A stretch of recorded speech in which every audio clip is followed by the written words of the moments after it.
minutes. But if you would like to get on the list for today, the list, as always, is open. As always, it is 3 cards for a donation of $29 or more. 4 cards for a donation of $23 or more for my subscribers. Links in my bio. Please keep in mind there are 3 things I do not read for across these apps. Those are pregnancy, medical, and legal. Happy to give insight on anything in private readings, and you can book private readings on my site. We're also doing 2 different giveaways today. Our first reading giveaway is going to be a reading giveaway when we get to 50K likes, so make sure you're tapping that screen. We will get to 50K in no time. The next reading giveaway we're going to be doing today is a reading giveaway for the highest gifter between now and the conclusion of the daily collective read. So again, I wish you a lot of luck if you're participating in that giveaway as well. Prior to beginning today's daily collective read, I'll be giving a brief recap on what we've been seeing in the cards over the last few days. Now, if you would like to find that full reading, you can find it over on the place where we keep the videos. You can also find it over on the place where we keep the photos. Thank you for that lovely gift avatar. You can also find it as a podcast over on my spot at Tarot Church and over on my stack. But before we get started today, first and foremost, most important question, how are you doing today? Scale of 1 to 10, there are no wrong answers. A few things that we want to pay attention to as we are navigating into this new moon energy. And I'm just going to tell you right now, this new moon that we're coming into right now, it's going to feel a lot like a full moon. Why? Because we are currently in Taurus season, and the new moon itself is in Taurus. Now, I'm going to keep on saying this. It's not, for me, when I'm reading into energy, we often have to identify that there are situations and circumstances that can feel very eclipse-like. We had a similar situation that happened with the Capricorn new moon that we experienced during Capricorn season. We also saw a relationship shift at that time. And what it's really seeing in the cards is we're potentially planning to see and identify a new one that's coming on the heels of this new moon.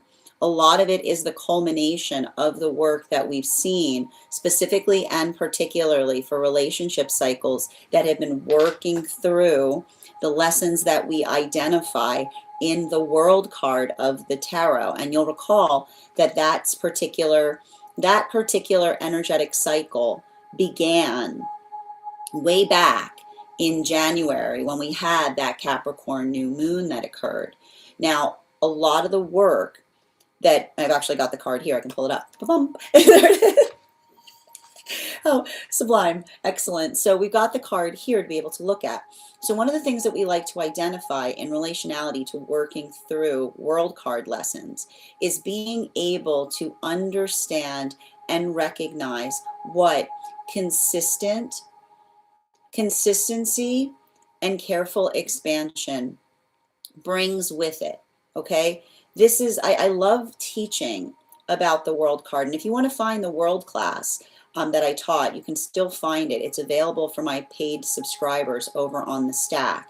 But one of the things that we often talk about in relationality to working through world card lessons is the observation of what it means to come into healthy evolution of the self, right? It's transformation in the best way possible, but that doesn't mean that one desires to abandon oneself in the process. Rather, it's the slow cultivation, the slow understanding, the work that we're able to do in a million different ways that at the time that we're doing it, like it doesn't feel like it feels like it doesn't feel that like anything's happening. But lo and behold, we identify and recognize that something is very important that's occurring. And that has to do with our own personal understanding of ourselves in the process.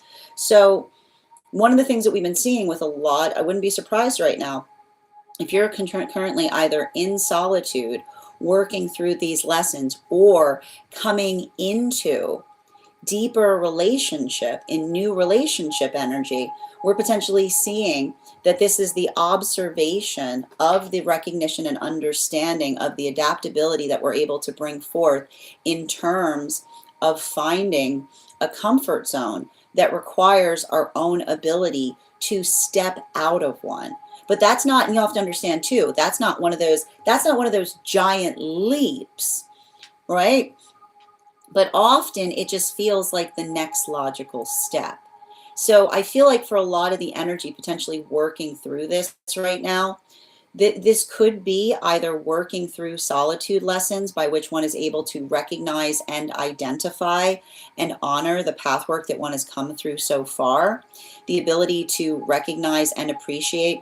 And it's interesting too, because the big message that was coming through in yesterday's reading was effectively the ability that allows us to progress forward, that allows us to be able to honor our own transformative journey, right? Because that's always the journey that allows us to be able to recognize and identify the steps that we're taking to move forward while having a point of reverence and care, right? Reverence and relevance in terms of what it is that we have come from, right? It's the work that we're able to articulate upon that allows, and this is what happens when we're able to be in the space of personal understanding of the self and we're working towards integration, then we don't effectively hold the past so reverently that we refuse to look upon it, touch it, or see it. But the fact that we often reach into it because we're able to identify the relevance of something from the past that helps to fortify and articulate something that we're currently working on. And this is very important because we see potentially two different modalities that may be occurring right now as it relates to energy that's in separation. This is either energy that's in separation that feels the majesty, as it were, of honoring their own personal journey of transformation in which they are learning more about themselves as they continue forward.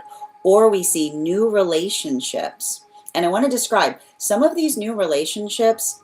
I want to say some of these new relationships might not even be in the space by which they're rushing towards each other. But that's what's so healthy about them, right? There's patience that we see in this card. There's energetic stability. There's the sense of I want to get the sense of healthy timing that we often bring to things as it relates to being able to work in a unifying way. So I feel like there's something very holistic potentially happening and occurring as it relates to some of these relationships that we're seeing, and specifically and particularly because it's the energy that identifies something wholesome or holistic in the space by which they don't feel like they need to rush it, the space by which they genuinely feel comfortable in the state that it is in, right? There's something very restorative about that. Now, this brings us to the moon relationships. And the moon relationships, if you'll recall, were the relationships that were coming together between the time of that Capricorn new moon that we experienced, leading into Uranus going retrograde way back in September. Now, it was very interesting because when I was reading for these relationships, it was a little hard to kind of figure out what was going on in there. Okay, I was even reading for it. If you recall, you can go back and see those videos or those podcasts. I was like, what is the holdup? Why are they being so obtuse with each other? But here's the thing about it, and this is what we're potentially seeing for a lot of these relationships, the anxiety potentially occurring in states or spaces by which they felt that there was inherently something wrong with the self because they were going through relationships that were too fragile leading up into what they found with counterpart at present. It's a conversation that articulates and identifies that when we're feeling energetically stable and supportive, then it is the state or space by which we recognize or identify that observation or that qualitative state by which we identify what it is that we're working through. These were the relationships that basically felt that they had to effectively find a form that was suitable of the self in order to facilitate partnership, and even feeling something about not being in one's authenticity, right? The restrictive egoic journey that we often navigate that makes us feel anxiety in terms of being in what we would identify as a performative relationship. And what do you see in a performative relationship? A performative relationship is one that often makes one feel that one has to energetically conform to a certain quality, modality, or binary in order to effectively continue forward in partnership. So that's why we see that for a lot of the energy doing that work, that observation or being able to effectively identify and recognize what that was, we see that that is the energy that is potentially working through something because they finally found a relationship that encompasses all their facets, where they effectively feel that they can be in the full totality of the self, all of the phases of the self, hence the reason that we identified that they were moon relationships, and that is allowing the quality or characteristic by which they're able to effectively, I wouldn't be surprised right now if these are relationships that are moving deeper into partnership, coming into what might be a little, I want to describe potentially something that feels jaw-dropping for energy outside of relationship as it relates to the speed by which they're moving towards each other, but the speed is based upon alacrity. And the alacrity is the observation and the wonder that they're experiencing in being able to identify and see something in the past that they couldn't see before, that is fortifying the position that they find themselves in partnership, because it is a relationship that allows them to see more of the self, hence the fact that they're in those moon relationships. Now this brings us to the temperance relationships.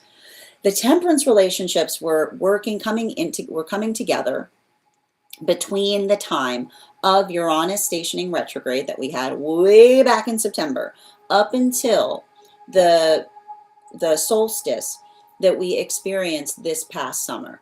Now, for a lot of these relationships, I got to tell you, it's not the fact that it's been smooth sailing. And I'm going to tell you right now, some of that smooth sailing that we haven't been seeing, it's the observation and the recognition of working through what is identified as healthy argument. And why do we see healthy argument?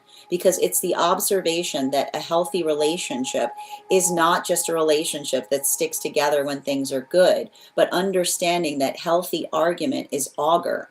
Right? Healthy argument is augur in the space by which it allows us to be able to see more, see the connection point to the moon relationships, and in the space by which we're able to see more, we are able to build a relationship that is even stronger. So there's a lot of that mutual work that we may be seeing that's happening there, because while there may be argumentation that's coming up, or some experiences or situations that work through frustration, it's the frustration that effectively fortifies, that allows one to be able to, and I feel like it's the observation of, while it may be triggering for some of the energy to go through that, the observation of having the difference between being in a healthy relationship wherein you're arguing for one another on behalf of each other to strengthen the partnership, is at the same time allowing the context of healing, because it is helping the energy to discern the difference between the healthy arguments that they're having in the present relationship that allow them to move away from it feeling energized and stronger, as opposed to unhealthy relationships in the past by which it may have felt more like it wasn't necessarily related to something that is energetically important, but more having to work through some of the trauma that was experienced in past relationship as it relates to some kind of argumentation that lacked foresight, which is often indicative of an egoic argument, because a healthy argument always has good direction sense. It always is able, you always understand this, a healthy argument is able to be found because it's the conversation in terms of how one does something in order to get somewhere. Now that is where we find all of the energy prior to beginning today's daily collective read. But if you would like to find that full reading, you can find it over on the place where we keep the videos. You can also find it over on the place where we keep the photos. You can also find it as a podcast over on my spot at Tarot Church and over on my Stack. I would also encourage you to head over to my Stack to learn more about our next tarot class, which is going to be held on Friday, May 22nd at 6 p.m. PST, 9 p.m. It's 5:30 p.m. PST, 8:30 p.m. Eastern. We are going to be continuing our studies into the tarot with a focus on the court cards in the Pentacle suit. If you would like to become part of that tarot class program, all you need to do is head on over to my Stack and become a paid subscriber. Your paid subscription to my Stack is your ticket of entry into our live classes each and every month. You will also, as a paid monthly subscriber, have access to over 9 hours worth of material in the Tarot Church Library class archive. Now, it's not necessary to catch up. I'll be doing my best to give you an update on everything we've studied prior to beginning that next class, but the material is there for you to receive as you're ready to receive it. You'll also have access to a one-on-one chat with me and the other students to ask any questions that you may have in relation to anything we've learned and studied thus far. And if you become a founding member to my Stack, not only will you be receiving a discount on the full year's worth of classes, but you'll also have access to over 20 hours worth of material in the Tarot Church Library class archive, as well as the opportunity of receiving a complimentary one-on-one mentorship class with me, where I will meet with you personally to assess where you are on your own personal tarot journey and give you the best insights in order to navigate forward towards your tarot goals going forward. One of the things I tried to do in these classes was make them accessible to the absolute novice tarot reader as well as the seasoned reader. There's definitely something there for everyone. Don't let your lack of experience or your robust experience prevent you from joining us in these classes. And even if you don't become a paid subscriber to my Stack, I would encourage you to follow me there to stay up to date on any new offerings or services. I also post my weekly newsletter there, which let you know about my in-person events, as well as my online live schedule and my mystic meditation articles, which give you updates on everything we've been seeing in the cards. I just recently released one on the new moon that we experienced. I'm going to be having one coming out this week. On the full moon. I'm going to be having one this week coming out about the new moon that we're experiencing. Finally, I want to let you guys know that on top of my standard life path readings, I also offer mentorship classes. These are for any of my students seeking a more personalized educational experience with me. I take a very limited number of students for this reason, as those classes are focused on each individual's personal spiritual goals and journey work.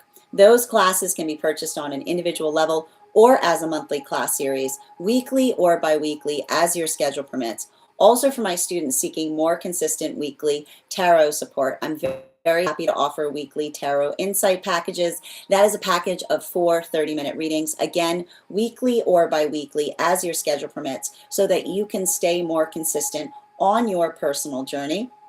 Also, for my clients seeking, I'm also very happy to offer dream interpretation readings, which you can purchase per dream or as a series. If you purchase the series, I would encourage you to start to keep a dream journal, as we will meet weekly or bi-weekly with that journal and utilize the tarot to understand the key themes and messages coming towards you in the dream space. But let me know in the comments how this energy is impacting you personally, because it is going to hit everybody just a little bit differently.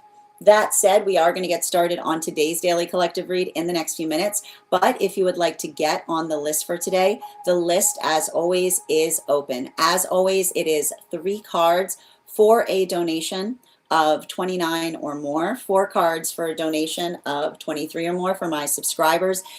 Links in my bio. Please keep in mind there are 3 things I do not read for across these apps: pregnancy, medical, and legal. Happy to give insight on anything in private readings, and you can book private readings on my site. We're also, for those who are joining us across the other social channels, you can also get on the list today via the methods that I articulated or that you find in my tree that is links in it in my bio. If you are joining us over on the place where we keep the videos, please remember that your paid membership there entitles you to the same benefits that I've mentioned for subscribers, including a free card, one card reading each day. Now, for those who are joining us over on the INSTA, I would love to be able to offer that as well. However, I need your help with that. We need to get to 10,000 members there before I can offer subscriptions. So if you can do me a favor and give me a follow, I'll be happy to thank you with an affirmation from a guide for the advanced soul. And if you're already following me there, go ahead and just share this live with 3 individuals and comment shared. And when you do so, I will also give you a affirmation from that same book. Taking a moment to read over some of the comments that came through as I was reading. How are you doing today, Sita? Good to see you, Avatar. Mamoya, thank you for joining us, and welcome, Adina. How you doing, Helen? Welcome today. How are you doing, Bridget? Welcome. Good to see you too, dear, and thank you for those heart me's and thank you for sharing the live. Helen, I'm happy to read for you. We're about to get started on the free collective, but if you would like to get on the list today, you'll be the first person read for. You'll also have an additional card in your reading. And Eddie, thank you for the follow as well.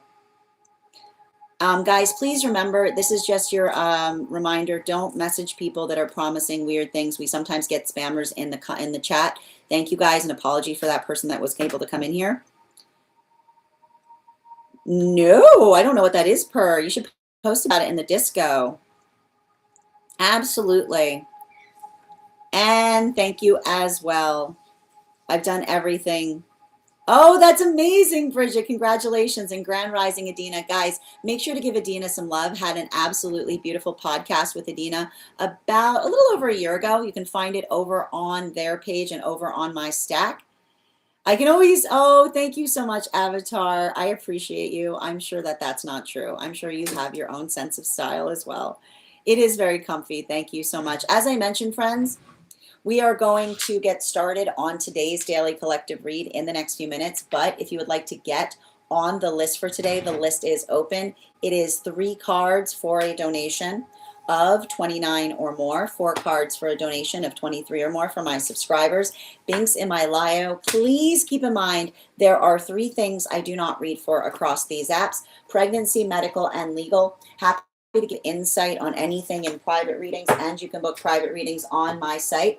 We're also doing 2 giveaways today. Our first reading giveaway is going to be a reading giveaway when we get to 50K likes, so make sure that you're tapping that screen. We will get to 50K in no time. The other reading giveaway we're doing today is a reading giveaway for the highest gifter between now and the conclusion of the daily collective read. So make sure, thank you so much as well if you're participating in that as well. As I mentioned before we get started on today's daily collective read, we are going to be warming up those intuition muscles with an intuition check. I've got the animal spirit guide cards here. We're going to count back from 10, and when we get to 1, I will reveal the card. 10, 9, 8, 7, 6, 5, 4, 3, 2, 1. We got the swan. Thank you guys for participating. We'll do that again after the next reading. And if you guys could do me a favor and share this live, I would appreciate it. Make sure anyone who'd like to catch this reading live is here to receive it. Also, please remember, if you want to get on the list today, it is an absolutely amazing time to get on the list. Not only will you be the first person read for today, but you'll also have an additional card in your reading. If you're also on the hold list and would like to get back on the list today, now is a wonderful time to get back on the list. Just let me know the date that you are added to the hold list, and I will be happy to add you back as well. For those who are joining us, just a reminder what we read for here. We read for here highest priority messages from Spirit, life path, angelic, dream interpretation, past life, mediumship, love readings, pet readings, animals, spirit guide readings, akashic, mind, body, spirit, love, and aura. If you have information that you feel is relevant for the purposes of our read, you can include it in the notes when you send the donation. You can also post it in our subscriber only disco channel in the appropriate channels. That said, as I mentioned, if you guys could share this live, Anita, I'm happy to read for you if you'd like to get on the list. These are donation-based reads, so if you would like to get on the list with that question, you will be the first person read for once we complete the daily collective.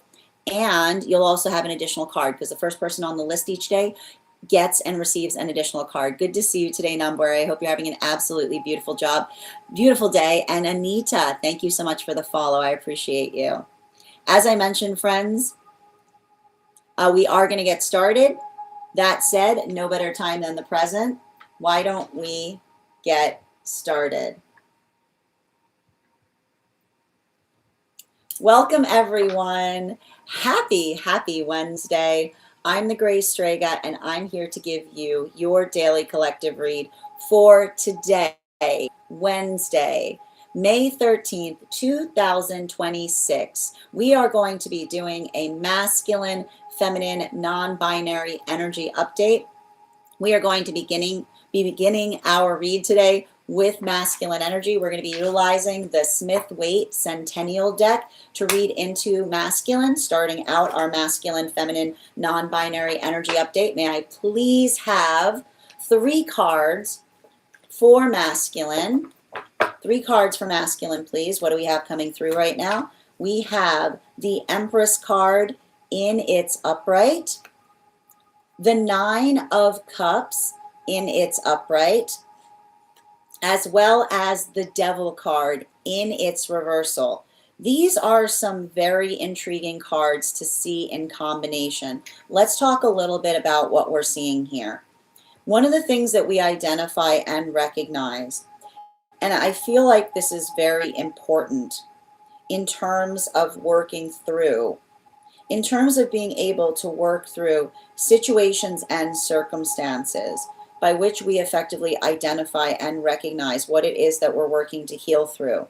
And the one thing I kind of identify here that we're seeing has to do with a lot of the masculine energy that's working upon their healing journey, specifically and particularly understanding the energetic blessing that we potentially arrive to when we're able to navigate our emotions effectively.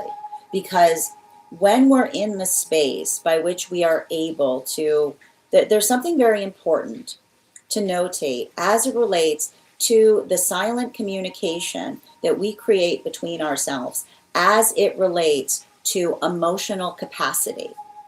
And what do I mean by emotional capacity? Emotional capacity is the observation of what it is that we effectively work through in terms of what it is that we ourselves can navigate, or what it is that we ourselves can effectively take on. So when we're at that modality or that experience, when we are able to articulate a capacity, there's a silent communication that we effectively build with those that we're in connection to as it relates to the ability of being there for each other, right? So what happens? What is the grand gift that occurs when we are working into the ability of navigating our emotions? It's the state or space by which we feel, right?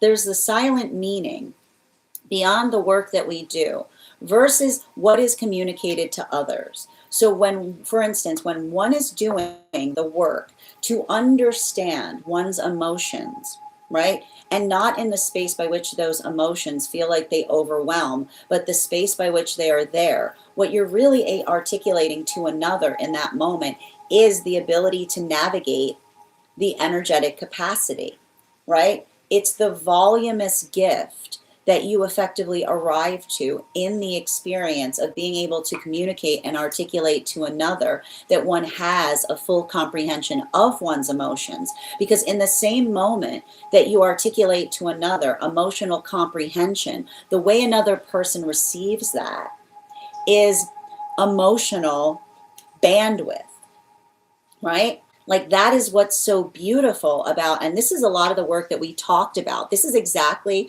what we talked about working through Jupiter and Cancer.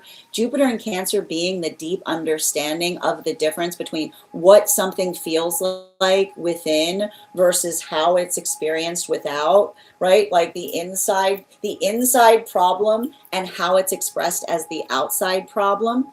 But it's not the outside problem, it's the outside solution, right? So here we have a modality or experience by which we see a lot of the masculine energy working through that vulnerability, right? And it feels messy. It feels awful. Like you go through all that emotional, you go through all like that emotional processing, and there you are trying to comprehend the emotions, and you're like, it's a mess in here. It's a mess in here. Just looking around, going, oh my gosh, yeah. But what does another person see?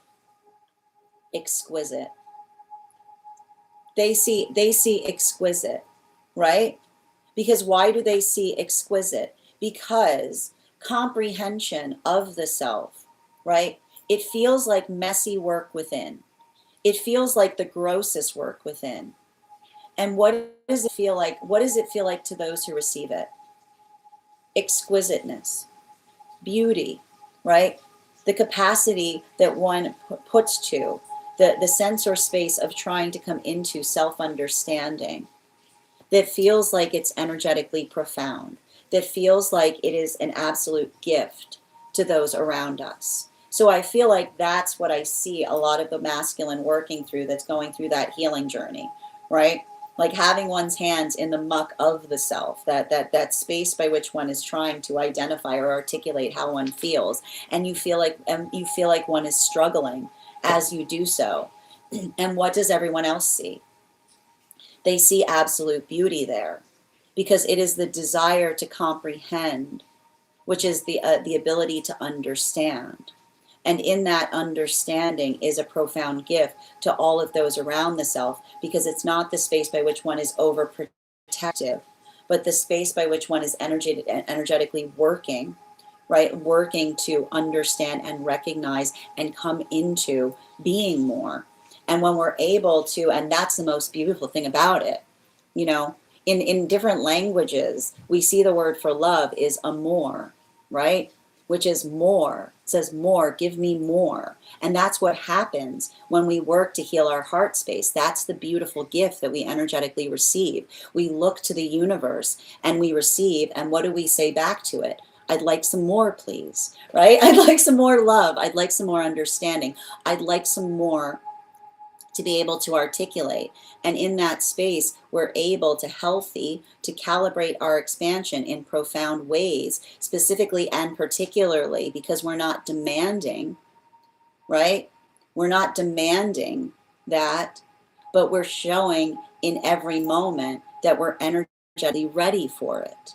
Continuing towards feminine energy, 3 cards for feminine, bearing in mind this is not based on gender, but what one feels most aligned to. We're going to be utilizing the Aquarian Tarot for feminine. Feminine today. Please hold. Whoop, got to go down. It's transverse. We've got a transverse card here. We've got 2 more coming through. Can I get 2 more cards, please, for feminine? What do we got here? 3 cards coming up. Extra cards for feminine in the headspace. What do we got here? I love it. We've got the Ace. Okay, I don't mind seeing a transverse Ace of Swords. Okay, we're going to talk about it. Okay. We're going to talk a little bit about this transverse Ace of Swords that we're seeing. We also have our 6 of Swords in its upright. Now, I want to point out we've got some swords here, but I don't mind these swords yet. Just give it a minute, okay? We've also got, that's why I don't mind it. We've got the World card. We got the World card happening here, as well as the Hierophant in its reversal.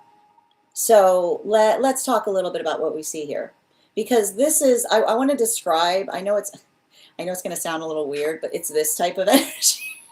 Gotta explain what that means. And the thing about it is, and I want to point out, I feel like there's something important about feminine in the space by which, is there a word for this? I got to figure out if there's a word for this. The space by which, it's the space by which one is protective, but one also feels the sense of having a right to be, right? And this is what I meant. This is the benefit.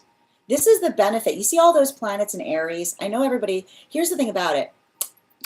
You know, and I just want to point out, I feel like there were a lot of people that were like, beware, beware, beware. All the planets are going into Aries. Beware, beware, beware, whatever. No, beware. No, beware, because here's the thing about it. You cannot look to the past, okay?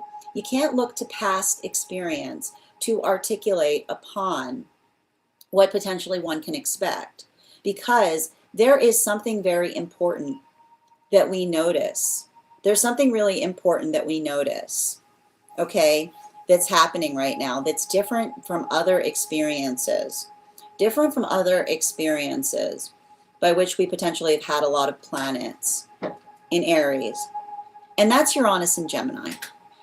And I like to point this out. Uranus in Taurus, I want to describe, like, and the Uranus in Taurus is literally trying to like bring force change in the middle, in what feels like impossible circumstances. It is literally Sisyphusian energy.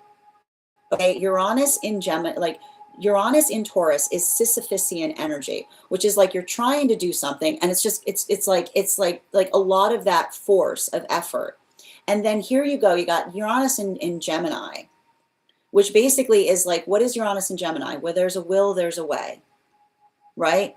Where there's a will, there's a way. With the observation of possibility that leads into expansion in the ability to be able to articulate and see what one is trying to do most effectively. It's the understanding and the quality and experience of working through the fact that possibilities are endless. And here's the funny thing about possibility. When another person is being resistant and you bring a possibility to someone, you get to the heart of the matter real quick.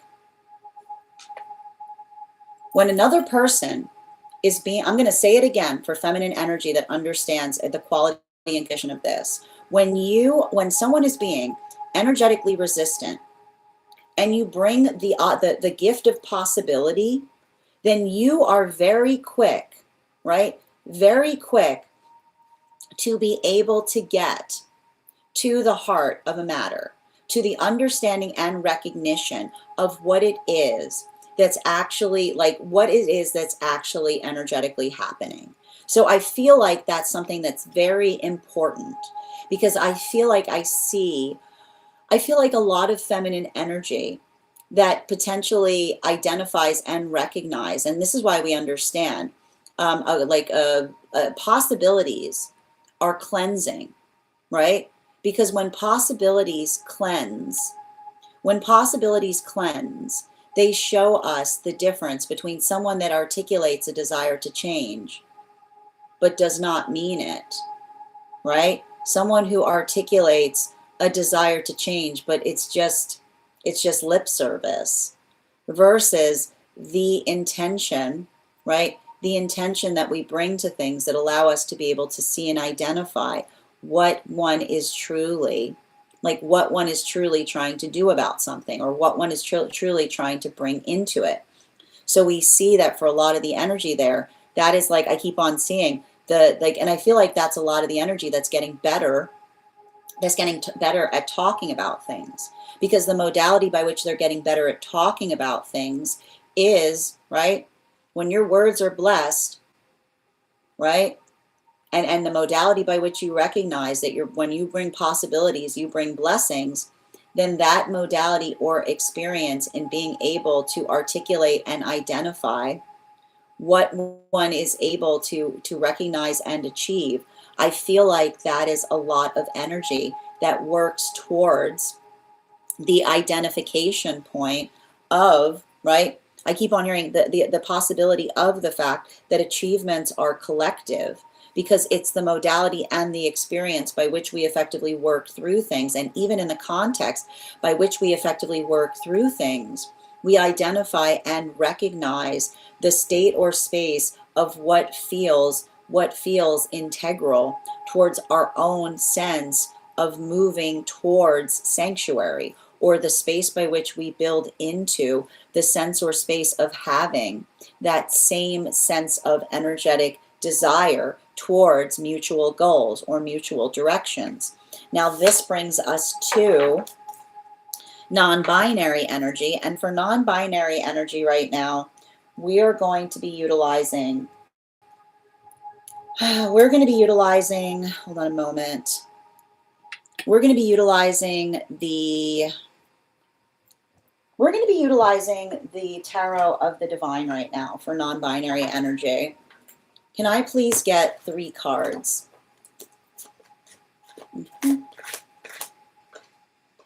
I got two. Well, oh, okay. We've got the Hierophant in its reversal. We've got the Five of Pentacles in its upright. And we have the King of Cups in its reversal. So let's talk a little bit. Let's talk a little bit about what we're seeing in relationality. The thing I need to point out,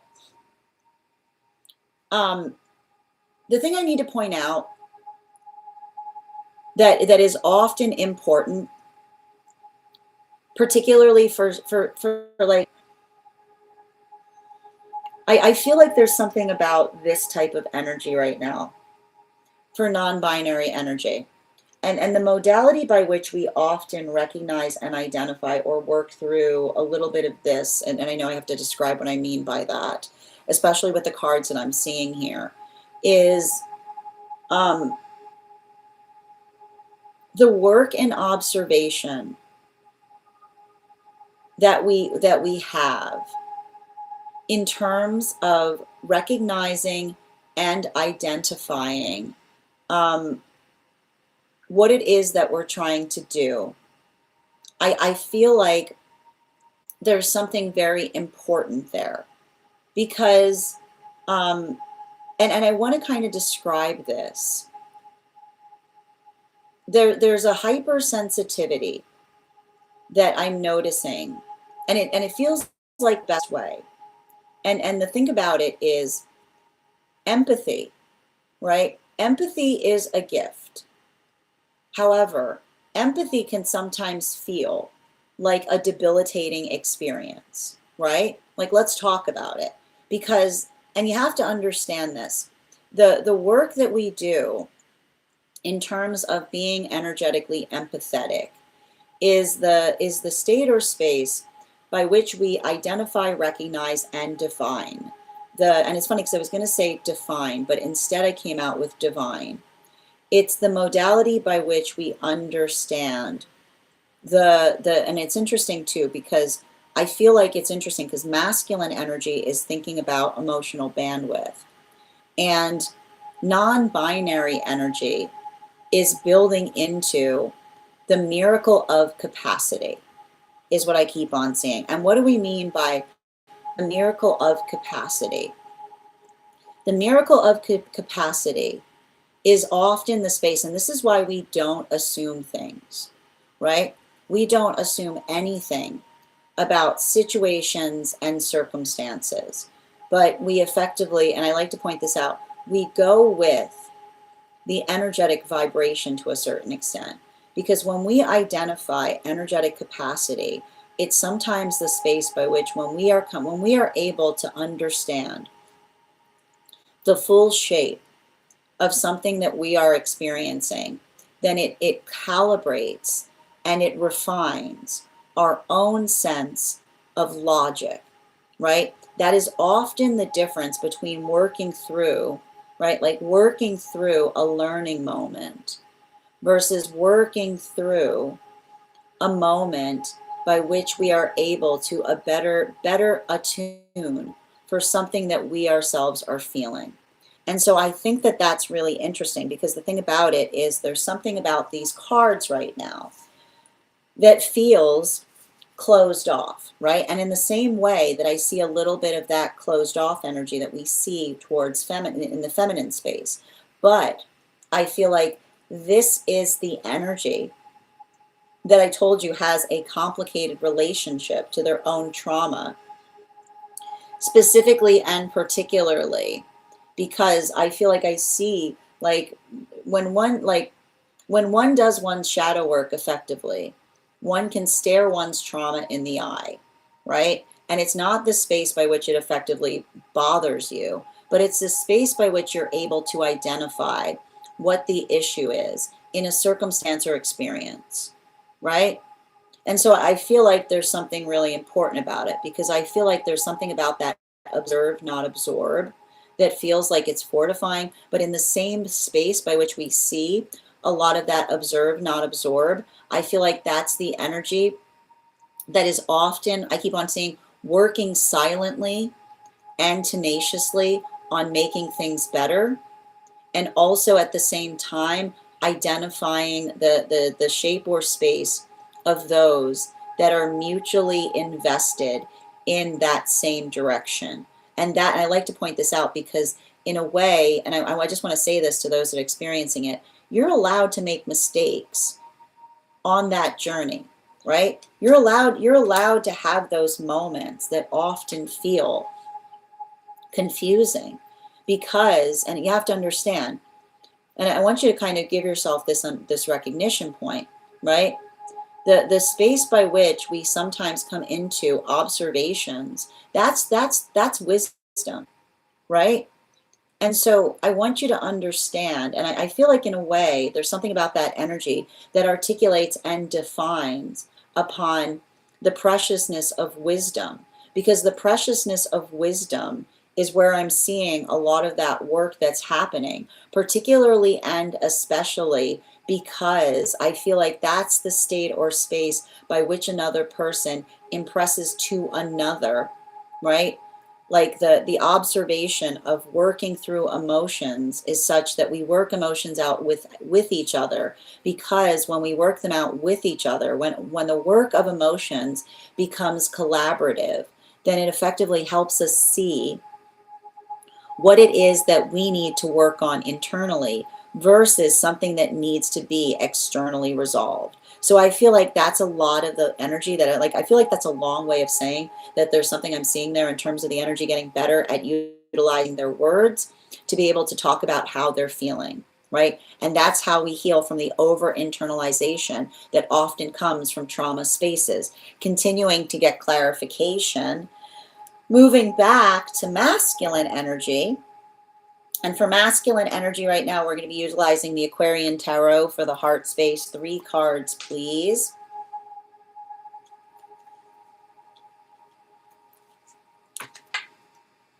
Six of Cups in its reversal.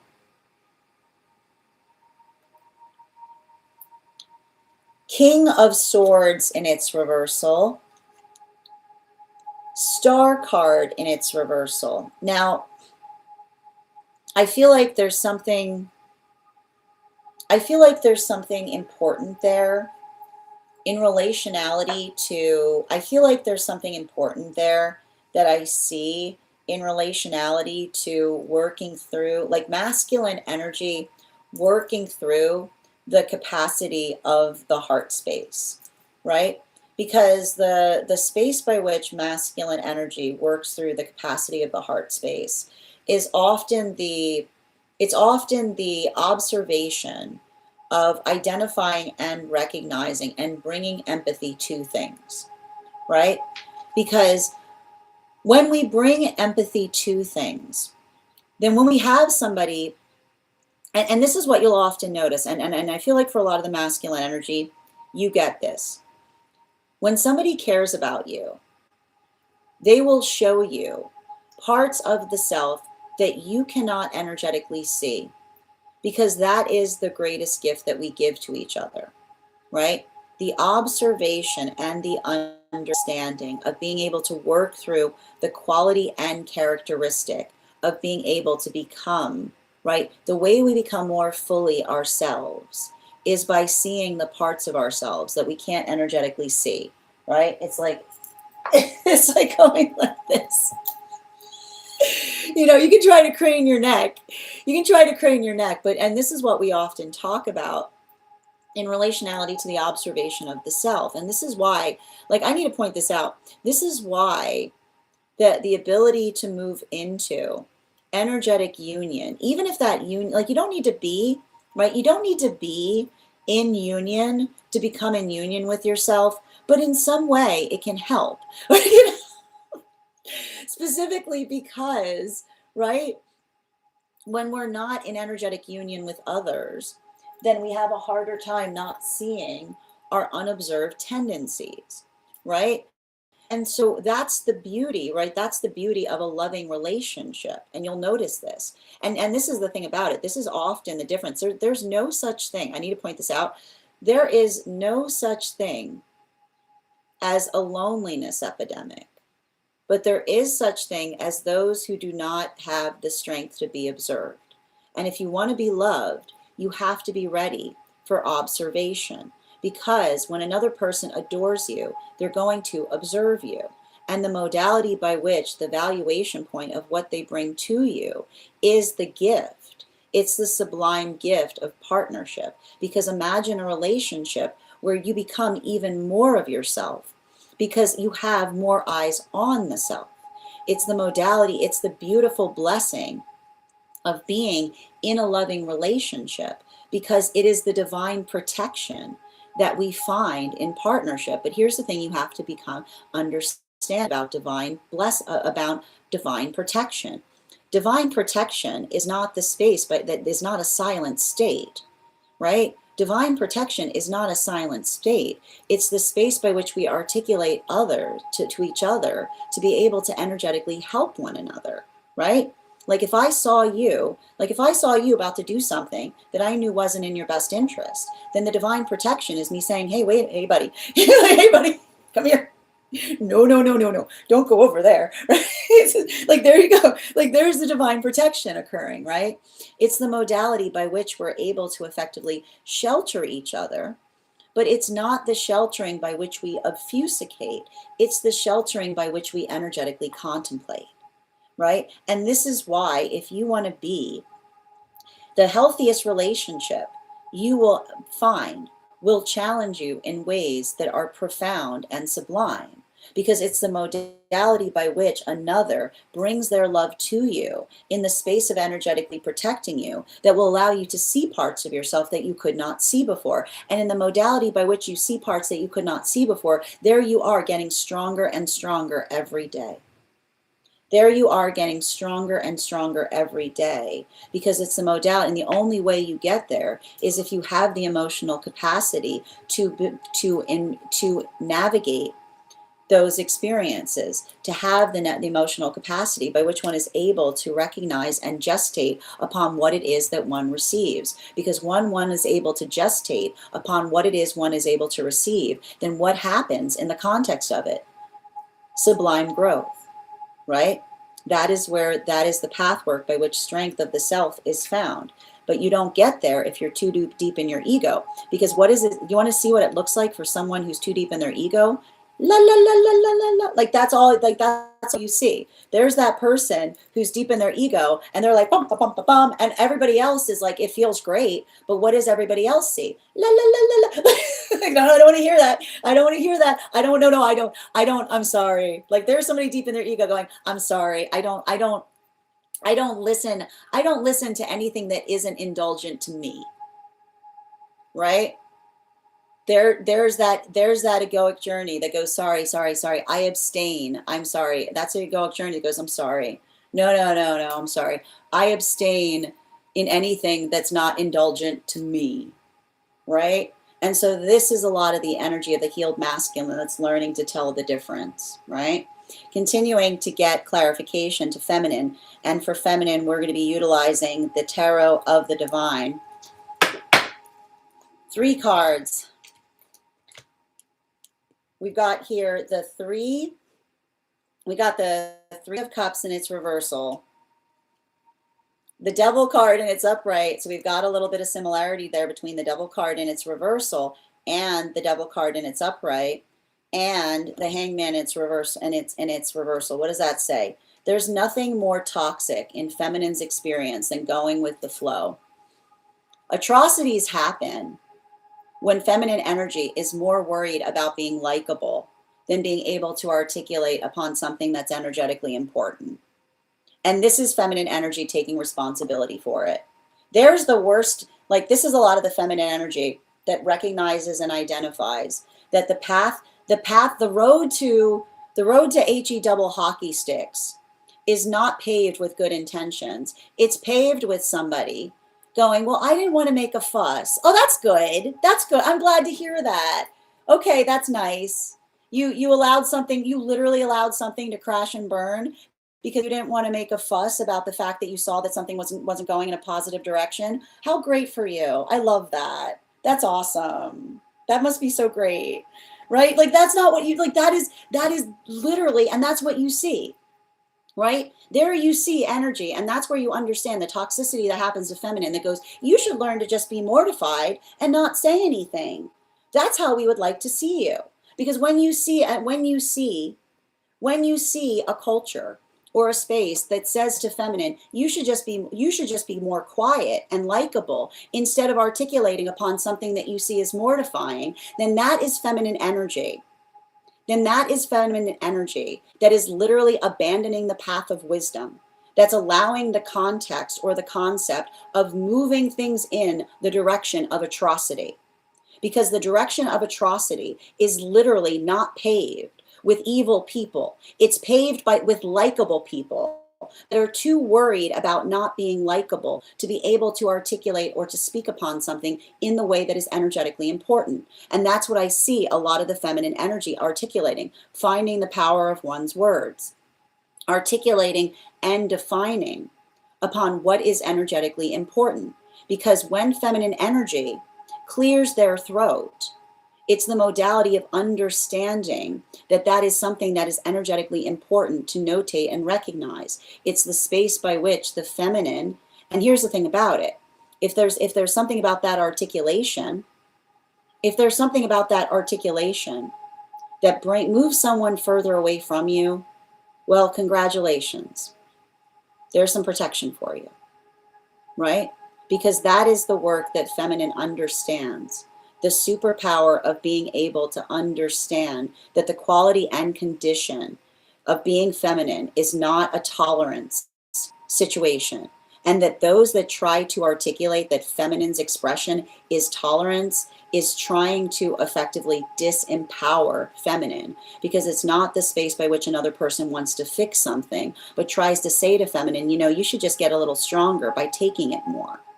Right? And this is the space by which, when energy asks feminine to take it more, it's a deplorable state that you find it situations in. You're not going to find any communication with anything or anyone if energy around us sees the modality by which you treat half of the energetic system.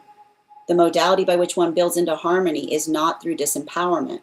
And the space by which you have healthy communication is the space by which one is in energetic harmony with oneself, not the space by which you feel delight or glee in terms of disempowering.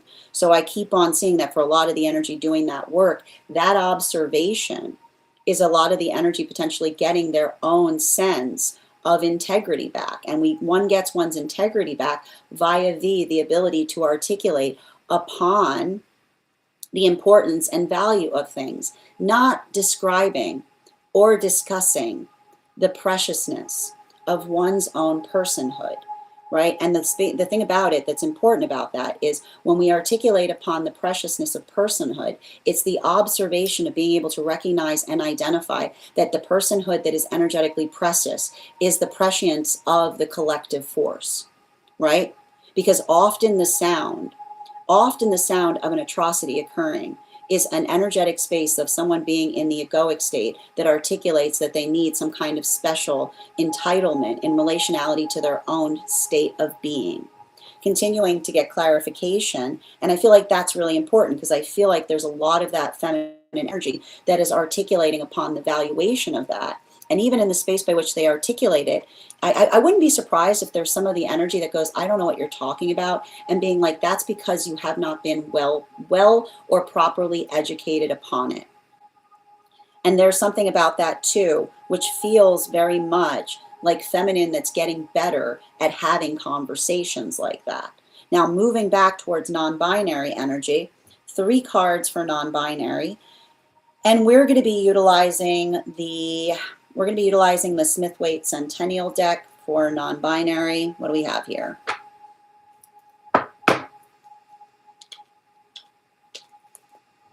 We've got the 4 of Pentacles in its upright, the Ace of Wands in its upright, and the Star card in its reversal.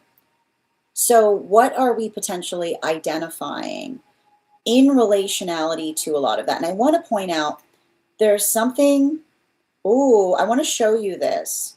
because I think it's really important, because the heart space, we've been talking a lot. One thing that's been coming up a lot recently is understanding equivalency points. Okay? And equivalency points is the understanding. This is why we talk about the fact that you do not need to have the exact same journey as someone to be able to reach the same equivalency point, because there are many different roads to being able to reach a place. But the observation of being able to understand the key learnings in terms of finding something is like, that's what's beautiful. The harmony that one discovers in terms of understanding that there are many different roads that lead to very similar energetic discoveries, because the discovery is the observation of something that is universalized and important, that allows us to be able to work more collectively. And one of the things I see that's happening right now is we've got, and I want to show you the masculine card so you can understand what I'm trying to show you. We've got the Six of Cups in its reversal here, all right?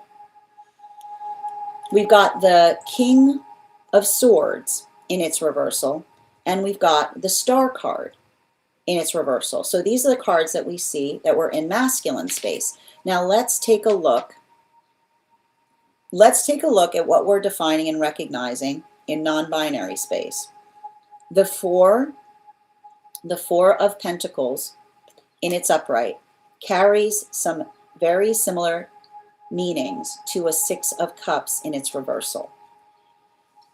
A King of Swords in its reversal carries equivalency to the Ace of Wands in its upright. And the Star card, and here you go, the Star card in its reversal coming towards the Star card in its reversal. So what do we effectively see that's occurring in that space? The understanding and the observation of working through, right? Working through different experiences and recognizing and identifying the same lessons, right? How, like, the beautiful universality of something that is true. If you're ever looking for the beautiful universality of something that is true, you don't need the same, you don't need to be doing the same maths to be able to come to the same solution, right? The observation of the understanding of the answer, right? The energetic answer that is beautiful and sublime and profound is one that effectively overrides the space by which you effectively get there. And this is what we identify with a universal truth.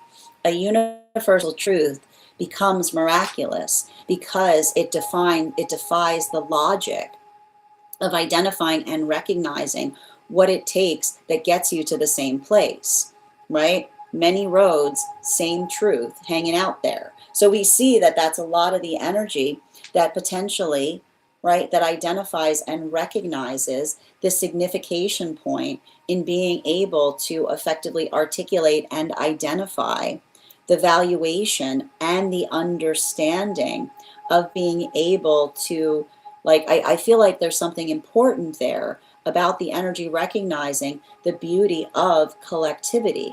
Because when you think about the space by which, and this is what we talk about with collective consciousness, right? The modality by which we identify that we're all energetically connected, then that modality of being able to recognize the beauty of our preciousness, I feel like there's something really profound about it, because it's the energy that understands that when you recognize that, there's nothing more selfless than being precious with one's energy. Because when one is working selflessly and preciously with one's energy, then it's a beautiful harmony and the sublimity of coming into the space by which you become more yourself than you ever have been. And at the same time, you feel more energetically attenuated to what is effectively occurring consciously, right? There's a harmonization point that often occurs there, and it sometimes feels staggering. But even in the modality by which it feels staggering, I see the energy that it's like, I see the energy going, it's hard to explain it. And somebody else going, it's hard to explain it. And them being like, it's that beautiful, indescribable quality and characteristic that we effectively move towards. And the ability, and this is why it's important, right? This is why it's so important to build into the space of articulating the preciousness of the self, because a healthy space always articulates the preciousness and importance of the self, while an unhealthy space will always try to eradicate the self in the process, because the space by which one is becoming self-effacing is basically the disconnection point in being able to feel collectively connected to something. So that's why we see that that's a lot of the energy that articulates the fact that they hold themselves preciously, not from an egoic space, right? Not from an egoic space, but from a sacral one. Continuing to get clarification, moving back towards the unconscious of masculine. And for masculine right now, we're going to be utilizing the Tarot of the Divine for the unconscious of masculine, please. 3 cards. 2, 3. We've got the Ace of Coins in its upright, the Magician card in its reversal, and the King of Wands in its upright. So what are we effectively seeing there? There's a lot of king energy.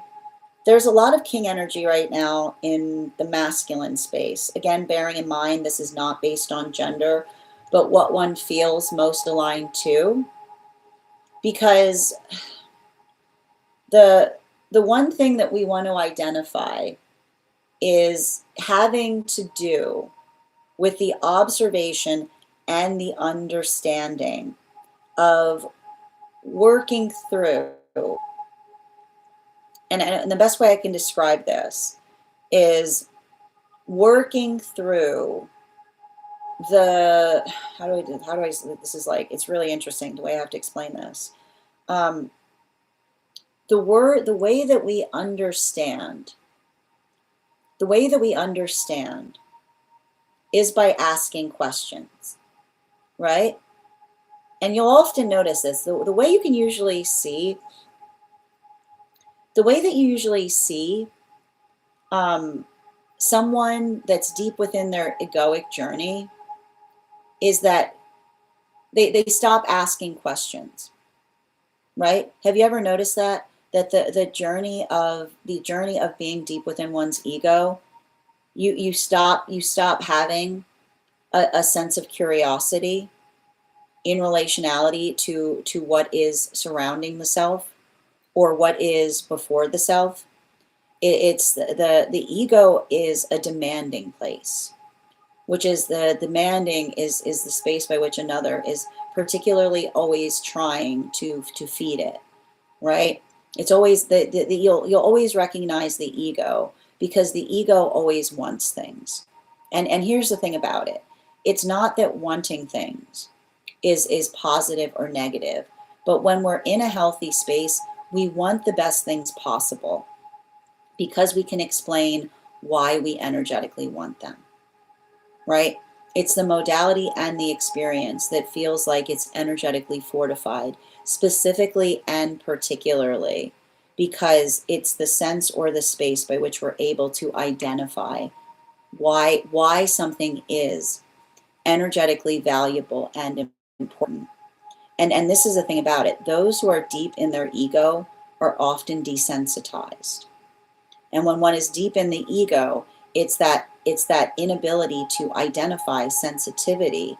And this is what often occurs because you'll see that what happens with those that have a healthy ego. When one has a healthy ego and another person receives something that feels like it's difficult, the ability to integrate it is often the modality by which one is able to get stronger, right? It's the integration of something uncomfortable that identifies the strengthening of the self. Because, and it's not the fact that one receives anything, because some things are not positive. Some things are other people's projection. So we don't allow others' projections in, but the ability to effectively qualify and recognize the difference between something that is helpful to us and something that is energetically debilitating is the space by which you are able to identify and find the direction. And I like to point this out. Healthy advice has healthy direction sense to it, right? It's a modality by which another person says, you should do this to go there, right? And you'll always be able to see a conversation that's positive in that way. You should do this to go there, which is the modality of receiving what is qualitatively as an empathic note, right? It helps one to be able to see the self more clearly. And in that space, one becomes even sharper, right? While for something that is damaging, it often feels unnecessary, right? It feels like the quality and situation of receiving something that literally does not feel doesn't have any reason. Like if you're ever worried, if you're ever unsure, if whether somebody's giving you something that is helpful to you or something meant to energetically debilitate or make you feel badly about yourself, you need to ask yourself, where is the direction that it's going? What is this? What would you have me do? Is a blessing word. And what would you have me do is a blessing, because if another person is giving you something that is healthy, what would you have me do helps you identify the space by which another person is trying to help you versus someone who is projecting upon you. So I feel like that is the valuation point for a lot of the healthy energy, because it's working through when we feel triggered by something we're receiving. The solution to identifying whether one should feel triggered or not is empowered by the words, what would you have me do? Because if someone can't answer that, ta-da, you have uncovered their projection. Moving back towards feminine, and I feel like in a way that's helping masculine navigate via V, working through the difference between another person's projections versus uncomfortable truths. Moving towards feminine, we're going to be utilizing the Smith-Waite Centennial deck for the unconscious of feminine. 3 cards, please. 2, 3. We've got the 10 of Pentacles in its upright, the 3 of Pentacles in its upright, and the 9 of Wands in its upright. And I think that there's something, it says to me, these are some I got to point out, and I want to just show you, these cards are very similar to the ones that we see in the feminine's headspace. And the thing I keep on identifying around it is the conversation that says, tall trees require deep roots. Tall trees require deep roots, which is the modality by which, and you'll often notice this is why there's nothing more damaging to the self than listening to hearsay. Because I literally, and I feel like feminine understands this. Here's the worst person you've ever met. And what is the worst pet person you've ever met? What are they doing? They've got something to say about everybody, don't they? Right? Have you ever noticed that? The worst person, like the worst person you've ever met. There's the worst person that you ever met, having something to say about everyone, about things that they don't know anything about, right? Because when another person is more invested in building opinions on the surface level of others, what they're really saying is that they're looking towards situations and circumstances more based, right? That feel more indulgent to the self, right? That feel more indulgent to the self in terms of looking at something and going, why are they doing that, right? Instead of doing the heavy work in trying to understand the full shape of things that are occurring. And this is really important and valuable because we recognize and understand that the quality and the condition of being able to identify and articulate upon circumstances and situations is based upon and built upon the observation that things are often not the way they seem. right? Things are bad. Things are often not the way they seem.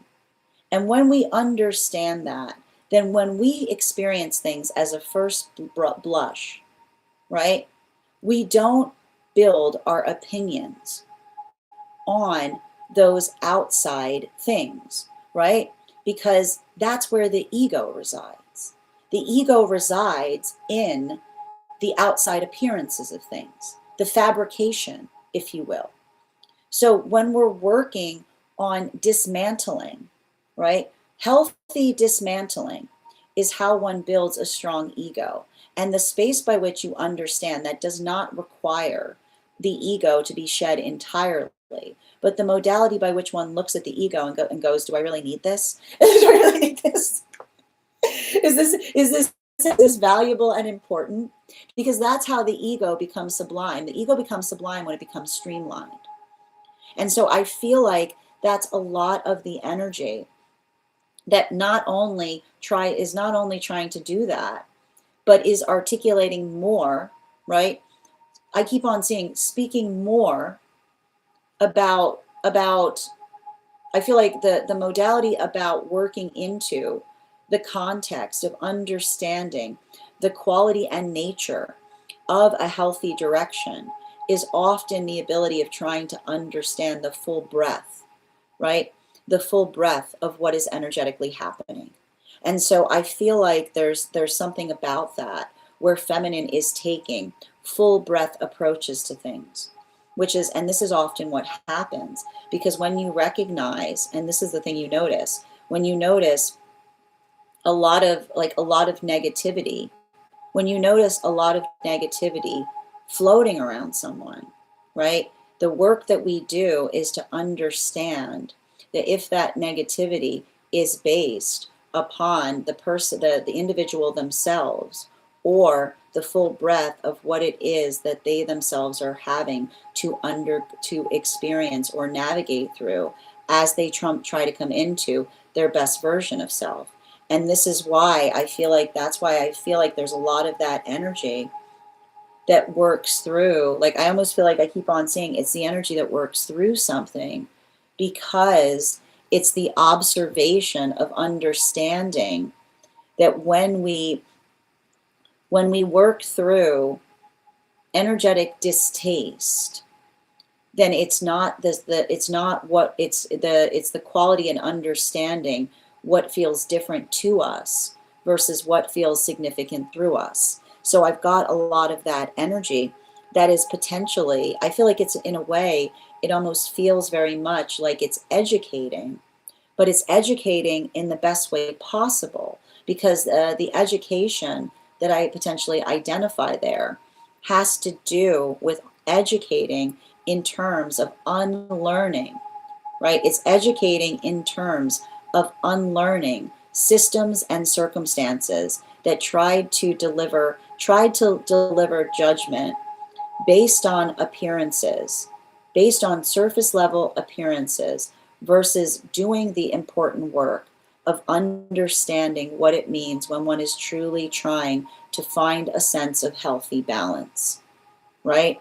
There's something, it feels very Libra, and it's a continuation of what we saw was coming through the other day in our reading, particularly and especially in terms of understanding the toxicity of another person that says, I gave you the same as everyone, and being like, when you understand that everybody needs something proportional to their needs, there's nothing more damaging than trying to portion something out, because it creates the space by which somebody who doesn't need it has it and doesn't know what to do with it, and somebody who's desperately in need of it doesn't have enough of it. While moving back towards non-binary, and I feel like that's something that's important because it's happening in the realm of feminine's relationships and emotional forbearance. Now for non-binary energy, 3 cards please, and we're going to be utilizing the Aquarian Tarot for non-binary, unconscious, the Death card, the Justice card in its reversal, and the Queen of Pentacles in its upright. And this is a lot. I feel like I know what's happening here. Okay, so this is what's happening with the non-binary energy. And the thing with the non-binary energy is non-binary energy has a very, very attenuated relationship with trauma. And here's the wild thing about trauma. Here's the hot take about trauma that they haven't articulated to you. Trauma can occur when good things are happening, at even more sometimes than when bad things are happening. Okay? Because you have to understand the quality. This is literally what the story of Cinderella is about, by the way. The quality and condition by which you understand that trauma occurs when one feels like one does not have the ability to anticipate something. Okay? Trauma occurs in the modality by which one feels that one cannot anticipate something. So when you recognize that the shape of trauma is a window of time, okay, when you recognize that trauma is a window of time, then you recognize the force of trauma when there is a tight window. The modality or the experience by which someone is always changing the windows of time is often the calibration point in being able to define the source or space by which trauma is arriving, because it creates in you a sense of anxiety because you never know what to be energetically prepared for, which means it doesn't mean that it's always negative. It can be just as difficult if something immediate and positive is occurring, because when you recognize that the trauma is not in what's experienced, we get no trauma. I'll tell you right now, you know why you understand trauma does not come from having foresight? Because if you know, right, if you know you have to go to the dentist next week to have something pulled, you're not going to be traumatized by that, right? You're getting yourself energetically prepped for it, right? The modality of understanding that, right, it is abrupt. This is why we talk about tower moments are traumatizing, because it's the navigating a narrow window.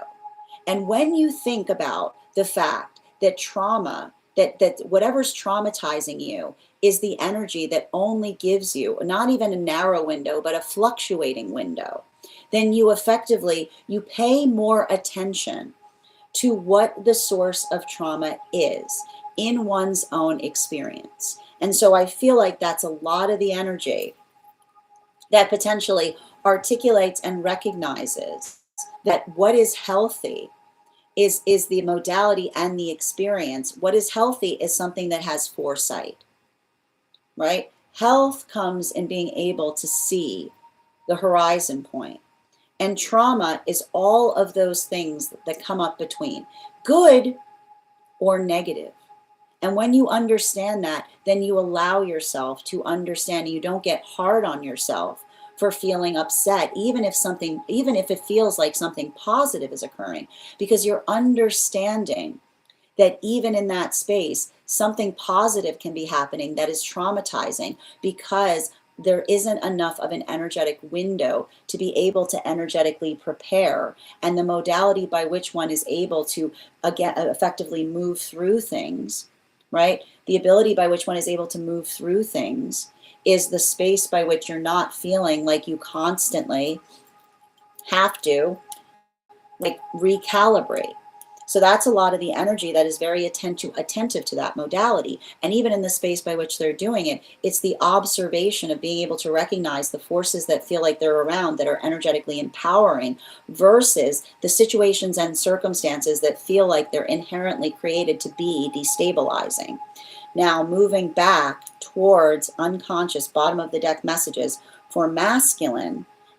And I feel like that in a way, that is what the energy is bringing to relationships, to help fortify between the relationships that feel like they're energetically nourishing versus ones that effectively identify and recognize that need some kind of work, or the space by which they're effectively building into something in an even stronger fashion.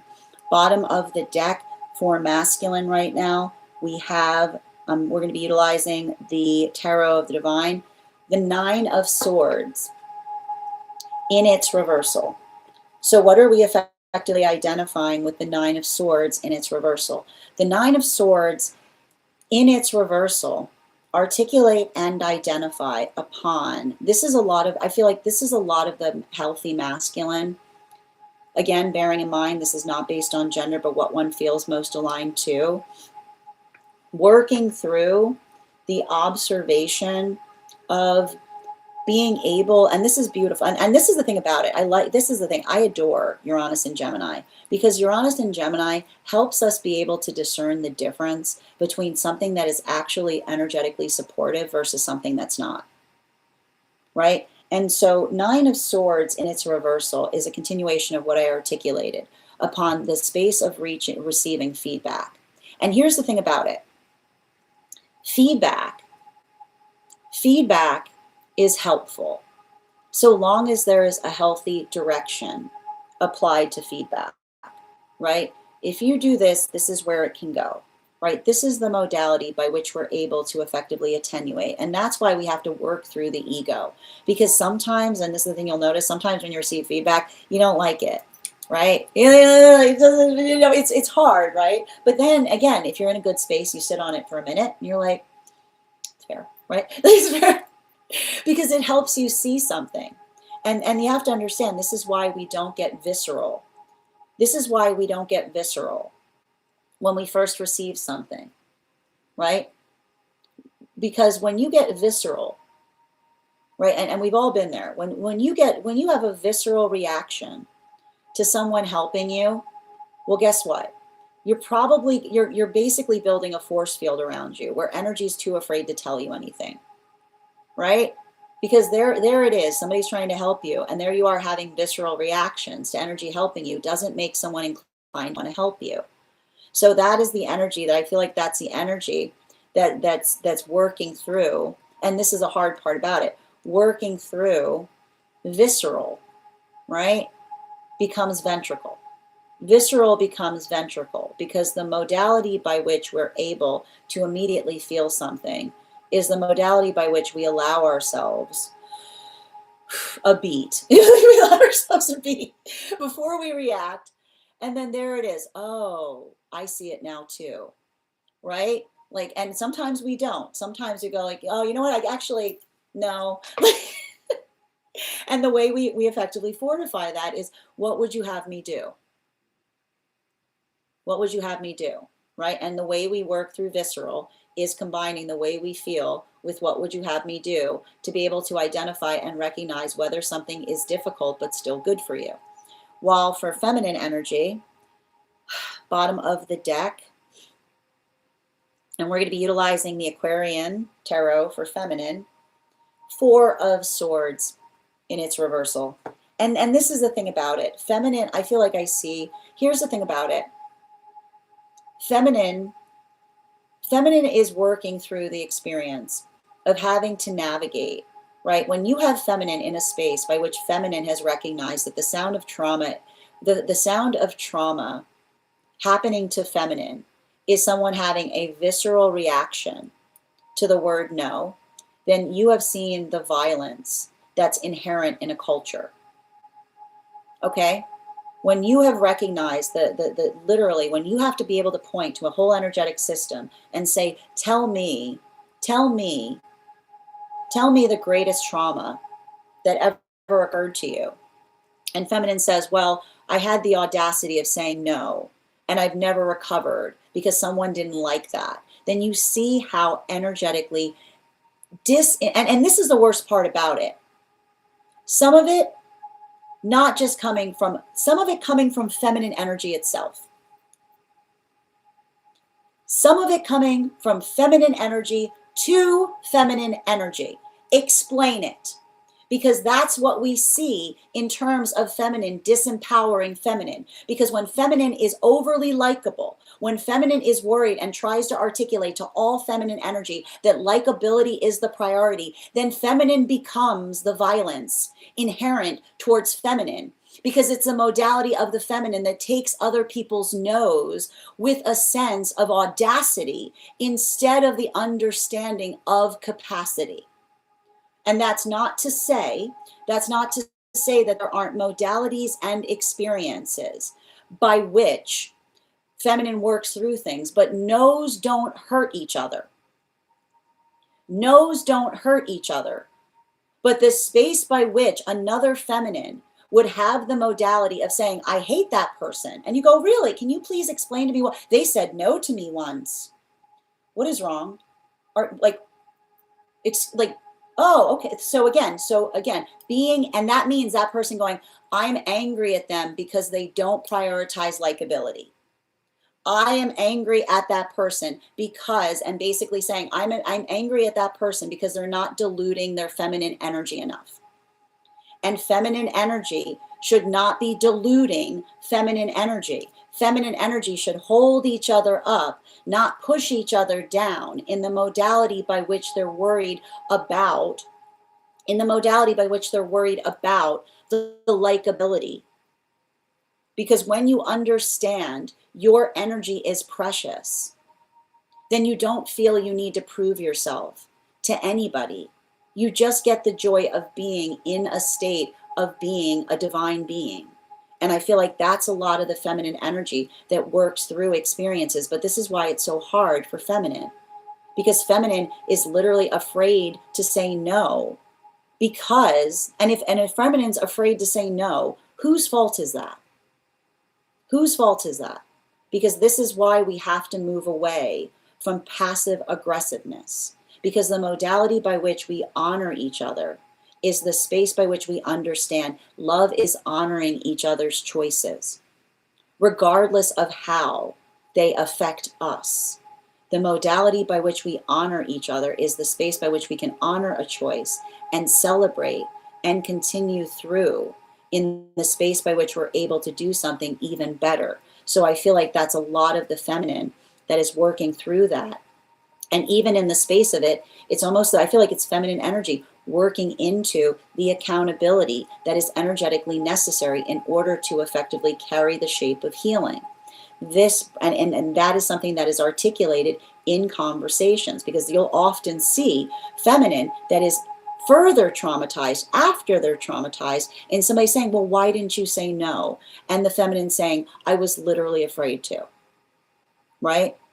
This is the work that we understand, and the ability to understand the nature of trauma helps us to be able to refine and define doing something better than we ever have done it before. And I feel like that's the energy that does that work in a way by which they're identifying and recognizing why it's so valuable, because masculine is learning to take on more and feminine is working to have feelings heard in terms of feeling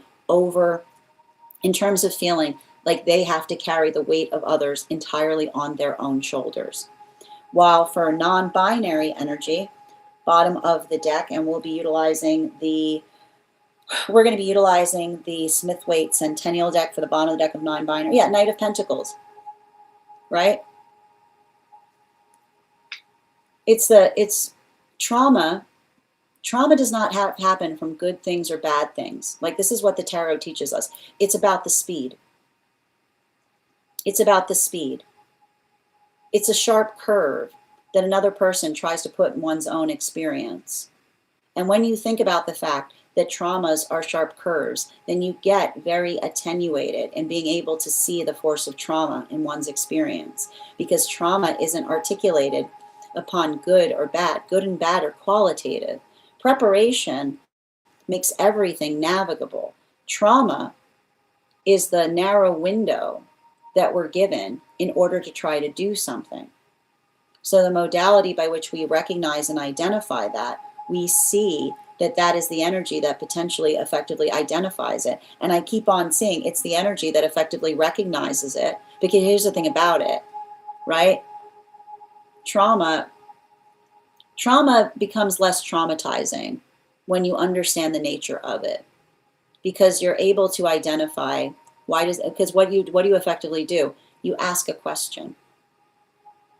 And if energy can't answer a question, well, then it just reaffirms the fact that you recognize that it's trauma, right? And I like to point out, one of the most beautiful questions you get to ask trauma is, why does it have to be like that? And if someone doesn't have an answer to that question, then that's usually because they desire to traumatize with it. right? Why does it have to be like that? And what does trauma say? Because it has to. Oh, it's just the way, just the way it is. No such thing. Just the way it is doesn't exist. Just the way someone desires it to be. That's real. But just the way it is doesn't have to be that way, right? That's identifying the source of trauma in one's experience. It's the energy that says that's just the way it is, without giving any further clarification. And that's how the energy is healing relationship, because that's why the energy is very invested in conversation, the conversation that cleanses in order to understand a better way to be. That is our daily collective read for today. I want to thank you so much for being here and receiving these messages. Just a reminder, if you would like to book a private reading with me, it is a two-step process. You have to book the reading, you have to pay for the reading. Please make sure you do both if you'd like to have that reading. Most importantly, please remember that I will never, ever, ever, ever, ever, ever, ever, ever, ever, ever, ever reach out to you for a private reading. I will never DM you. I will never PM you. I will never slide into your inbox and tell you that I have a very important message that I would like to deliver. The only way you can book a reading with me is if you book one on my site, so I would encourage you to do it there. A couple of updates before we move into personal readings today. First and foremost, thank you to everyone who participated in our recent class on the court cards in the wand suit. Our next class is going to be held on Friday, May 22nd at 5:30 p.m. PST, 9:30 p.m. Eastern. We will be continuing our studies into the tarot with a focus on the court cards in the Pentacle suit. If you would like to become part of that tarot class program, all you need to do is head on over to my stack and become a paid subscriber. Your paid subscription to my stack is your ticket of entry into our live classes each and every month. You will also, as a paid monthly subscriber, have access to over 9 hours worth of material in the Tarot Church Library class archive. Now, it's not necessary to catch up. I'll be doing my best to give you an update on everything we've studied prior to beginning that next class, but the material is there for you to receive as you're ready to receive it. You'll also have access to a complimentary one-on-one mentorship, a one-on-one chat with me and the other students to ask any questions that you may have in relation to anything we've learned and studied thus far. And if you become a founding member, not only will you receive a discount on the full year's worth of classes, but you will also receive access to over 20 hours worth of material in the Tarot Church Library class archive, as well as the opportunity of receiving a complimentary mentorship class with me, where I will meet with you personally to assess where you are on your own personal tarot journey and give you the best insights in terms of how to utilize those classes to the best of your advantage, moving towards your tarot goals going forward. One of the things I tried to do in these classes was make them accessible to the absolute novice tarot reader as well as the seasoned reader. There's definitely something there for everyone. Don't let the lack of experience or your robust experience prevent you from joining us in these classes. And even if you don't become a paid subscriber to my stack, I would encourage you to follow me there to stay up to date on any new offerings or services. I also post my weekly newsletter there, which will let you know about my in-person events as well as my online live schedule. I also post my mystic meditation articles there, which give you updates on everything we've been seeing energetically in the cards. Just wrote one recently on navigating the new moon or the full moon that we experienced. I'll be releasing one shortly on that full moon we've got coming up. Finally, I want to let you guys know that on top of my standard life path readings, I also offer mentorship classes. These are for any of my students seeking a more personalized educational experience with me. I take a very limited number of students for this reason, as those classes are focused on each individual's personal spiritual goals and journey work. Those classes can be purchased on an individual level or as a monthly class series, weekly or bi-weekly, as your schedule permits, so that you can stay more consistent on your personal journey. Also, for my students seeking more consistent weekly tarot support, I'm very happy to offer weekly tarot insight packages. That is a package of 4 30-minute readings, again, weekly or bi-weekly, as your schedule permits, so that you can stay more consistent on your personal journey at a discounted rate, as well as dream interpretation readings, which can be purchased per dream or as a series. If if you purchase the series, I would encourage you to start to keep a dream journal, as we will meet weekly or bi-weekly with that journal and utilize the tarot to understand the key themes and messages coming towards you in the dream space. I want to thank you guys so much for being here today and sharing in these messages, and we will do this again tomorrow. That is our daily collective read for today. We are going to get started on personal readings. If you would like to get, congratulations to our highest gifter. Kath, you are the first person on the list for today. If anybody else would like to get on the list for today, you will be the second person read for. It is 3 cards for a donation of $29 or more, 4 cards for a donation of $23 or more for my subscribers. Links in my bio. Please keep in mind there are 3 things I do not read for across these apps: pregnancy, medical, and legal. Happy to give insight on anything in private readings, and you can book private readings on my site. We're also doing here, when we get to 50K, I'll be gifting that reading back to the collective. So make sure you're tapping that screen. We'll get to 50K in no time. And if you are on the hold list and would like to be added back to the list, just go ahead and put your question in the comments. Just go ahead and let me know the date that you are added to the hold list, and I'll be happy to add you back as well. If anybody wants to get on the list today, it's an absolutely lovely time to get on the list. You will be the first person read for, which means you'll also, you'll be the second person read for today, which means you'll also have an additional card in your reading. I'm going to take a moment to read over some of the comments that came through as I was reading. Excellent. How you doing today? Welcome. Thank you, Eddie, for the follow. And thank you, Michelle, for the follow. How you doing, Creative? Good to see you today. Excellent.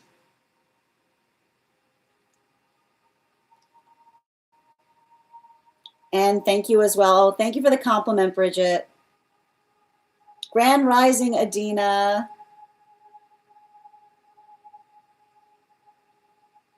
And good to see you, Anita. Happy to read for you on that. If you'd like to get on the list, list is open. Grand existence to you as well, Nonbinary. Good to see you today.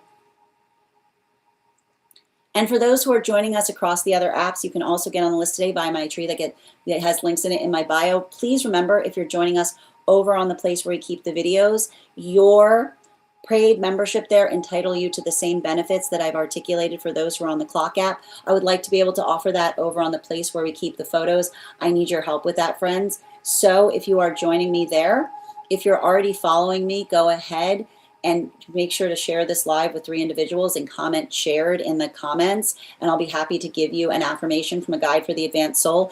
If you have not followed me, just give me a follow there, and I'll be happy to give you an affirmation as well. Happy to read for you on that, Allie. If you'd like to get on the list is open. We can do an energetic read on what's happening, but I will ask you not to continue to post the same question over and over in the chat space. Please take a look at the code of conduct to help understand how to effectively communicate. It's not positive or supportive to those who are trying to communicate with each other in the chat.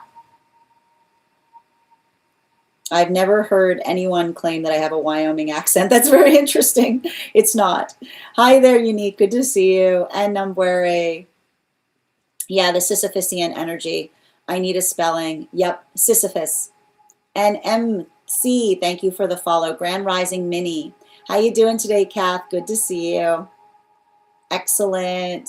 And Adam, thank you so much for those gifts. Friends, please remember, if you're joining us on the Clock app, to recharge your heart me's if you would like an animal spirit guide card on top of your 1 card.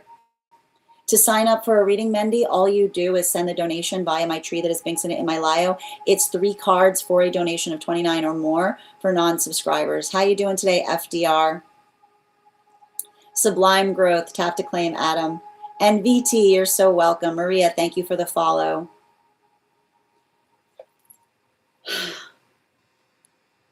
We need feminine energy now. Stand up and get the voice clear. This is us harmonizing generations. I feel like, here's the thing about it. We need all the supportive energy right now. We need healed masculine, feminine, and non-binary energy. But the important thing to recognize is all of the energy is healing in different ways. And this is something that's very important to attenuate in the conversation in terms of what the energy is working through, and having empathy for what others are experiencing in the process.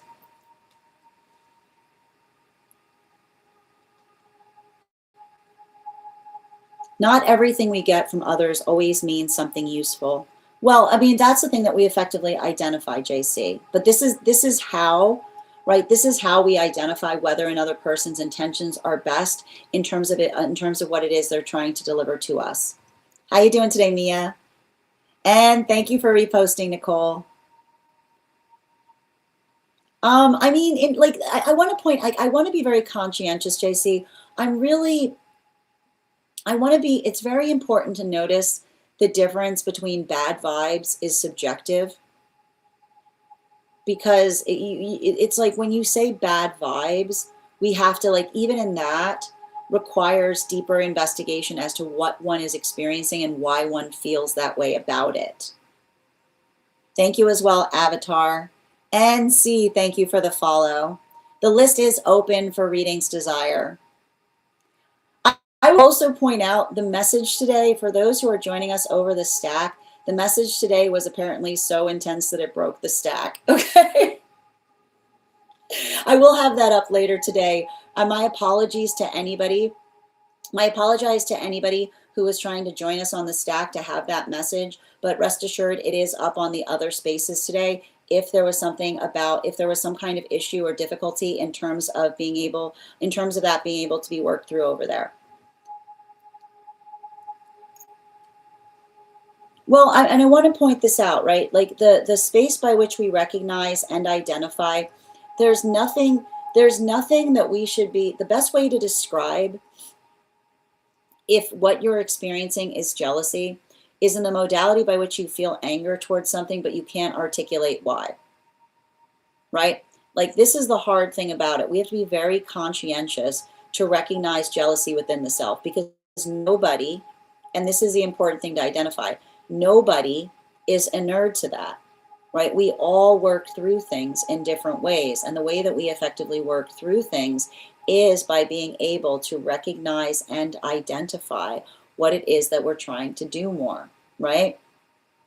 It's working through a lot of those harsh feelings. And I need to point out, that's not something that is entirely focused upon feminine energy. All energy works through this, but I feel like for some of the feminine energy, feeling the weight of that happening, not only as it relates to other energy, but having had that experience from other feminine energy, is what is so difficult or traumatizing, or another person is working to heal. And VT, thank you for the follow. You're so welcome, Team Ulsana. You're so welcome, Kath.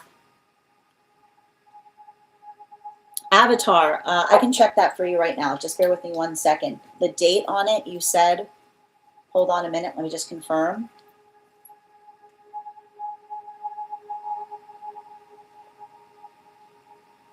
What was the date that you said? You said April 6th or 7th. Bear with me 1 second.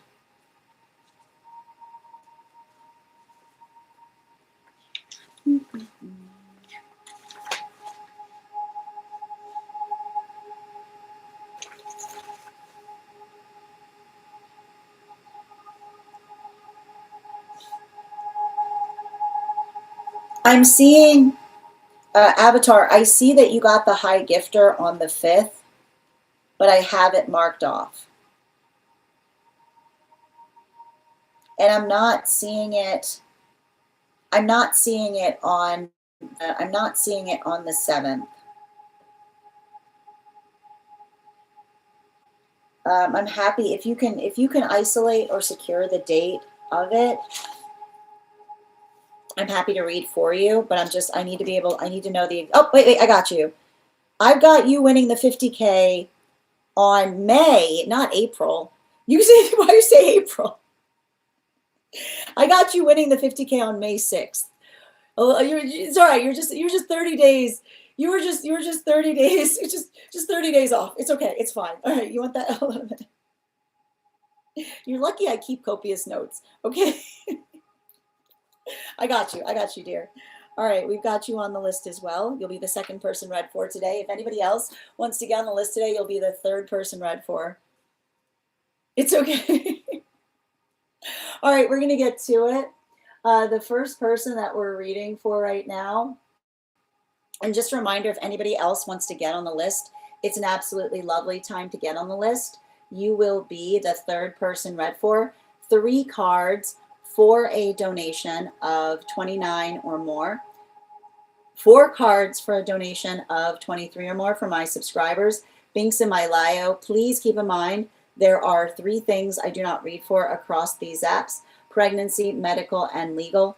Happy to give insight on anything in private readings, and you can book private readings on my site. We are also doing a giveaway when we get to 50K likes. We will have you. Oh, Creative, did you get on the list too?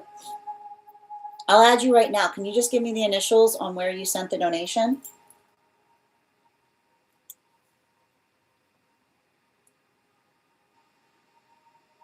And a reminder to anybody joining us across the other apps, you can also, thank you, my dear, you can also get on the list via my tree that has links in it in my bio. And for those who are joining us over on the place where we keep the videos, please remember that your paid membership there entitle you to the same benefits that we've identified for those who are subscribers. I got you. Danae, I've got you on the list as well.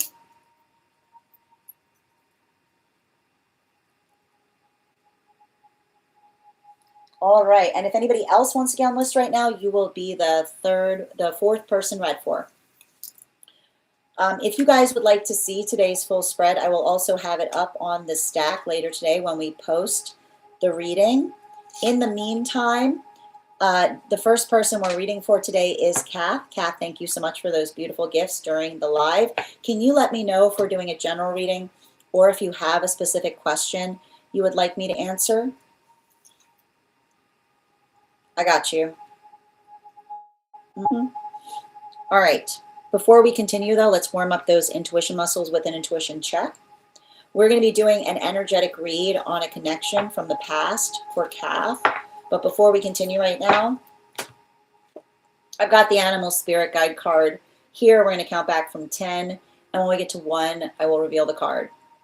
10, 9, 8, 7, 6, 5, 4, 3, 2, 1. You got the eagle. We'll do it again after the next reading. It feels like an angelic message coming through about the whole thing. Hold on a minute. Hold on. Where'd you go? Give me a second. I lost my, yeah, thank you. Come here. Okay. And before, here I get an eagle, same thing. I mean, I get it. Hey, how you doing today, Nikki? Hi there, Diamond. Did you get it? I mean, okay, okay. I mean, hawk is close to eagle. There is, but here's the, like, there's, you have to understand though, Diamond, there's a hawk in the deck.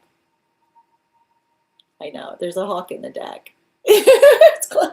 It's close. It's close. It was close. Close only counts in horseshoes and hand grenades. All right, where are we? Where are we? All right, Diamond, thank you for the follow. All right, guys, make sure I've got Kath here. Guys, make sure to Kath some love. All right.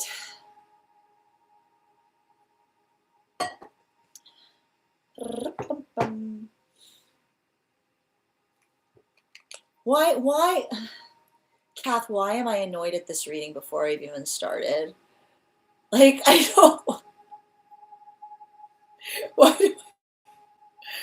oh my God. Really, I need to, hold on a minute.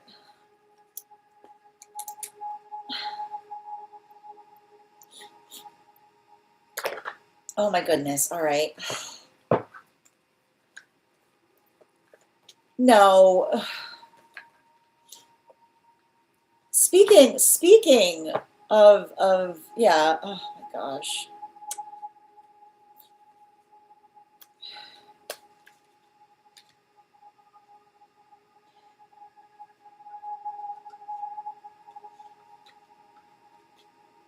Yeah, I mean, here's the thing about it.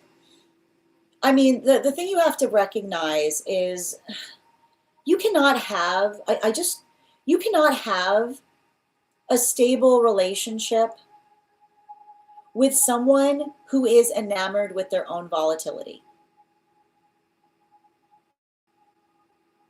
You cannot have, I'm going to say it again. You cannot have a stable relationship with someone who is in an ongoing relationship with their volatility. Because like, and especially if they've got Aries placements, because I got to tell you, it's not, and this is just to say, like, Aries usually heals from stuff like this. When I see energy like this, it's usually from an Aries energy that hasn't gone through a maturation process, because the best way I can describe it,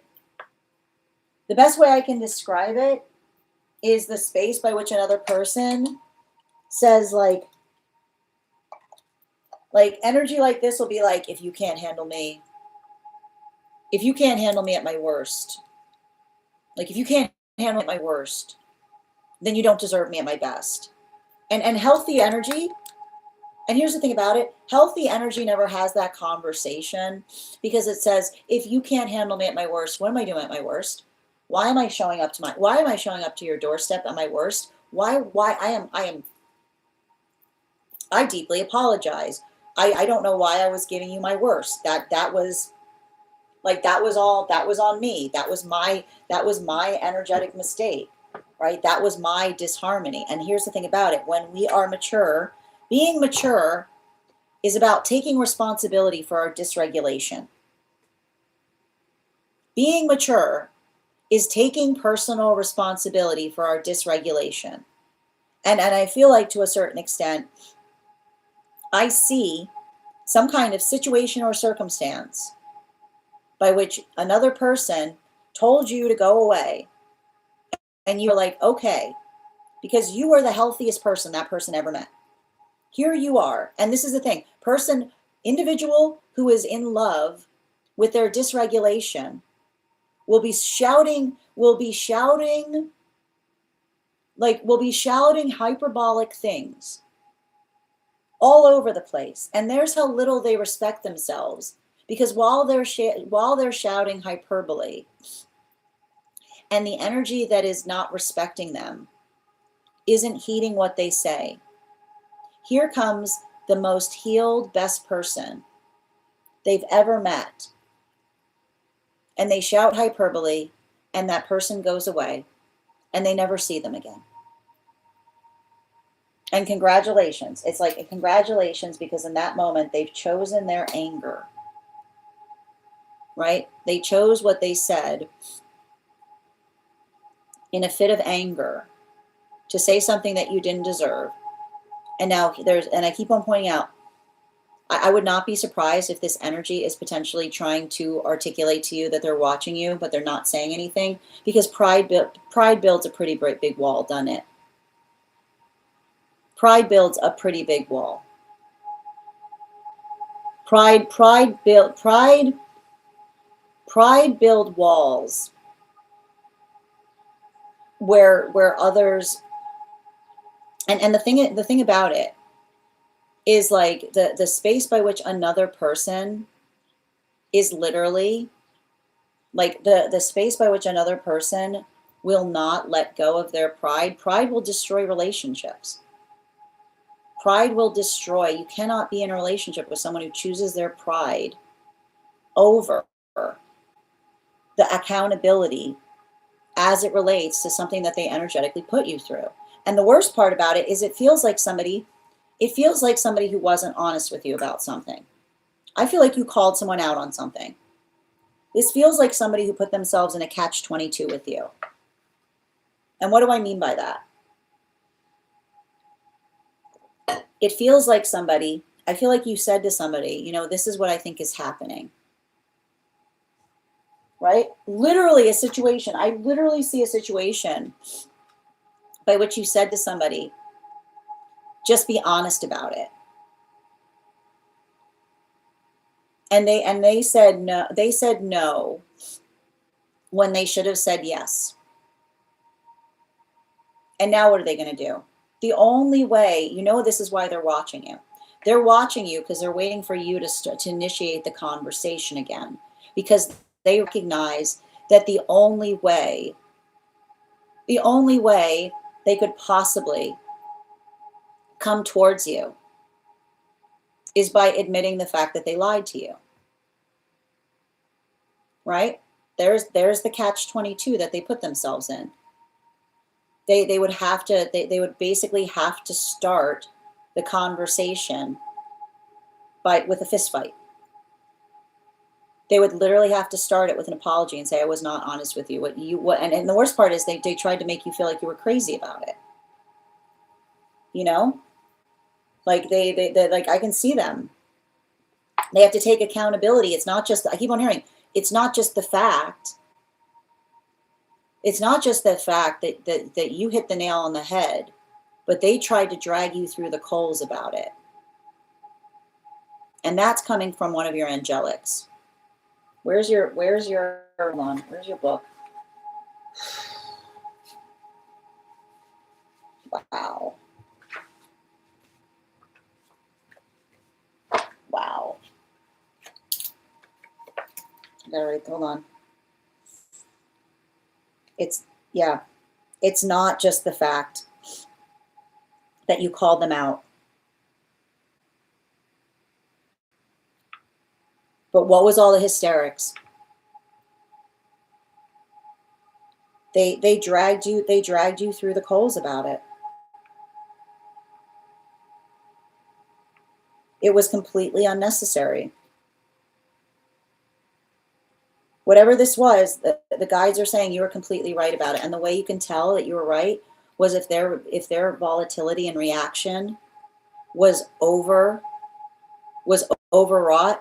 it's because it was distraction. It's giving me like a bang grenade. It's giving me like a bang grenade in relationality to another person trying to articulate and identify something that they were experiencing or working through. So I want you to be conscientious about that. Bottom of the deck on this reading. Yeah, this Two of Pentacles. I keep on hearing somebody say, I didn't technically lie to you.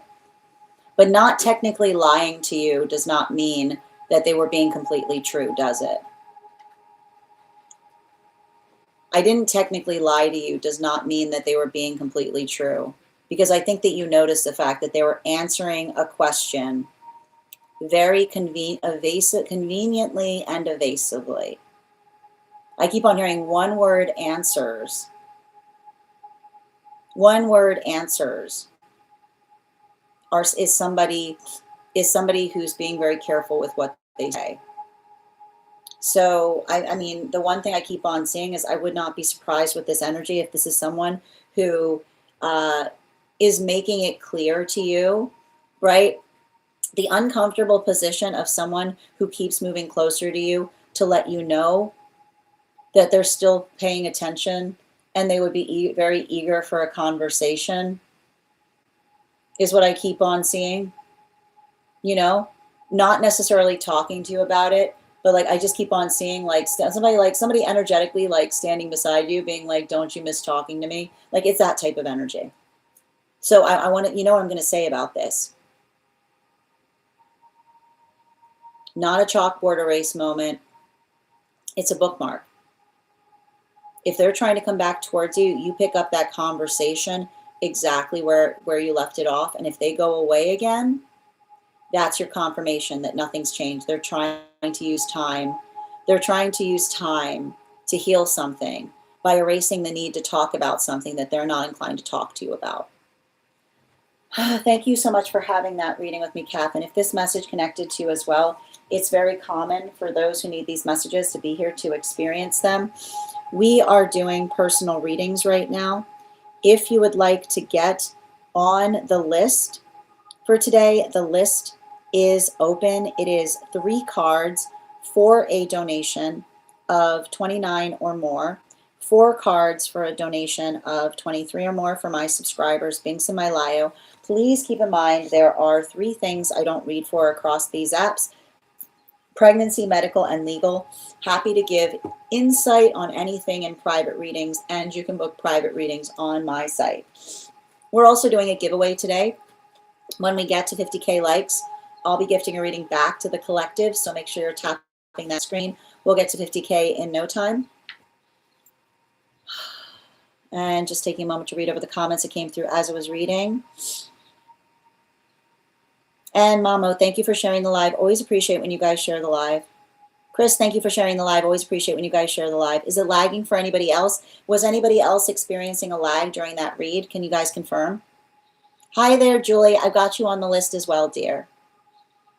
The list is open. I've got you on it. I'll be happy to read the list in a moment. Oh, you never heard that one before, Nikki? It's one of my favorites. It's a personal favorite. Well, it isn't like it to me. It's annoying because it's like if somebody is avoiding a conversation with you, but trying to come back to you, like what else is there to say about it? Yeah. Hi there, Grand Rising, Nikki. So the list I have, Julie, right now is list we've got is Avatar, Danae, Angelique, and Julie. And if anybody wants to get on the list right now, you'll be the 5th person read for. 3 cards for a donation of 29 or more. 4 cards for a donation of 23 or more for my subscribers, Binks in my Lio. Please keep in mind there are 3 things I don't read for across these apps: pregnancy, medical, and legal. Legal, we read here, life path readings, highest priority messages from spirit, angelic, dream interpretation, past life, mediumship, love readings, pet readings, animal, spirit guide readings, akashic, mind, body, spirit, love, and aura. If you have information that you feel is necessary and relevant for the purposes of our read, you can include it in the notes when you send the donation. You can also post it in our subscriber-only disco channels in the appropriate channels. Hi there, Julie. Yeah, I didn't get the next words after volatility. If you missed any of that reading, Kath, I would refer you to the place where we keep the videos, because you'll be able to basically rewind and catch it. And thank you again. You're so welcome, Nikki. It glitched for you too. Okay. Oh, he is. It's so confusing. But it shouldn't be, like, that's the thing. Let the confusion be the closure. If it's not making sense, like, let that be the closure. Mamo, thank you as well for receiving this message. This is the same person from the previous reading who tried to, like, yeah, exactly. I keep on, like, and none of this now or never energy. Thank you guys for supporting each other in the comments. Thank you for confirmation, Nonbinary. Yeah, I've been asking a lot of questions to him, especially about the current situation. And I almost said to just be honest.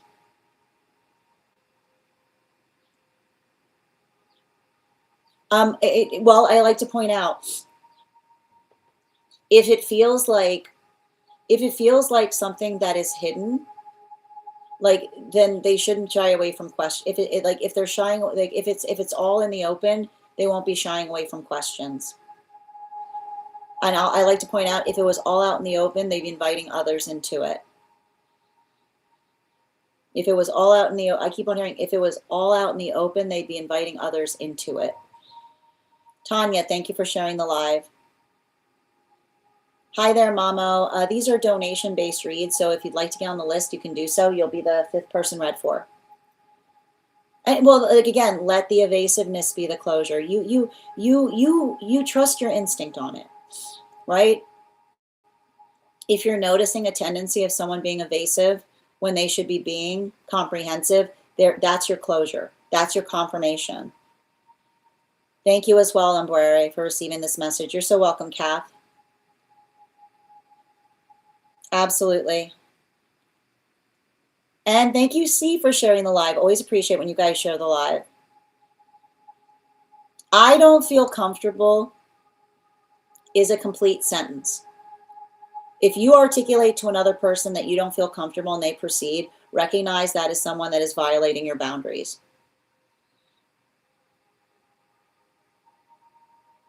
Tanya, I hope you recognize that you're in a safe space. If you're feeling unsafe or threatened in your own home, I want to make sure that you're doing what's necessary in order for you to feel safe, seen, and supported, okay?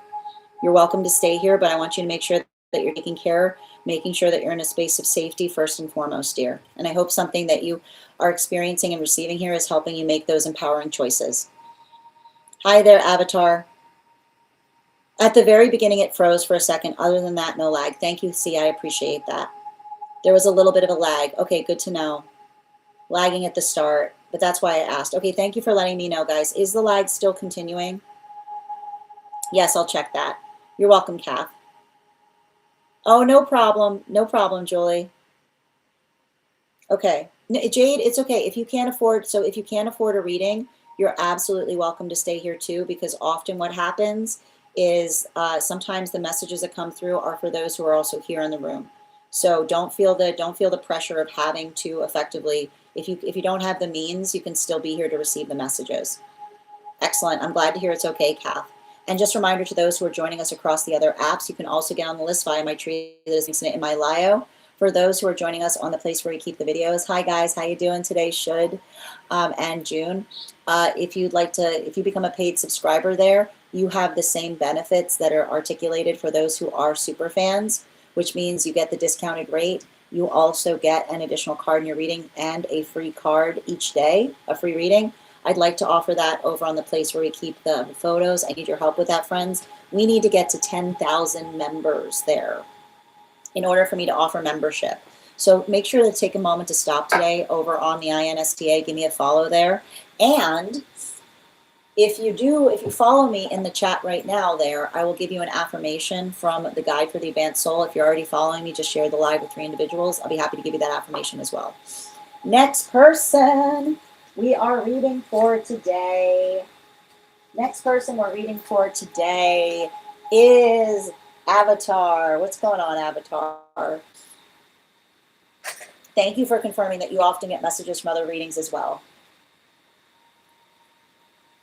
Can you let me know if we're doing a general reading or if you have a specific question you'd like me to answer?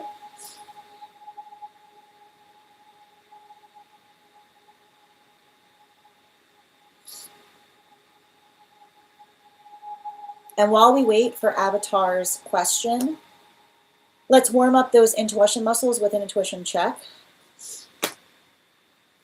I've got the animal spirit guide card here. We're going to count back from 10. And when we get to 1, I'll reveal the card. 10, 9, 8, 7, 6, 5, 4, 3, 2, 1. We got the adder. We'll do it again after the next reading. All right, just bear with me one moment. And I'm going to pin up Avatar here. Oh, that's really kind of you, water-bearing stars. I appreciate you, and thank you for stopping by. Reading on the feeling, I've been dreaming while awake during the day. It's a guide.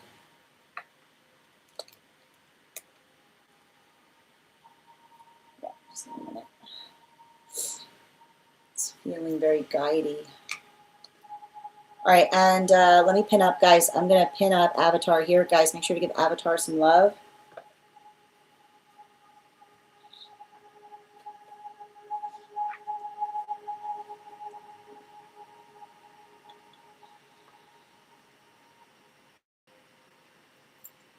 It's a guide swinging by.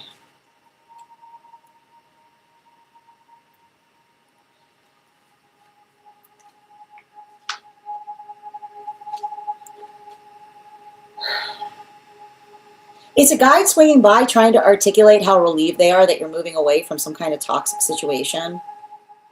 I keep on hearing some guide say like, oh my God, I thought you were never going to get out of there. Like, it's like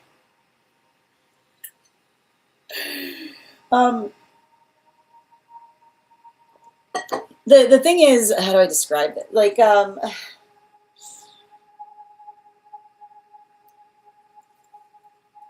got to point this out.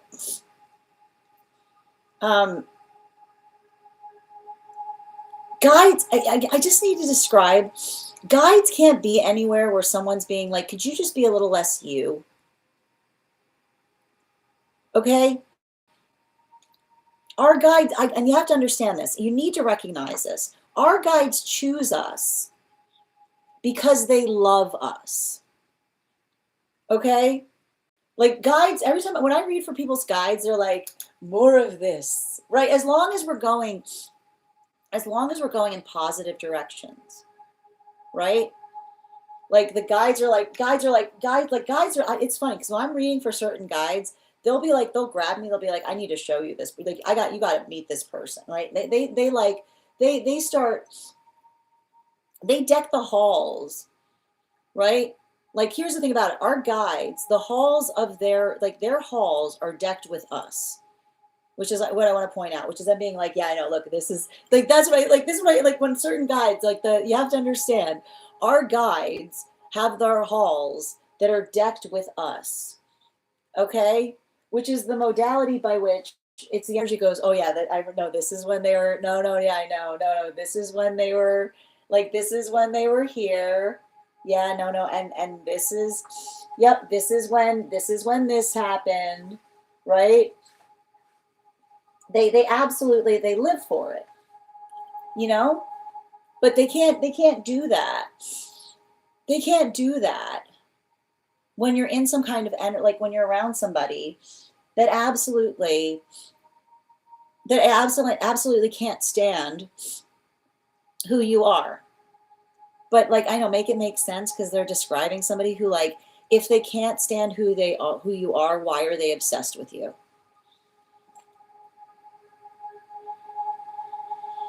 If they can't stand, if they can't stand,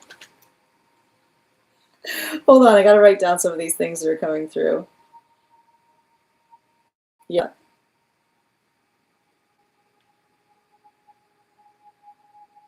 Like, if that person, like, if that person, if, like, it's giving me, like, if that person hates you so much, why is it that your, like, why is it that your name is all I keep on hearing coming out of their mouth?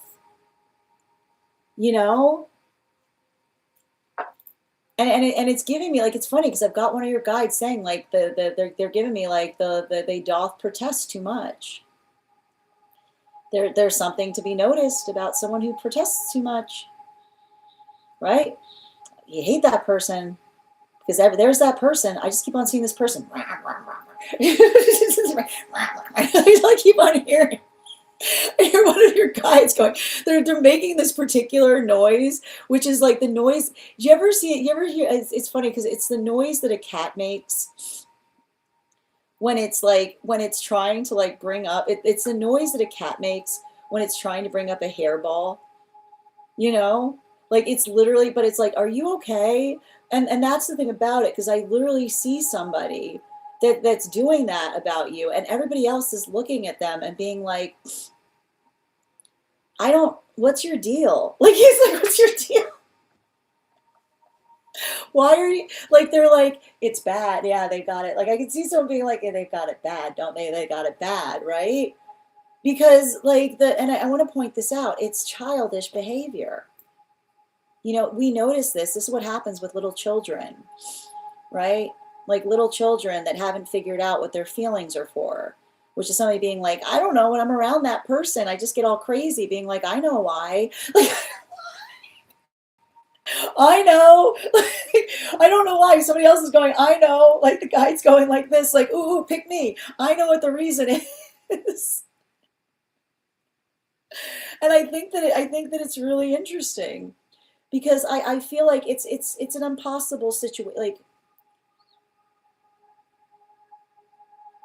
I feel like that guide is stepping towards you because they're trying to reassure you that you're making the right, you're moving in the right direction. And the thing about it is, and the thing that they're articulating to me is, you can't get anywhere. You cannot step into your dream with someone that doubts your dream every step of the way. Okay? I'm going to write that down for you because, again, it's coming from one of your guides. You cannot step into your dream with someone who is doubting you at every step. And I know it's painful. That's a them problem. That's a them problem. It's not a you problem. But I know how painful it can be when you go through experiences like that. Because I literally see a situation by which you invited someone into your dream. You painted them you were like, this could be beautiful. I see it, like, and I feel like it's like it's driving me crazy seeing it, because and I'm like, look, we're like invoking the energy here, you know, like the false promises here. Do you see the false promisers coming in? It's always, I want you guys to pay attention, for those who are on the clock app, when the false promisers come in when I'm doing a reading, because even that is a part of the reading. So it's really intriguing, because you've got like not one, but two people with the same false promise, right? And that's the thing about it. Like it feels to me like somebody who was false promising something to you if you would depart from being who you were in the process. And the message I keep on hearing from your guide, and the energy you're feeling, is saying, remember, your guide would never ask you to do that. Your guide would never ask you to depart from yourself. This guide wants you to come back into yourself, because they love that. They keep on hearing that. That's why they're articulating the fact that they're saying that their halls were their halls are decked with you. They're a big fan, is what I keep on hearing. Your guy's like, I got a crush on them. The guy's going, I got a crush on them, because here's the thing about it, right? A crush is the identification of saying a true crush is loving to see someone win, right? Is what I keep on seeing. Like, and I think I feel like that's the energy that the guide is trying to bring to you. And it's feeling to me like they're showing you what it's going to feel like to be in connection with a divine counterpart, because I keep on hearing they're giving you some kind of energy of like the crowd goes wild, or cheerleader energy, because I just keep on seeing that the experience by which we articulate upon our energetic excitement, I keep on seeing like don't I don't know who this person is, but I keep on hearing, don't let be reasonable. Don't let be reasonable move you away from your dreams. Because I just keep on seeing someone who's trying to come back into your life by trying to say that you doing nothing but following their directions, like you can't make it make sense. Like somebody who says be reasonable, but you're literally just doing what another person asked you to. That's literally you being the reasonable one. That don't go into, like, if somebody's giving you like mismatched directions, like that's the source of the trauma. And I feel like it's almost like a guide that's saying that they're relieved because you can finally hear them again, is what I keep on seeing. Bottom of the deck on this. Yeah, confirmation. You're like, that is like, I feel like that's them being like, keep going. I love this for you. They're going to keep going.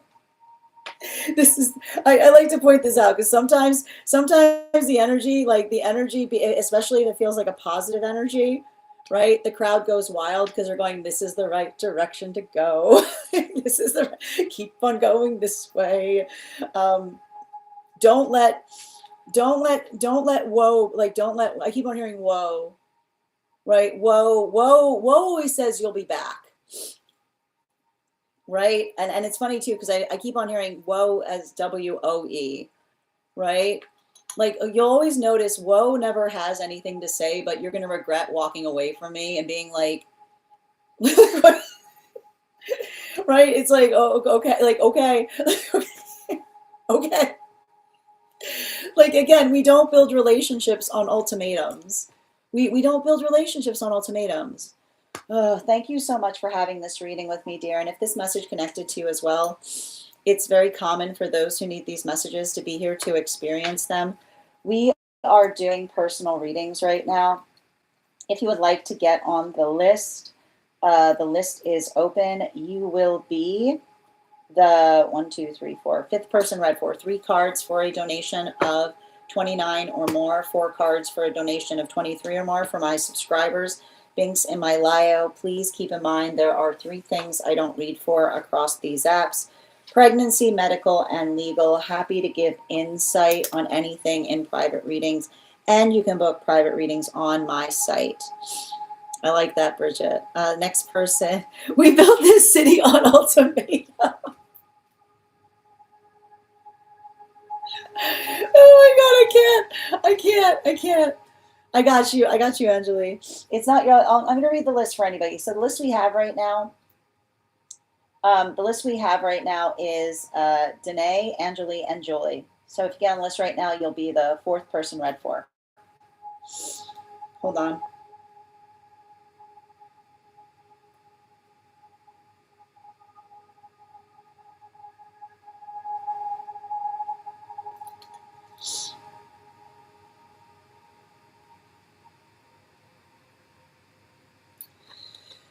All right.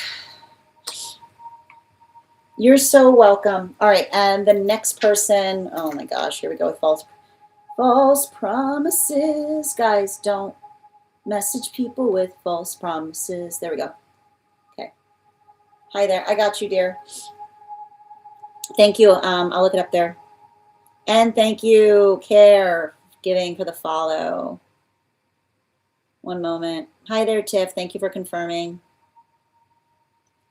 And just reading back up. It's very clear sometimes, feelings. Yeah, it's like, and I like to point out, like when you're walking away from energy like that, I wouldn't be surprised if you're picking up, I'm getting like flare-ups is what I'm seeing. Like it's like it's giving me a lot of this come back here kind of energy. No, I see exactly what's going on there. It's giving me, and the thing about it is it feels to me like they're coming to you from a guide. Yeah. And I want to point out, it's the thing that I think that you have to understand, the guide is the feeling. I'm gonna, Avatar, I'm gonna say something to you that's really important about those things that you're seeing. The guide is the feeling, not the confrontation. Hold on. They're just saying the guide is the feeling, not the confrontation. Our guides never have to confront us. And if our guides, I want to point out, if our guides are confronting us, they are confronting us in the best way possible. Which is usually like, and I'll point out that the only time I see guides confronting us is being like, get your chin up. Like, you know what I mean? Guys go like, guys put the chin up, not the head down, is what I keep on getting. Guides put the chin up, not the head down, is what I was seeing there. Okay, I don't know why they're just articulating that's really important. Okay. I put on quite a show, I can assure you. Absolutely. Happy to read for that on you. Happy to read for you on that, Chrissy, if you want to get on the list. That's typically what we have when we do an aura reading. Yeah, if they can't stand who you are, why are they obsessed with you? You said something similar. Because, again, often that's somebody who hasn't worked out their, like, who's projecting onto others. Right? That's the sound of someone who hasn't worked out their feelings and they're just projecting trauma onto others. Yeah, it's wild, toxic. Yeah, it is. It's toxic, gross behavior. The message is very cute and loving. Yes, people who have faith in you will give you faith in yourself. Tap to claim. Yes, this is so beautiful of a message. You're so welcome, Water. And Care, thank you again for the follow. Absolutely. You're so welcome, Anjali. Ooh, I love that, Bridget. I love that. Oh, I'm pinning that right there. That's beautiful. I'm gonna put that in I'm gonna put that in Avatar's book.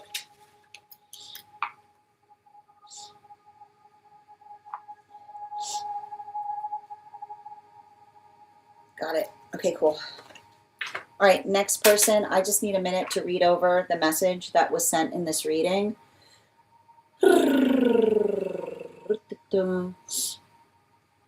Okay. Sending you support, Danae.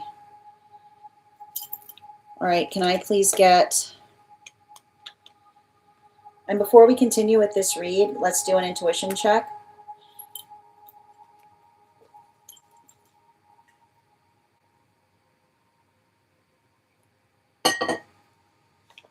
I've got the animal spirit guide cards here. And count back from 10, and when we get to 1, I will reveal the card. 10, 9, 8, 7, 6, 5, 4, 3, 2, 1. We got the fire dragon. We'll do it again after the next reading. And I'm going to pin up. Yep, I got you. I'm pinning up creative here. Guys, make sure to give creative some love. For anyone asking, we've got 1, 2, 3. We got 4 people. If anyone gets on this right now, you'd be the 4th person read for.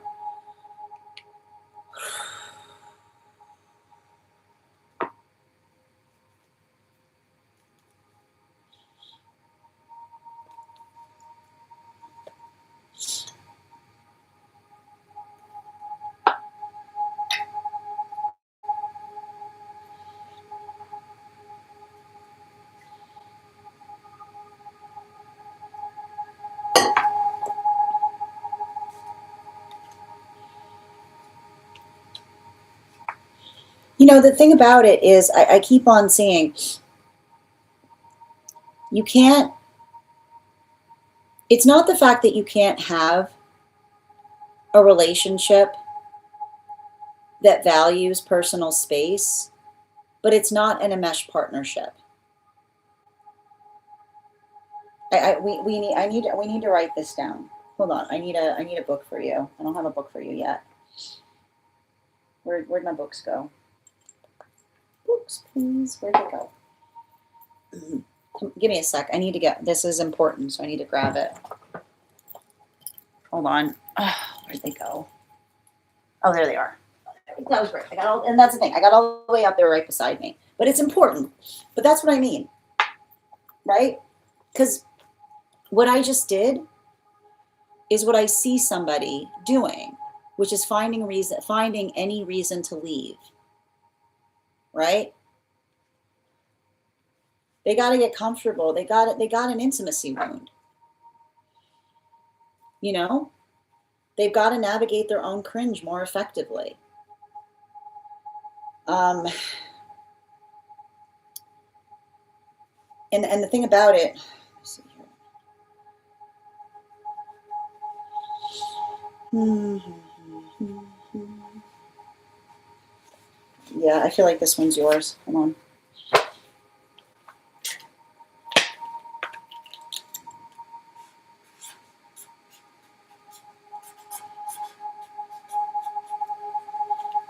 Yes, I'm just gonna say it again, because and the thing about it's interesting too, because I've got a paternal in spirit that's taking accountability for it, because I feel like they're trying to say, instead of healing from me, they become just like me.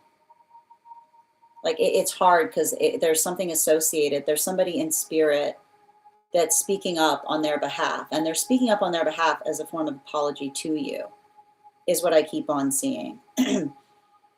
Like they're trying to articulate the fact that they're the source of this wound in a person, because they were just like that.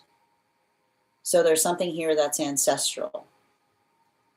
And the thing about it is, it's not the fact that you can't Like the major message that I keep on seeing someone understand is it's not the fact that you can't have some type of relationship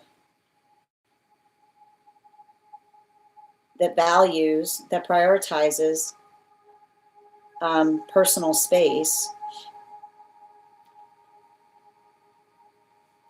but you can't have an enmeshed partnership. Because, and enmeshed, and here's the thing about it, an enmeshed partnership,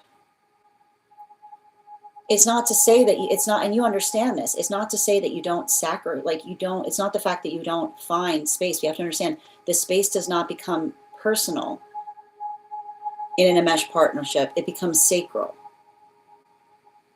That's like the truth of it, right? You let go of personal space and you find sacral space, which is like really cool.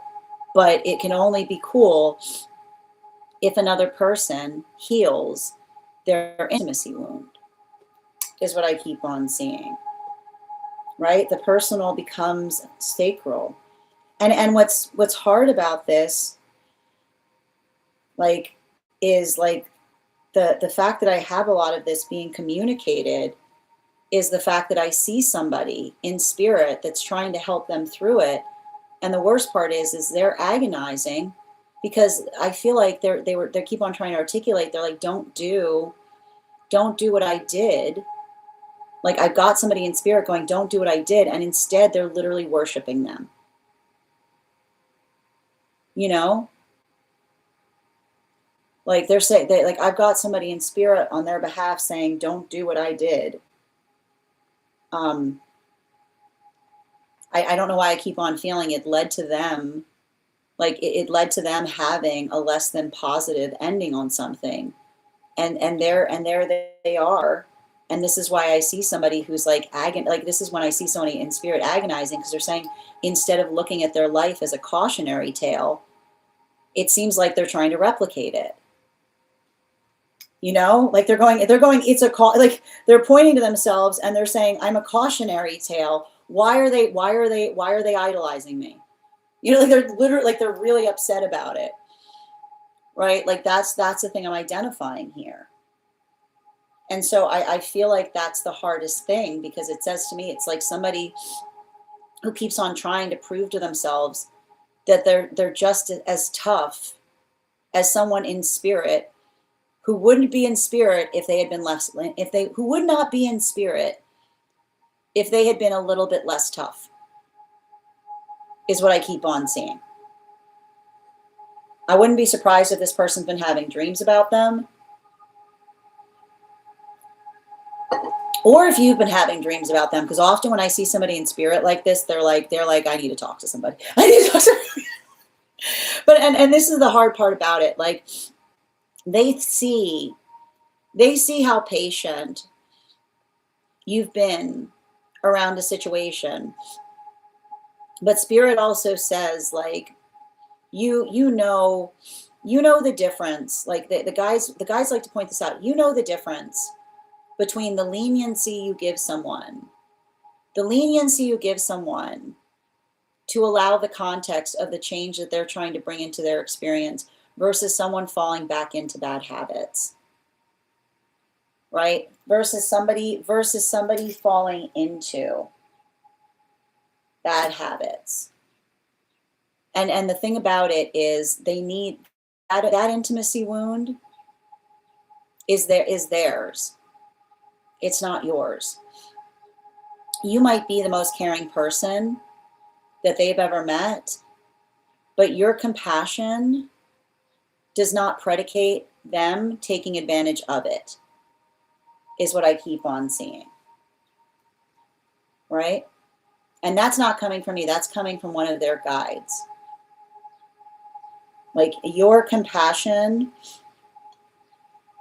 does not predicate them taking advantage of it, which means somebody that goes, oh, it's okay, I can return back to my worst version of self because I know I have that person there. if everything, I keep wondering, if everything goes to pot,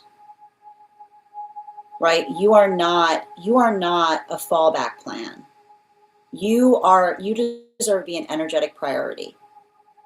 And I feel like that's what you need to write down. You are not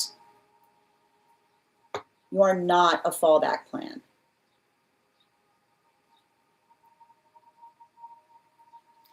And something about you recognizing and identifying that, and something about you being able to articulate to another, like especially in relationality to that, I just keep on seeing, like, I feel like it's interesting because I can tell that there's closure around this because I've got their ancestors giving you their blessing, which is a sad state of affairs, right? Like their ancestors are giving you their blessing. And they're underlining the word there, which is the observation of them being energetically aware of everything that you've done for someone. And they're trying to articulate to you that it did not go on. I know it feels underreceived. It's interesting that I was trying to say unreceived, but instead the word that came through was underreceived. And it's interesting because underreceived would indicate the fact that another person did not take the benefit of the lesson that you are trying to impart to them. But like their ancestors are articulating the fact that they recognize, they see the fact that you were working. They see the fact that you were working to help another person understand that there was a better path for them. And so for a lot of that energy that I'm seeing right now, like, and especially even given the fact that we see that we see even now, like, and I want to point this out, like the energy that we see here coming through, like if they keep on getting distracted by energy that's making false promises to them, like the guides are almost articulating and saying, like that's not your failure point, that's theirs, is what I keep on seeing. Bottom of the deck on this reading, yeah, they trust your judgment on this, because I just keep on seeing the amplification of identifying and doing something because we care about someone. When we care about each other, we don't condone bad behavior, right? And what we accept, we condone. So I feel like I keep on seeing, if that's the space by which you're saying to someone, like the place by which you're articulating upon something that feels like you have no choice, like the guides are effectively articulating that they understand that as well. That they understand that you making that choice is not something that you're doing to hurt someone, but you trying to effectively identify and recognize what is effectively healable versus what another person, like what is healable versus what another person is worsening in. Sending you so much support on that journey, dear. And if this message connected to you as well, it's very common for those who need these messages to be here to experience them. It's interesting too, yeah, like because I didn't even pull the other two cards on this, but like that's what I said. Like they're it's like it's just giving me an ancestral message of understanding that their guides say that they see the fact that you've done everything you can to try to help someone. You know? Thank you so much for having that reading with me. And if this message connected to you, and it's coming specifically, I don't know who this is, but it feels like it's a paternal energy that's in spirit. That's almost trying to thank you. They're saying thank you. Like they'll energetically take it from here. You might be hearing from them. Like I feel like you might be hearing from them because like they're equally frustrated. They're as frustrated as you are, is what I keep on seeing. Thank you so much for having that reading with me. And if this message connected to you as well, it's very common for those who need these messages to be here to experience them. We are doing personal readings right now. If you would like to get on the list is open. You will be the 1, 2, 3, fourth person read for, 3 cards for a donation of 29 or more, 4 cards for a donation of 23 or more for my subscribers. Links in my bio. Please keep in mind there are 3 things I do not read for across these apps: pregnancy, medical, and legal. Happy to give insight on anything in private readings. And you can book private readings on my site. We're also doing a giveaway today. When we get to 50K likes, make sure you're tapping that screen. We'll get to 50K in no time. Oh my goodness, hold on a minute.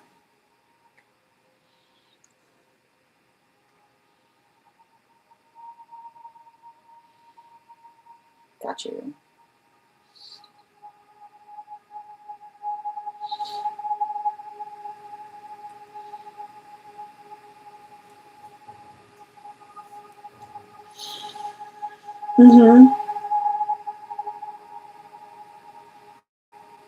Got it.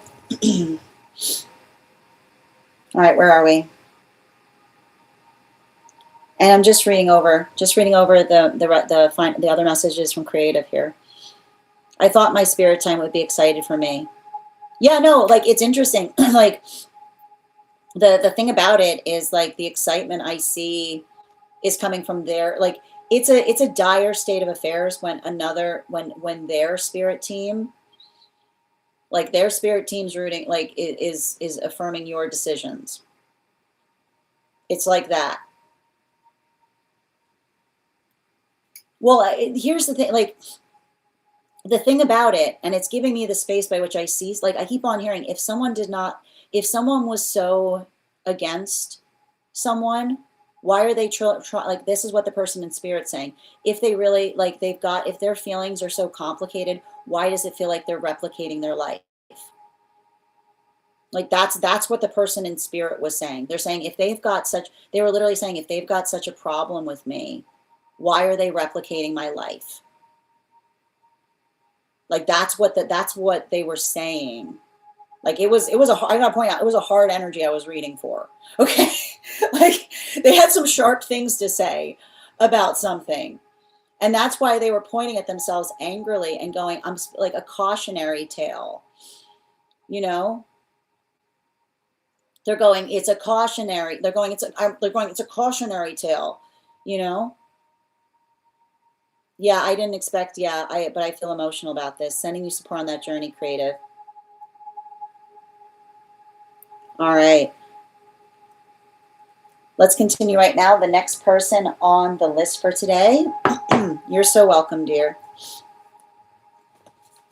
All right, the next person on the list for today we are reading for is ANGELIC.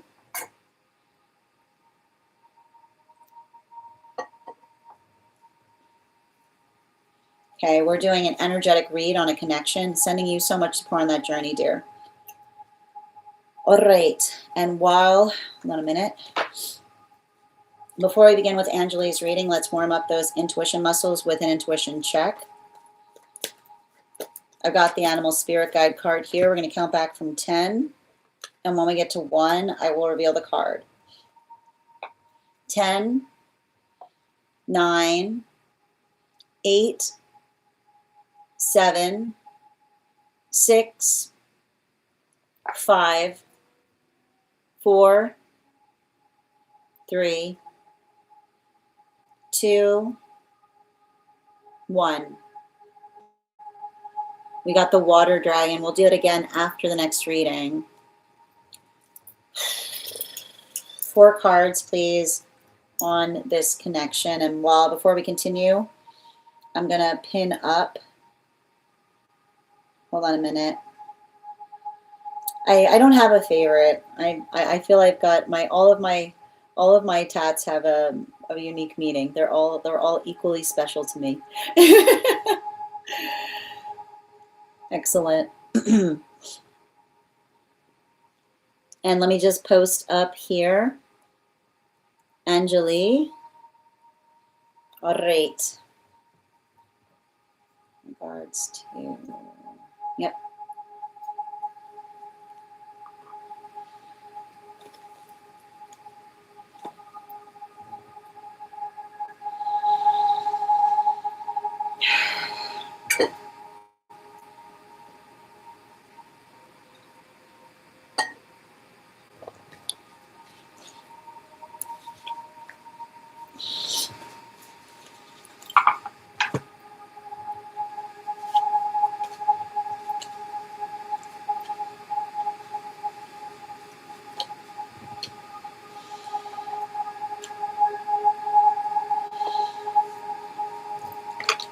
I'm getting the same message I got last time I read for this, which is the only way you can determine the health of this relationship is if you go back out in public together.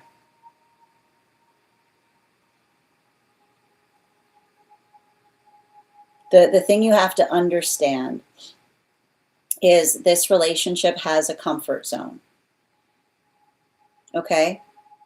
The circumstance, you basically identified that the relationship is perfectly fine when it's just you and them. It's perfectly, there's nothing wrong. There's nothing wrong in the context of there being a situation that's just you and them. But you have to understand that codependency, okay, there's a misunderstanding of codependency. The problem often that happens with codependent relationships is there's nothing wrong when it's just you and another person, right? Because that like there's no anxiety in relationality to the energetic exchange that is happening there.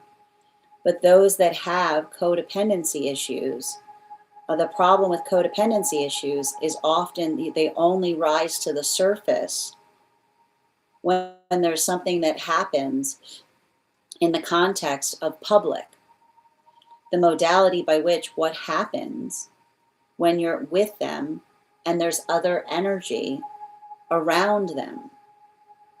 That was the difficulty that we identified that was occurring. So I want you to be conscientious, because you basically, what the guides are trying to articulate and show you is that you described, you see a relationship situation by which you said, when everything is fine, when it's just me and them and there's no one else to concentrate on, right? There's not, like, everything's great. I wouldn't be surprised if you guys are in a bliss state, but that's a secluded relationship, right? It's a secluded relationship because there's nothing to work, like there's nothing to be navigated as it relates to the fact that you can't have a relationship that's reclusive, right? A secluded relationship is a reclusive relationship in the space by which you can't take the relationship out without something negative occurring to it. So the only way to discern if this relationship has healed, even in the context by which you said that you're aspiring or desiring, communication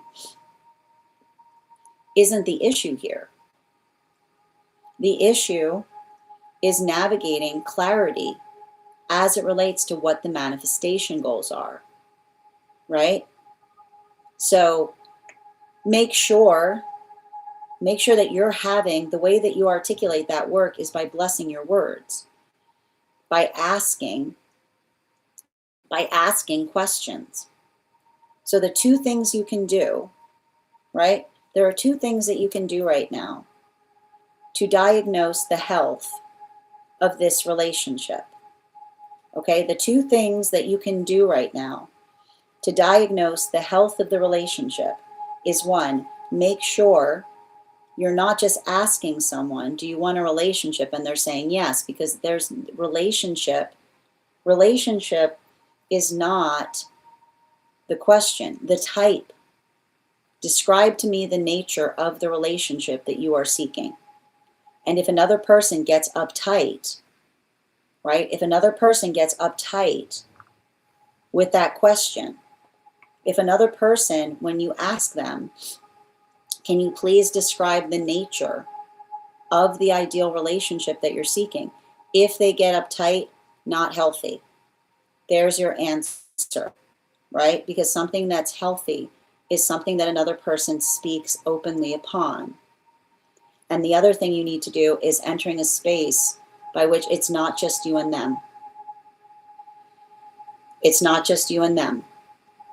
You have to go back to the circumstance or experience that potentially arose, that created the energetic hurdle in the first place. The modality or the experience by which you are able to recognize and identify what feels like, whether that person can navigate other energy, right? Whether that person can navigate other energy being interested in you, right? The fact, and I keep on hearing, not, and I want to point this out, it's completely normal to be outside and have energy interested in us, which is the modality by which another person wants to carry a like I keep on hearing, carry a harmless conversation, right? Carry a harmless conversation to us without, right? Without getting overly emotional about it. Bottom of the deck. You guys, you're basically, you're in a liminal space with an individual right now. You're in a liminal space. A relationship that only succeeds when it's not in public is a reclusive, right? It's a reclusive relationship, because it's not the space by which you say, oh, it's fine, we're great, as long as we just avoid public situation. Like, you know what I mean? As long as we avoid, everything's fine. As long as we avoid like any situation that requires there being anyone else there, right? But if you notice a tendency, if you go right back out and the same thing happens again, then you're potentially noticing someone who has codependent tendencies. Because the thing about codependency that's wild is codependency is not the space by which another person, you have to understand, codependency is not often the space by which another person identifies the fact that they need us desperately. It's the fact that another person can't handle anybody else getting any portion of our energy. That's the misconception when it comes to codependency. The fallacy of codependency are others who believe that codependency is the space by which another person is always leaning on someone. That's not codependency.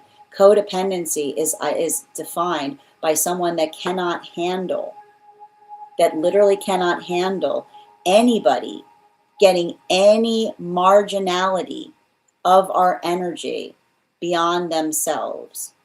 So the only way to fortify and make sure that you're not dealing with a situation by which another person is over codependent is to effectively go back out and see if the same situation or circumstance happens all over again.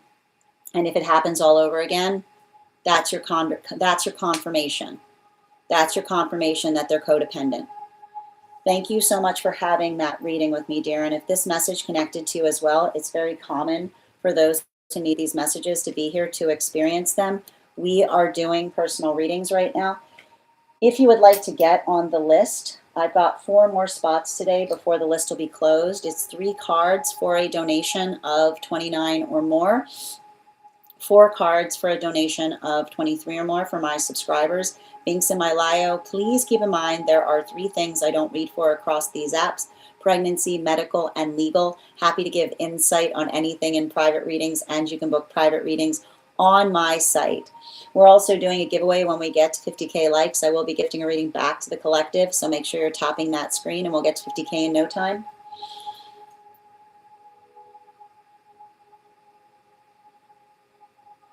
And just reading over.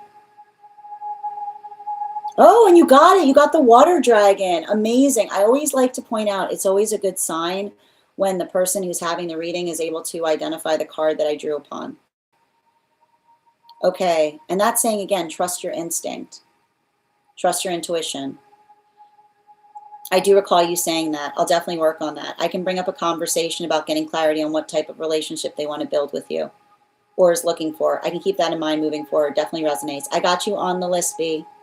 Yeah, that's not ideal, to say the least. Exactly. You're not a secret to be kept. Tap to claim. I can make that happen. You're so welcome, dear. Absolutely. All right, let's continue right now. The next person on the list for today is Julie. Julie, if you're here, can you respond in all caps? Let me know if you would like a general reading or if you have a specific question you'd like me to answer.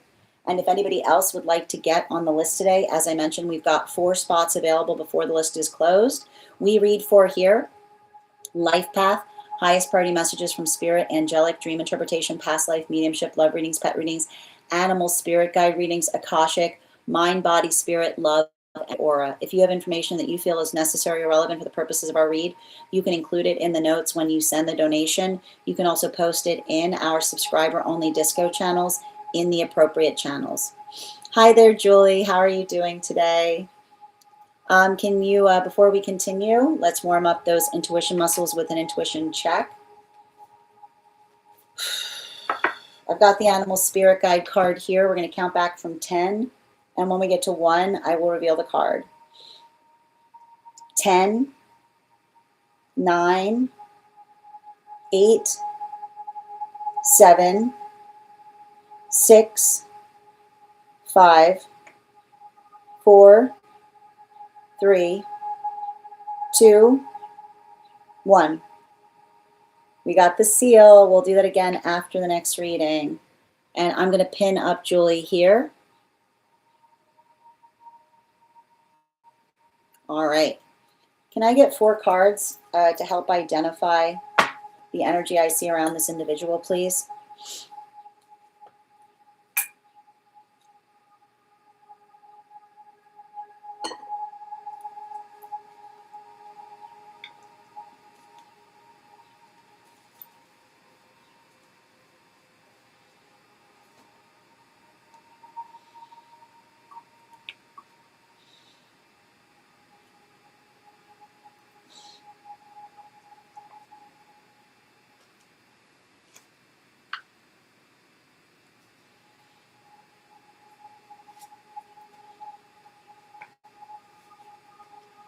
Mm.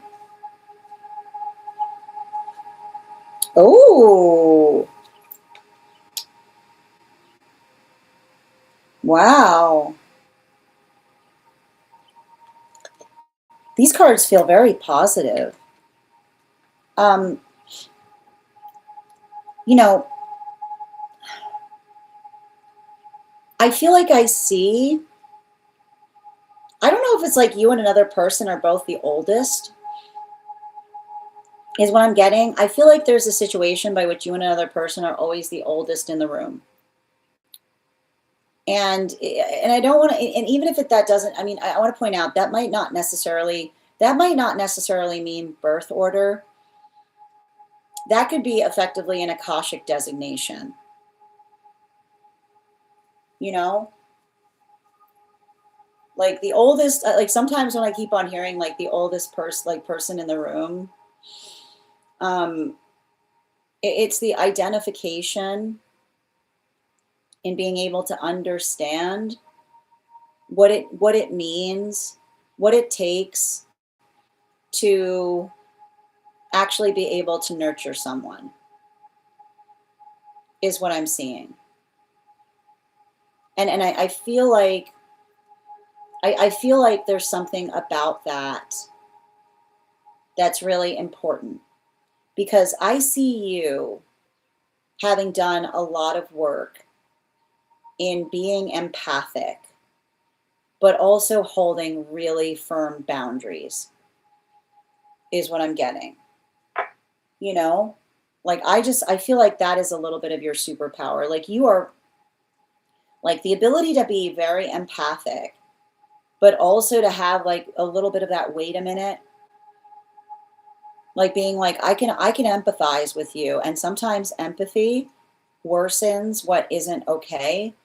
You know, like I've got you like very much, like I don't know, I keep on getting like clocking situations is what I keep on seeing. You know, like I feel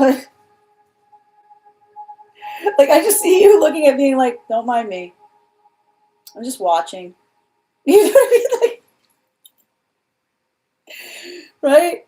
Now I'm just watching, like, you know what I mean? Like I've got a little bit of that energy on like, then here's the thing about it, you know, like they're like never are you more maternal, right? Never are you more maternal than when you say to someone, don't mind me, I'm just watching, you know? And I feel like there's something about them. And I mean, I don't mean this in a negative way. I don't mean this in a negative way, but I see somebody who has a tendency of showing off in the best way possible. Like there's not, and here's the thing about it, right? Somebody who likes to show off, but likes to show off the hard work they've done, right? Like, and this is why I keep on hearing I keep on getting showing off is showing up, right? Showing off is showing up when we're able to articulate to another person that we're energetically proud, right? That we're energetically proud to be in spaces and places is what I keep on getting. And I think that that's really important because the way I want to describe this is if there was any type of energy, like if there's any situations in the past by which another person, like by which a relationship was damaged by another person saying, leave me alone, you know, you know this, right? Why would someone ever ask us to get off their back if they were doing something that was noble? I got to write that down for you. Hold on. You get a book today. Hold on a minute. Yeah.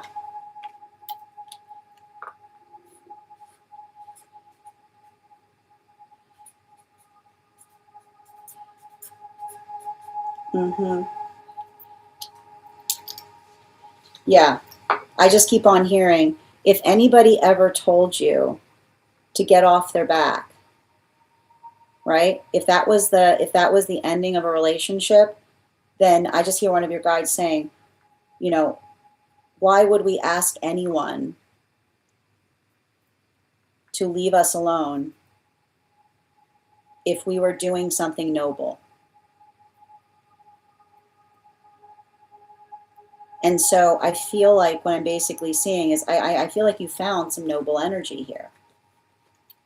And noble energy, right? Like noble energy is proud to be seen, right? Noble energy is proud to be seen. It's a space by which another person identifies. And I feel like that's what's potentially going to be healed between you and them. Because noble energy delights in being perceived, right? Because when we delight in being perceived, it's because we're doing things that we're proud of doing. So I feel like there's something important about that, because I don't know if this person, I feel like I got a lot of parent vibes off of somebody. You know, I don't know if this is someone who has children or has someone that they almost raised like a child, but I see somebody saying that they're trying to live their life being a good example, right? Like I'm getting some kind of energy of someone that says that they themselves have had to overcome. I keep on hearing, I feel like they had overcome somebody who let them down a lot. And I literally see somebody saying that they're living their life to avoid another person having to go through what they went through. And that's why I see them kind of working into that context of nobility, because I just keep on seeing the fact that they're very conscientious of the fact that they're trying to do something. They're trying to set the template, is what I get. They're trying to set the template with their life to be able to correct something. Bottom of the deck. That's what I mean about noble energy, right? Because noble energy is not the space that says, if I had to go through it, so do you, right? Like, there's nothing noble about that. You'll often see very damaged energy that tries to articulate, and that's the thing again, like the sound of trauma is the sound that says, if I had to go through it, you have to go through it, right? Like, yay, you get to be like me, putting someone through something that makes no sense and saying you'll thank me later when you don't. I literally see a situation by which someone had to like put some distance from someone because the sound of trauma occurring is somebody saying, you'll thank me later, and that day never comes. You know, like, you'll thank me later, and the day never comes, and another person says, you actually, you didn't prepare me for anything beyond the fact that I had to deal with you my whole experience.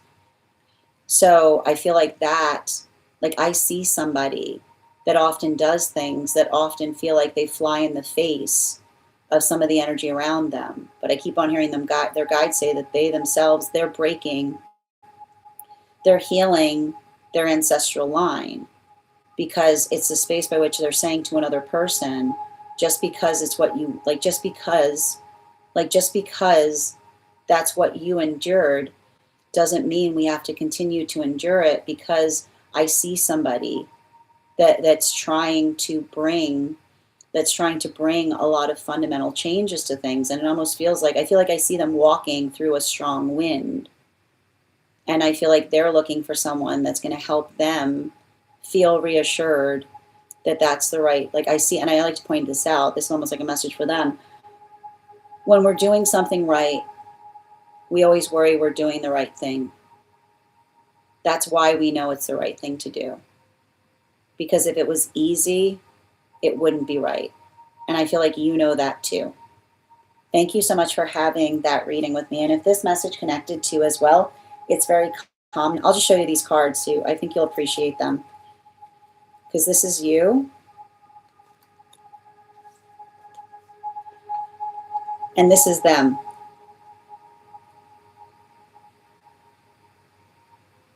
So you can go ahead and screen cap that, because that's a nice combination I'm seeing right there. Thank you so much for having that reading with me. And if this message connected to you as well, it's very common for those who need these messages to be here to experience them. We are doing personal readings right now. If you would like to get on the list, we've got 4 spots available before the list will be closed.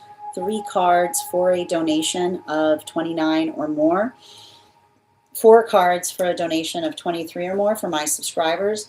Links in my bio. Please keep in mind there are 3 things I don't read for across these apps: pregnancy, medical, and legal. Happy to give insight on anything in private readings, and you can book private readings on my site. Oh, thank you, dear. I appreciate you too.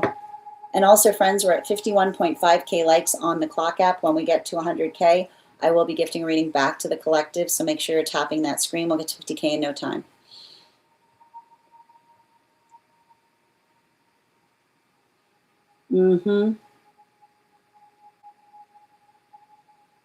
And just reading over. Yes, thank you guys for supporting each other in the comments. Oh, you're 1 year apart. I joke about them being an old. Oh, that's great. Yes, I'm working really hard on boundary setting. I'm an Aquarius sun, cap stellium, very much mean what I say and stand firm on business. Absolutely. Oh yeah, completely. Yeah, the look you're giving. I've got no poker face. Erica, thank you for sharing the live. Okay, so there, Taurus works very, very hard, but a show off in the best way. Yeah, it's interesting. Like, I feel like I'm seeing some kind of Aries or Sag placements in their chart, is what I'm getting. Like, there's a little bit of this, but like in a good way, I'm taking notes. Thank you, Adam. Absolutely. Oh, they do have kids. Thank you for confirming. Okay, absolutely. Oh, I do my best to be accurate. Yeah, I see somebody that's working really hard to set an example that they feel like they didn't have. Yeah, things are as they seem. I was ready to run. Yeah, I'm gonna have to see this through. Yeah, I mean, I don't think it's a positive one. You know, I have to point out the replication of a cycle is saying because I went through it, you should too, is not how we advance things, right? Like that is us just putting our trauma on the backs of those we care about. How you doing, sister? You're so welcome, dear. Oh, absolutely. We've read, like, here's the thing about it. We've read a lot on your divine counterpart. They show up in your dream space like wildfire. You're welcome, dear. Absolutely. Oh, they've got an Aries Venus. Yeah, that'll do it. Like, that's like, look at me. Over here. Hey, look at me.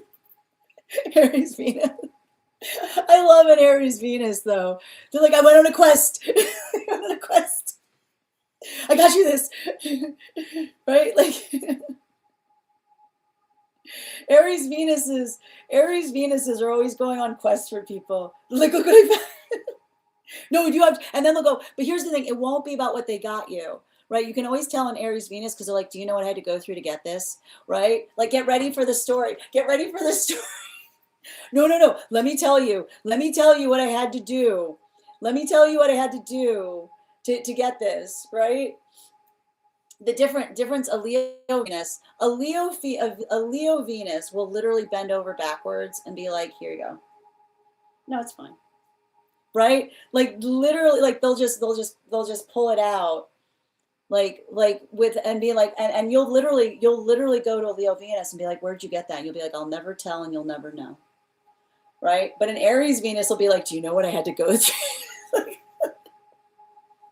Do you know what a Leo Venus will be like, here you go, I got you a rose. Why are you all cut up? Don't ask any questions, just take it. Just take it. No, it's fine. No, this is yours now. All right, let's continue. Let's go. The next person we're reading for right now is Crystal. Crystal, if you could let me know if we're doing a general reading or if you have a specific question you'd like me to answer. And also, friends, we're at 42.1K likes. When we get to 100K, I'll be gifting a reading, 50K. When we get to 50K, I'll be gifting a reading back to the collective, so make sure you're tapping that screen. We'll get to 50K in no time. Just bear with me a moment.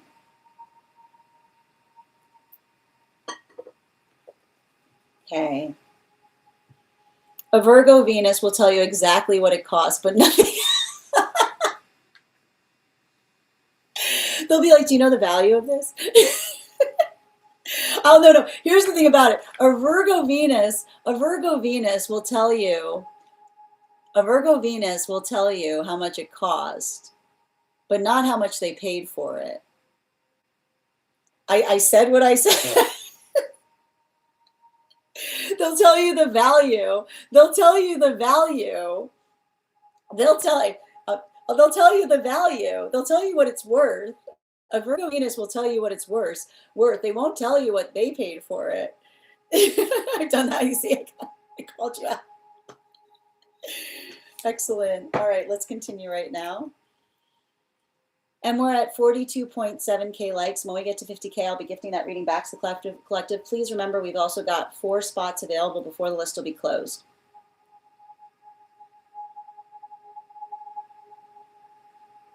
Oh, I got you, dear. And before we continue right now, let's warm up those intuition muscles with an intuition check. I've got the animal spirit guide cards here. We're going to count back from 10. And when we get to 1, I will reveal the card. 10, 9, 8, 7, 6, 5, 4, 3, 2, 1. We got the seal. We'll do it again after the next reading. And just bear with me. I'm going to pin up Crystal here. Guys, make sure to give them some love. Hold on a minute. Where'd you go? Pin. Okay. 4 cards, please.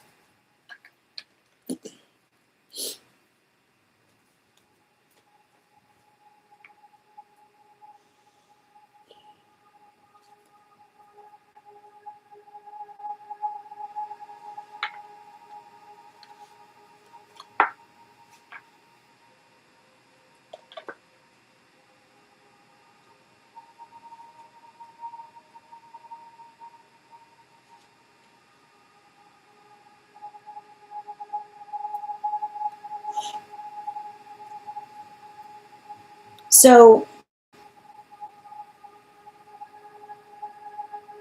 the message I'm seeing from your guides, because I've got at least 2 guides around you. The thing about it is there are things that we energetically desire, and then there are things that nourish us. And what often happens, particularly as it relates to our connection with the guides, is our guides are ultimately there. More than anything, our guides' first job, right, are like there's a prioritization point in what a good guide does. The first prioritization point of a guide is to guard. And the second prioritization point is to collaborate, right? And so when you think about that, there's often, and this is often why we identify, and this is, you'll potentially notice the fact that I'll sometimes articulate certain guides to individuals when I'm doing a reading, and I'll say like, oh, I see your guide there. They're not ready to step forward, right? Because the space by which a guide wants to step forward is often predicated in the space by which they identify that it would be valuable for them to make their presence known. And the space by which a guide wants to effectively make their presence known is often the articulation of someone that feels like they're energetically ready to work with us, specifically and particularly because we ourselves have identified or recognized the path of our highest purpose, right? And you'll often notice this. You'll often notice this in the journey by which we see individuals that often go through things and say, like the conversation that one has and says, like, and this is often the space you see when somebody's in a space by which you're like, everything's meaningless, right? Nothing matters. Everything's meaningless. And it's funny that I was trying to say meaningless, but instead I said meaningness, right?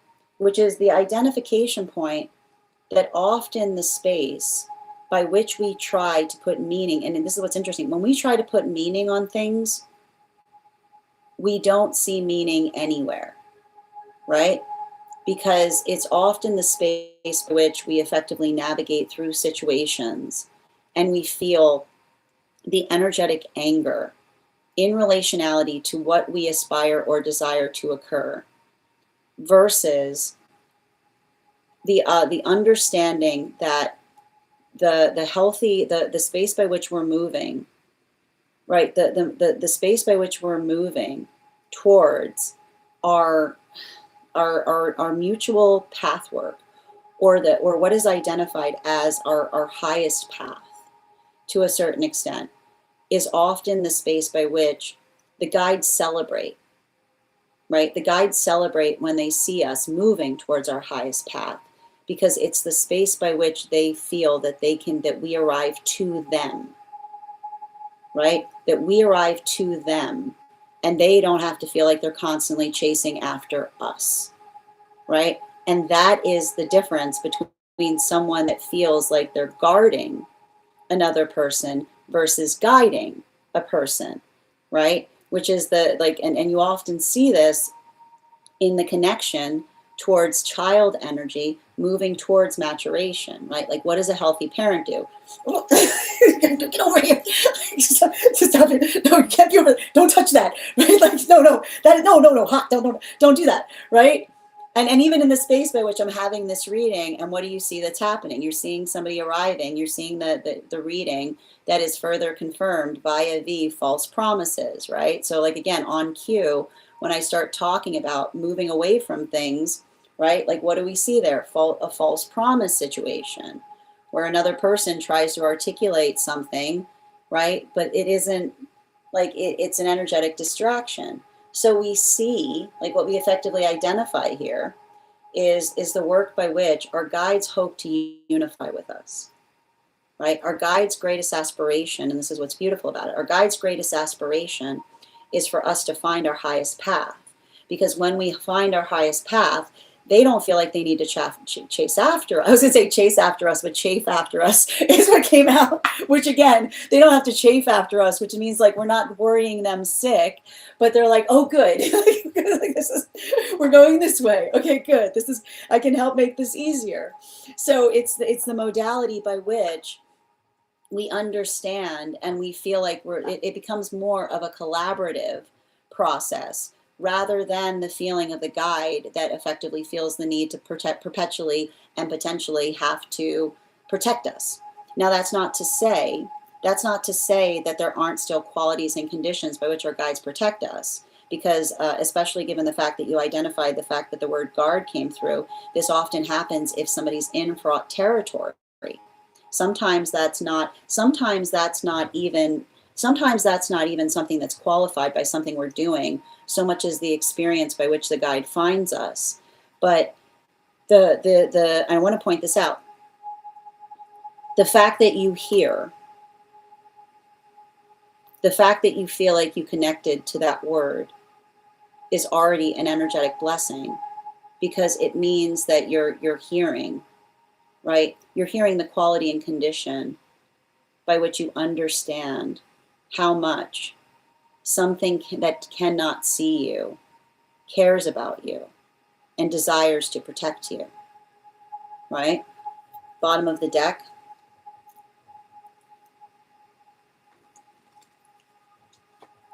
There are those who don't believe in anything. And when you don't believe in anything, you can't hear anything. Let those that can hear, let them hear. Let those that see, let them see. Because everything starts with belief. But the belief that we need to find is the recognition of how precious our energy is, right? It's the belief and the understanding that we are profoundly loved and protected, and that there are those that want what's best for us, that help us to be able to see the energy that is working in accordance to us. But before we get there, we have to be prepared to do the hardest thing possible, which is loving ourselves profoundly. And I feel like a lot of the work that I see you doing, particularly as it relates to energetic connection, is being able to identify and recognize that the energy that is best for you wants to see you loving yourself in the most profound way. Because that modality of being able to identify, when we start loving ourselves, we can start to see the connections that are supportive to the love of ourselves, which allow us to have more love that we give to others, versus the connections that try to acute us, or try to recluse us, or try to make us energetically smaller, which would be the identification of coveting relationships that potentially make us feel like we have to cower in order to be in the experience of receiving it. So make sure that you're continuing in that work of self-love, because that observation, right, and this is what happens. You'll often see somebody and be like, what happened to you? What happened? What changed? And what do you often see? And you'll see people that snort, right? You'll see people that snort and they go, oh my God, what they say, oh God, they said they started loving themselves. And you can see the energy that hears that, and they roll their eyes because they'd rather roll their eyes then observe the ecstasy that is found when one begins to do that. Thank you so much for having that reading with me, Crystal. And if this message connected to you as well, it's very common for those who need these messages to be here to experience them. We are doing personal readings right now. If you would like to get on the list is open. It is 3 cards for a donation of $29 or more. 4 cards for a donation of $23 or more for my subscribers. Links in my bio. Please keep in mind there are 3 things I do not read for across these apps: pregnancy, medical, and legal. Happy to give insight on anything in private readings, and you can book private readings on my site. We're also at 49.4K likes. When we get to 50K, I will be gifting a reading back to the collective, so make sure you're tapping that screen, and we will get to 50K in no time. Whoop! Who am I reading for next? All your cards are out. B, you're next. And if anybody else wants to get on the list right now, it's a great time to get on the list. You'll be the next person read for. Got a bunch of cards out, B. All right, I'm going to take a moment to read over some of the comments that came through as I was reading. B, hold your question because we just got to 50K. Thank you guys. We'll be doing that giveaway. All right.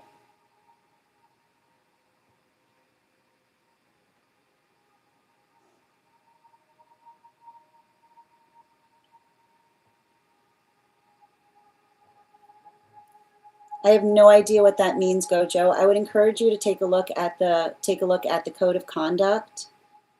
To look at the code of conduct that's in the that's pinned to my profile, to make sure that you're recognizing.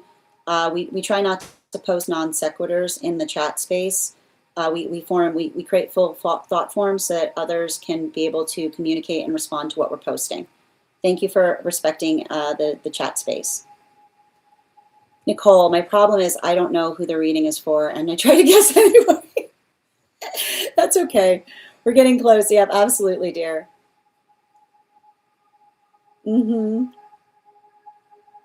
Oh, absolutely. Thank you guys for supporting each other in these messages, and thank you, Rhea, for the follow.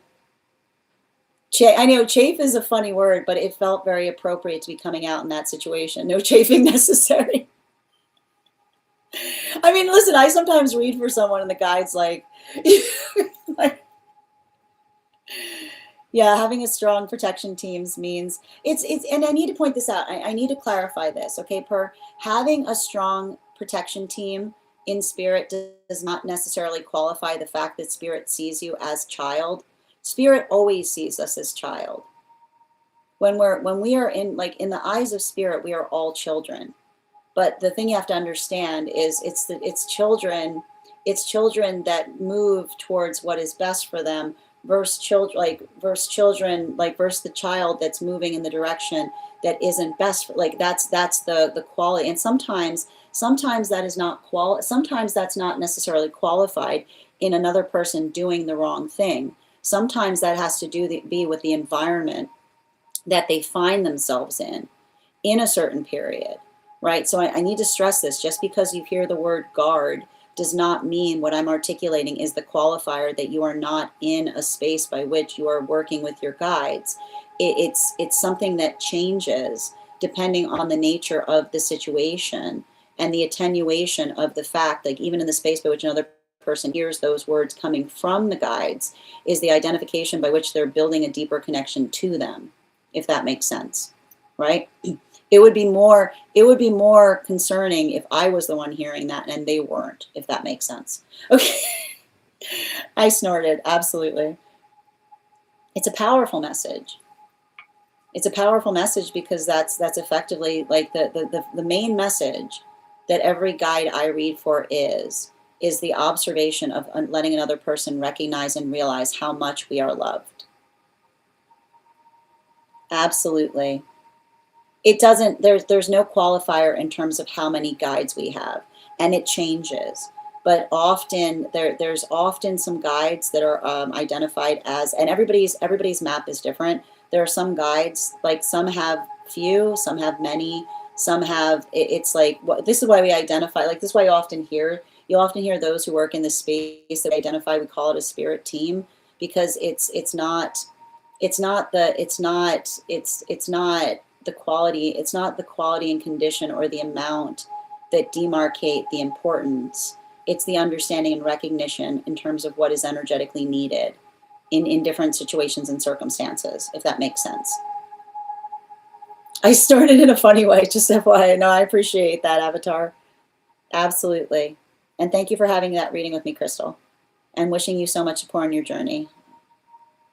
And hold on. Guys, remember, keep away from the false promises here in relationality to those communicating and trying to get things.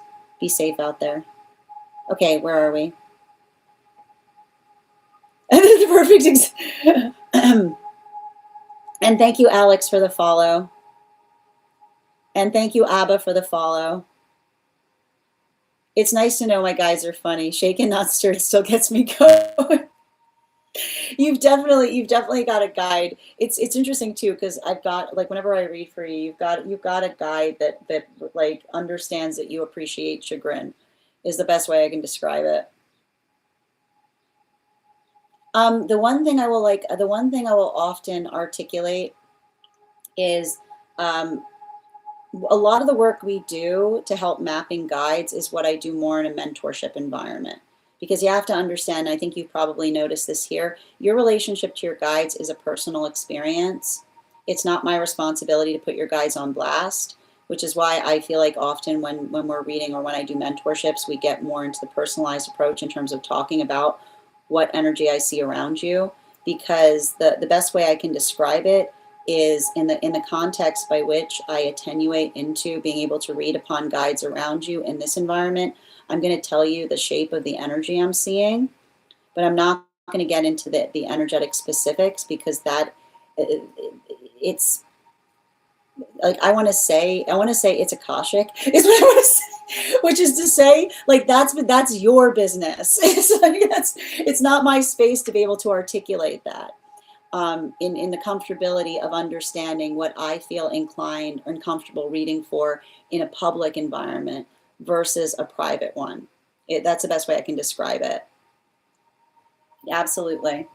All right, but before we continue right now, the next person, before we continue with the reads, we are going to gift away the 50K. Thank you guys so much for helping us get to that benchmark. I am going to think of a number right now between, for those who are on the clock app, I'm thinking of a number right now between, it's not a bad idea, Bridget. It's something that I've definitely been thinking about in terms of how I could do it, but it's a great suggestion, and I appreciate it. To continue forward right now, I'm thinking of a number between 1 and 54. First person I see that posts the reading will get the free reading. I mean, the person number will get the free reading, not the first person I see, not the first person that posts it. Sometimes I see things in a different order than you guys see them. Congratulations, Nicole. You got it, Nicole. We will do that again when we get to 100K. In the meantime, if you'd like to get on the list for today, we've got 4 spots available before the list will be closed. 3 cards for a donation of 29 or more. 4 cards for a donation of 23 or more for my subscribers, being semi-lyo. Please keep in mind there are 3 things I don't read for across these apps: pregnancy, medical, and legal. Happy to give insight on anything in private readings, and you can book private readings on my site. Nicole, Bridget, no, that's B, can you let me know if we're doing a general reading or if you have a specific question you'd like me to answer? And just a reminder to those who are joining us across the other apps, you can also get on the list via my tree that is Binks in my Lyo. For those who are interested, we read for here life path, highest priority messages from spirit, angelic, dream interpretation, past life, mediumship, love readings, pet readings, animal spirit guide readings, Akashic, mind, body, spirit, love, and aura. If you have information that you feel is necessary or relevant for the purposes of our read, you can include it in the notes when you send the donation. You can also post it in our subscriber-only disco channel in the appropriate channel. You never won it before? Oh, congratulations, dear. Oh, that's even more exciting. It's very satisfying. Excellent. Second call right now. I got you, dear. Just a general today. All right. And I'm going to pin you up here. Guys, make sure to give B some love. And you've already got a bunch of cards out. And we got to walk through it. I feel like I'm getting a really strong message about being calm through some kind of change.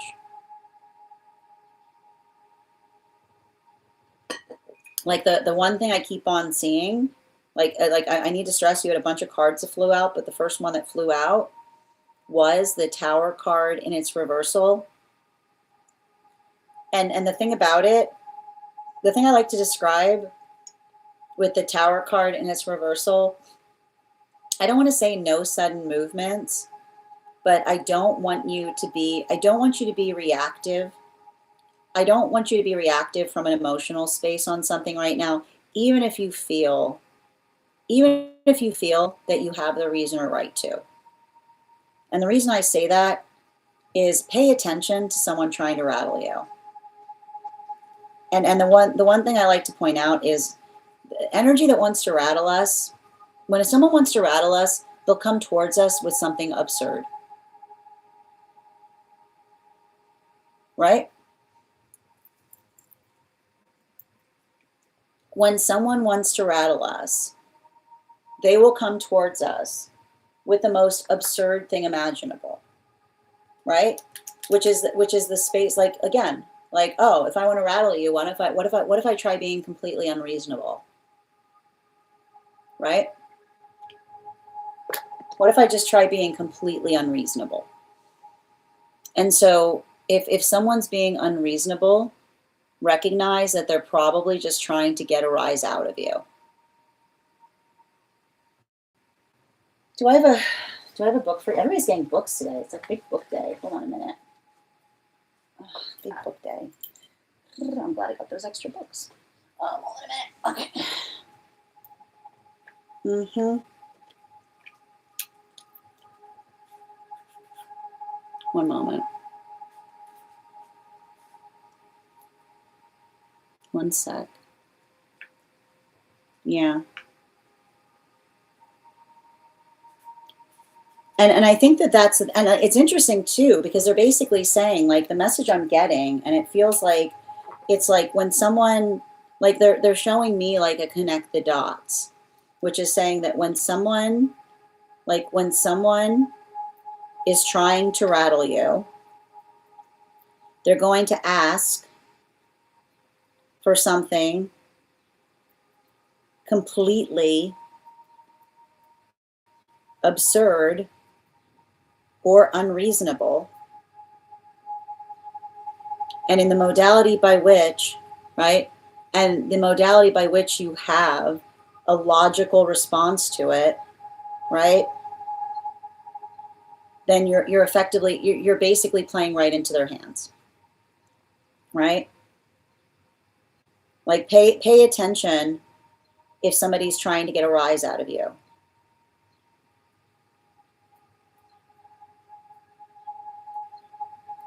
And I keep on getting that what you should do in those circumstances, because I feel like you're healing from some trauma, is follow your namesake, which is having to be rigid, right? Like, when someone's trying to get a rise out of you, you have to be rigid. You have to be even firmer. You have to be even firmer than you were before.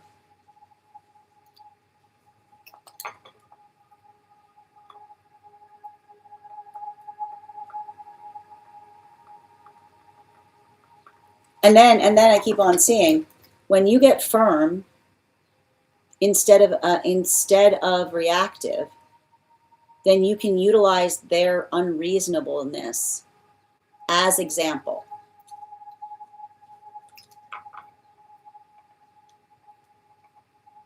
Yeah, when you get firm instead of reactive, then you can utilize that absurdity as example. So the space by which you can say to another person, this is a perfect example of what I'm talking about, instead of getting all twisted up about it. And I think that that's really important. And I'm not sure why, because it almost feels to me, I feel like I see some kind of situation by which another person is trying to paint some kind of false picture of you as emotional, right? And that's the thing about it. That, like, that is all I keep on seeing. There's somebody that's asking you to do absurd things, and there you are having a reasonable reaction to it. And the space by which I see somebody that feels like that's the energy that feels delighted, because as you're emotional, right, they can utilize that to try to articulate and say, see, this is what I was talking about. See how emotional they are, right? So I know it's difficult, because it almost says to me that it's almost requiring you, right? I keep on seeing you can have those feelings. Your feelings are a gift. Your feelings are a gift to those who have earned the right to experience them. Your feelings are a gift to those who have earned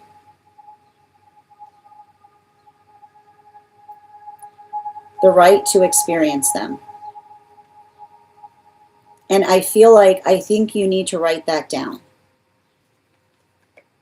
I want you to write that down, and I want you to keep that with you to navigate any of the situations that you're dealing with right now, where someone is trying to get a rise out of you. Because your ability, like, I keep on seeing, all you need to say, instead of getting upset, you say noted. And I keep on getting the word noted, right? Because noted indicates to another person that you have them on notice. Noted indicates to another person that you have them on notice, which is the space by which you can say to someone, I can see what you're doing, and I'm going to go along with it, but I'm keeping tabs on it, because I feel like there's something about you doing that work right now, and I feel like, again, it's going to shift everything. It's going to shift everything. And again, that's not to say, right? It's not to say that your feelings aren't valid, but you remember, you give those feelings to someone who honors them, not to someone who's trying to collect them, to use them against you, right? You give those feelings to someone who honors them, not someone who's trying to collect feelings from you in order to use them against you. And I think that, I feel, whatever this is, it's going to pass. I have to write that down for you too.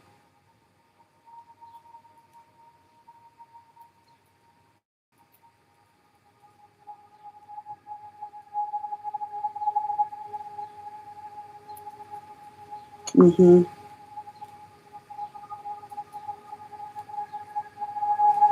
And I know how much harder this is when it's somebody that we care about. You can care about that energy at a distance, right? Access and love and care are two different things. And this is often why we say to somebody, I care about you, but access denied is often the space by which we recognize another person that does not energetically value the space that they have in our life, but the space by which they potentially perpetually try to cause strife within it. And I keep on seeing, like, that is their trauma. You didn't create that in them. You found it there. And your ability to effectively navigate that and recognize that is you caring about yourself in a way that is profound. So make sure that you're You don't, I keep on seeing. I keep on getting noted as note. I keep on hearing noted as a full conversation, because energy, like energy that wants our time but can't clarify what it is they want it for, will act absurdly. So that experience or that modality by which you're working through it, I feel like it's interesting too, because I just keep on seeing somebody is ruining the opportunity of a lifetime with you. Literally ruining the opportunity of a lifetime. I don't know where that's coming through, but I feel like that's coming through strongly as well. I keep wondering, let them have their fun. Let them have their fun at your expense, because all they're doing, according to your guides, is ruining the opportunity of a lifetime. Thank you so much for having that reading with me, dear. And if this message connected to you as well, it's very common for those who need these messages to be here to experience them. We are doing personal readings. The list is open right now.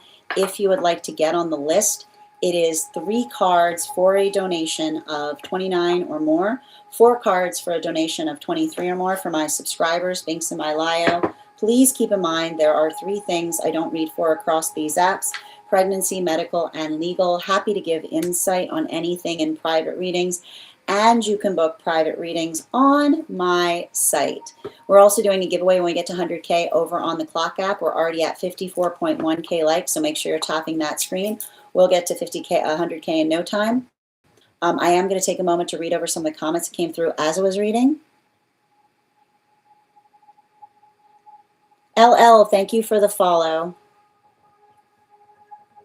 And just bear with me a moment.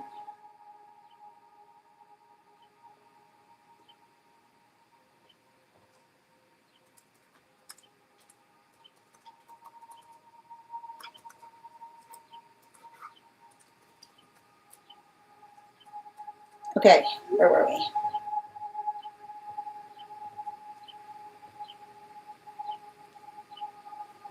I know it's incredibly frustrating when people do that. They don't know what they do. They really don't. I wish I could tell you, I gotta tell you, I wish I could tell you what that energy looks like when I'm reading in spirit.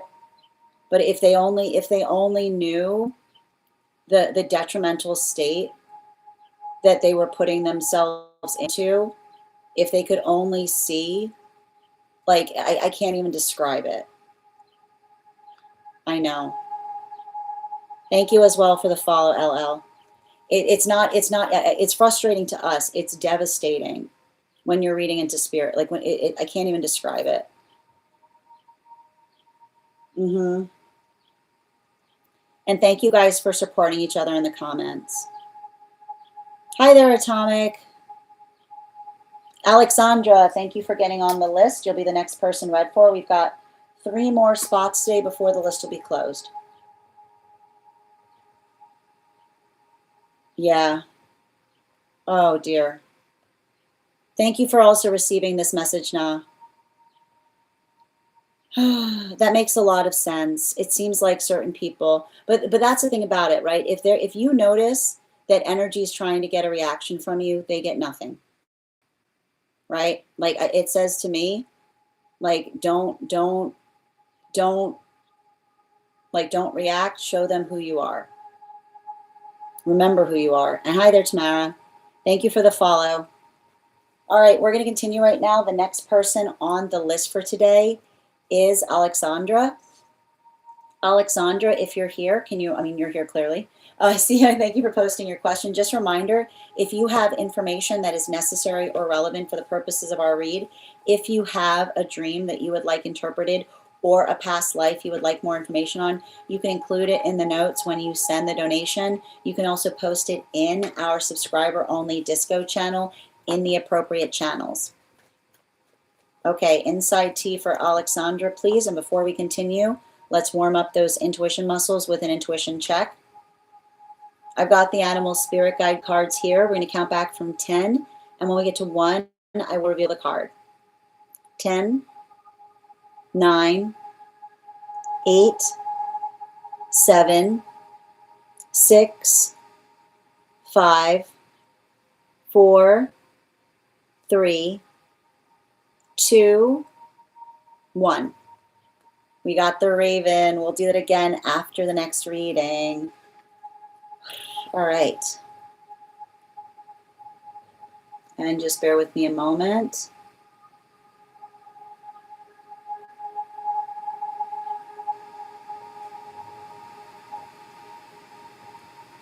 I need to read over some of this, so I just need a moment before we continue.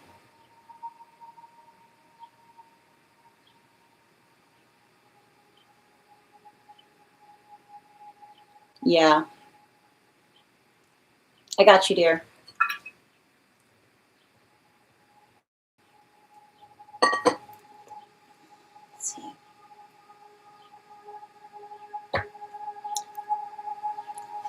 I mean, this feels very apropos. Okay.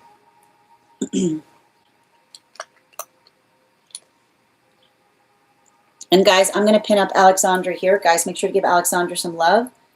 And again, please ignore the individuals coming in with false promises in the chat space. Be safe out there. But again, I think that this has some relevance and relationality to what we're reading into right now. Let's see here. 4 cards, please.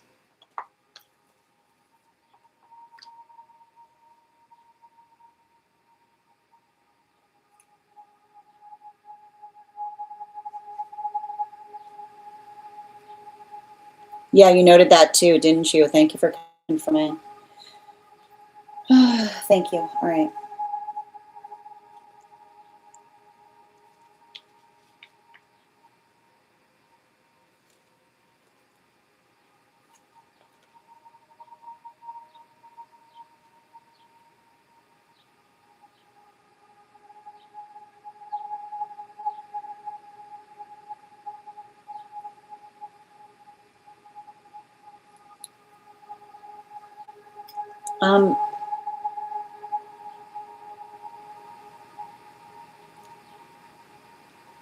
I feel like I'm seeing something.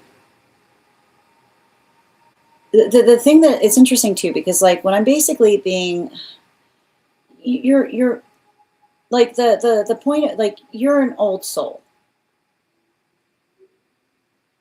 Like you realize these are old soul issues, right? And the thing about old soul energy is that like old soul energy often works through the context by which you're not the type of person, like there's something about your, like I'm getting the sense that you arrived here with the understanding of the value, the intrinsic and inherent value of your time. And so it's interesting because I'm very curious about where does Saturn sit in your chart?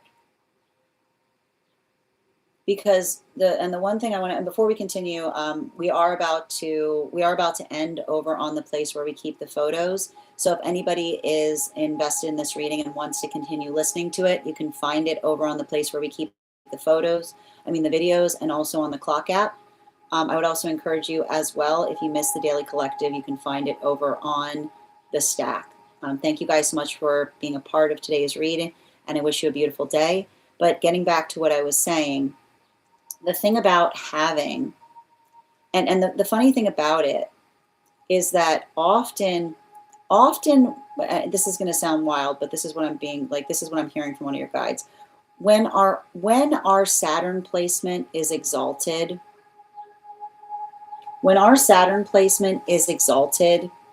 it can actually make things harder for us, especially when we're younger. Okay? Because, and you have to understand this.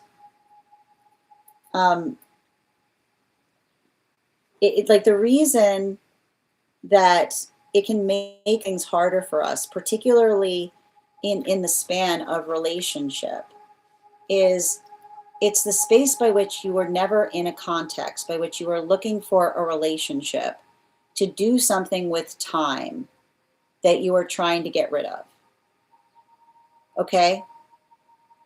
There's nothing about you. And this is what happens when you have an exalted Saturn placement that can make things very difficult. There is no fiber of your being. I wouldn't be surprised if you say to me, there's no fiber of your being that understands what it means when another person says the words, pass the time. If something about another person saying, pass the time, or I'm bored, if there's something about that that potentially riles you up, then congratulations. I would not put it past the fact that you probably have an exalted Saturn placement, because it's the observation that time, right, that we're not here, like it's not like time is not a sentence, right? It's like time is not a sentence. Time is not a sentence, which is the space of being like, what do I do with this? It's the understanding and the recognition that you've probably always been in the experience by which you didn't feel like you had enough of it. And while that might create a space by which you're potentially very productive, right?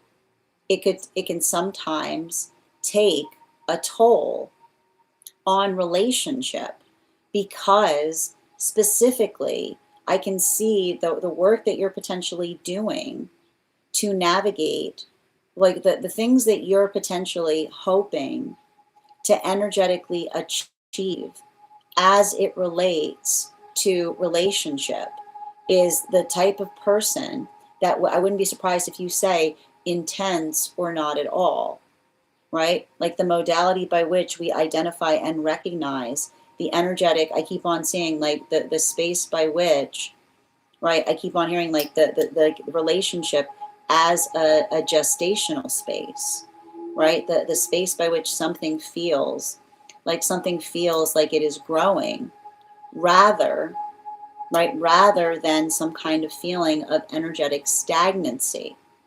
Now, in terms of how, like the bright side about that is I keep on getting from one of your guides, you're growing into your Saturn placement, right? You're growing into your Saturn placement. And what happens when you're growing into your Saturn placement is as you, and you'll see that as you potentially get older, right? You're going to find that the quality of the relationships improves, because what's happening is everybody else is having their Saturn returns and they're finally getting to where you've been the whole time. Okay. There's everybody else going through those Saturn returns. And I wouldn't be surprised if you said to me, you've had a few Saturn returns and you don't really see the big deal of it. If you're like, I'm already picking up something here. You're probably like, I don't know what has everybody got? Like what, you know what I mean? Like, I wouldn't be surprised if you felt a little mystified by others identifying Saturn return moments, because I wouldn't be surprised if you go through a Saturn return moment and you're like, I don't know, everybody just went like, you're like I can see you being like, what's gotten into everybody, right? Because there's everybody going through their Saturn return and you're just kind of stable throughout it, being like, are you guys okay? Because you're already like, you're just like, you're already there, like you're sitting in the eye of it, is what I keep on seeing. So I want you to be conscientious about it, because unfortunately, I wish I could say, I would also say you're probably going to build a better relationship with older energy. And I don't necessarily, listen, I don't necessarily mean that in the context of saying that they have to be, I'm not talking about age older, but I'm saying other old soul energy, right? Like other old soul energy. So either somebody who effectively has arrived in the same way as you have, or somebody who has already gone through a lot of their Saturn returns and they navigate the space by which they're cultivating, I keep on hearing like intense and precious connections, specifically and particularly because they found their pathwork of purpose. Because a lot of the stuff that I see, like the hard part about it is it's potentially, and I want to describe this. Often we have a Saturn placement that's exalted. It can feel like we're navigating immature situations, or situations by which others are more invested in drama than logic, right? And so I wouldn't be surprised if you've had situations where you've literally had to walk away from situations disgusted by energy that was more invested in the drama of something than getting to the energetic bottom of it, because that situation is articulation of the fact of you saying, like, I don't have time for this type of silliness, right? But when like when we have, when we have too much time, we get very invested in others' drama because, right, we're looking for things that effectively allow us to pass it with more intensity. So I feel like that's something very important, because I feel like the space by which you start to heal this is not the space by which you feel angry at yourself because you connect to others in a way that feels different, but the fact that you recognize quality over quantity, right? Healthy relationship that's healthy for you is going to be a relationship that understands that I keep on hearing friendship is not an obligation, but the space, but an absolute celebration of the time that we spend with one another. So recognize that. You don't necessarily have to heal that, but your ability to understand that you're bringing maturity into situations. You don't need, like, there's no situation by which I could say to you, I think that you should become less mature to be able to navigate a relationship, right?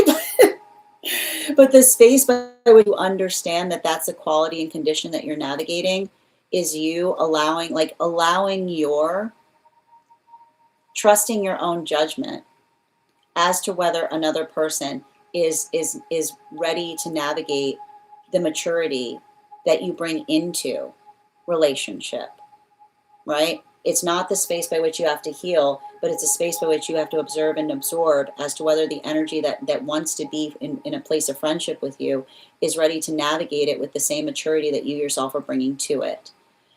Thank you so much for having that reading with me, Alexandra. And if this message connected to you as well, it's very common for those who need these messages to be here to experience them. We are doing personal readings right now. I'm going to take a moment to read over some of the comments that came through as it was reading.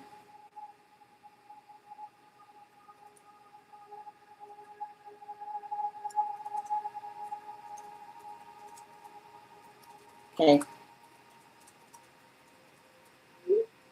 Hold on a minute.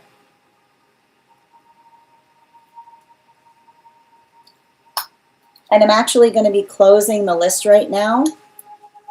So if you would like to get on the list, you will be read for. You will have priority tomorrow, which means you'll be read for before we start the daily collective. And I'm just going to take a minute to read over some of the comments that came through as I was reading.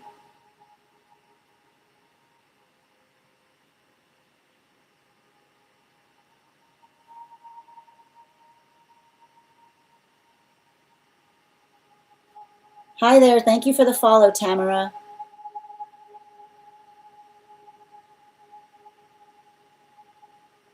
There's typically someone watching over all of us, Tamara. So even before giving the reading, like, I'm not going to give you, you don't require a reading to have that reassurance.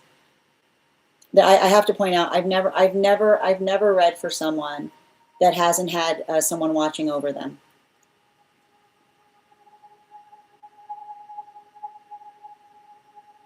And thank you guys for supporting each other in the comments. I noted that. So in order to understand the nature of who we have watching over us, Tamara, that would be effectively a reading, but the list is closed today. So if you'd like to get on the list for tomorrow, you'll have first priority, which means you'll be read for before we start the daily collective. I'm going to write that. See, this is always the wild thing about me doing readings, which is the space by which I receive information and then I have to look it up. So I'm just going to write down that placement. Yeah, that makes sense. Okay, hold on.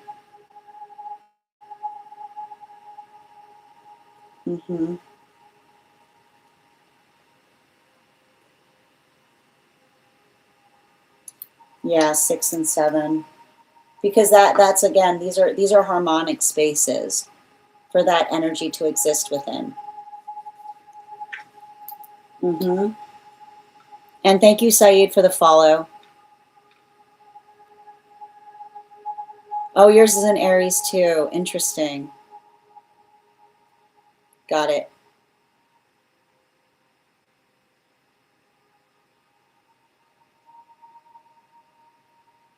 Yeah, everyone else went cuckoo. Exactly.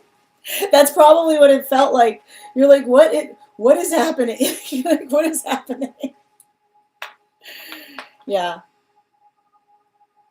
Yeah, I am. I'm talking about, you got it. You understand, Brenda. I was talking about energy, not the actual age. I feel, thank you for confirmation, Avatar. Definitely. Thank you as well, Bridget.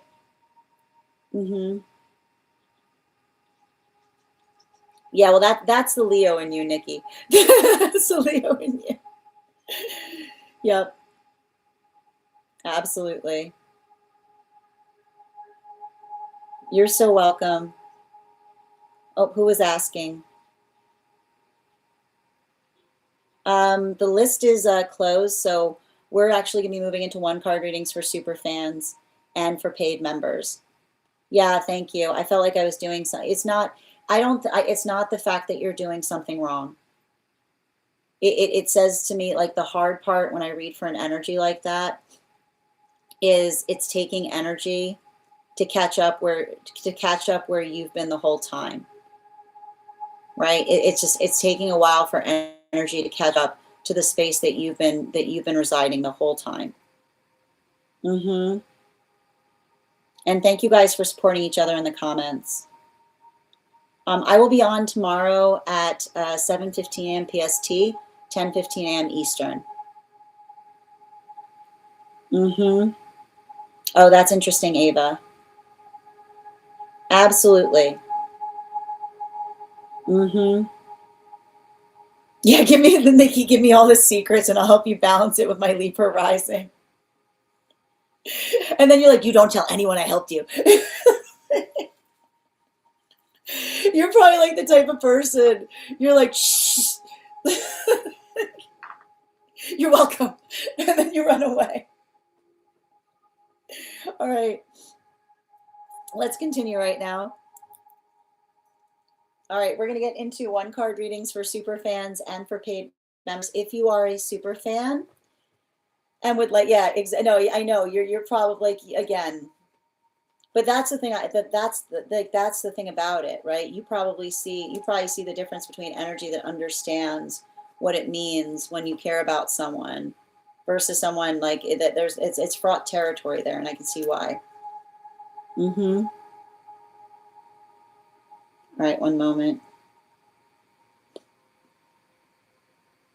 One card for Nicole, highest priority. Yeah, it's okay. No, actually, perfect timing, dear.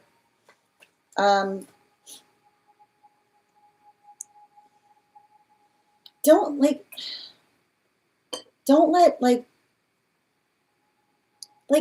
somebody, like, it feels like somebody, you can't, like, someone can't articulate, someone can't try to, like, it feels like somebody trying to insist that they know you. Like, energy that has no business in our presence will try to dredge up the past to try to claim residence. Hold on a minute. Yeah. Like, I need to write that down for you. Hold on a minute.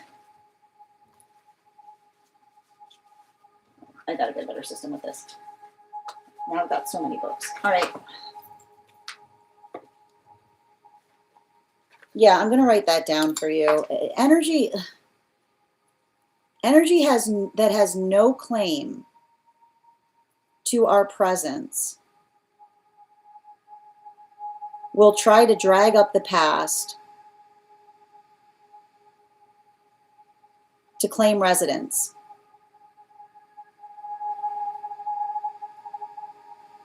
Bottom of the deck.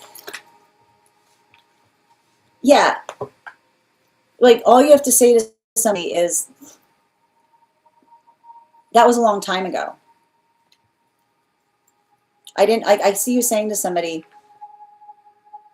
and it's interesting too, because it's almost like, I almost feel like I see you like putting the words right back into another person's mouth, being like, yeah, I was really struggling back then. I was really struggling back then. What were you doing about it? That's all I keep on hearing. Like, that's how, like, that's what I keep on hearing. Like, that's all I keep on hearing. I feel like you have to write that down. I was really struggling back then. Right? Like, like, and like, is I feel like there's some kind of observation there, is what I'm getting. Highest priority for Lisa, please. Yeah, 10 of Pentacles. 10 of Pentacles in its reversal. 10 of Pentacles in its reversal, which is, I feel like I see you, like, be the voice of dissent. You know? That's what I keep on getting. Be the voice of dissent. Yeah. Especially, it feels almost like somebody, you know, I want to point this out. Sometimes we've earned the right to speak about things. You know what I mean? Like, sometimes we've earned the right to speak about something in the context of being able to say to another person, like, I see you saying to someone, like, I almost see somebody say, how dare you, based on your history, and you saying, how dare you, based on our history.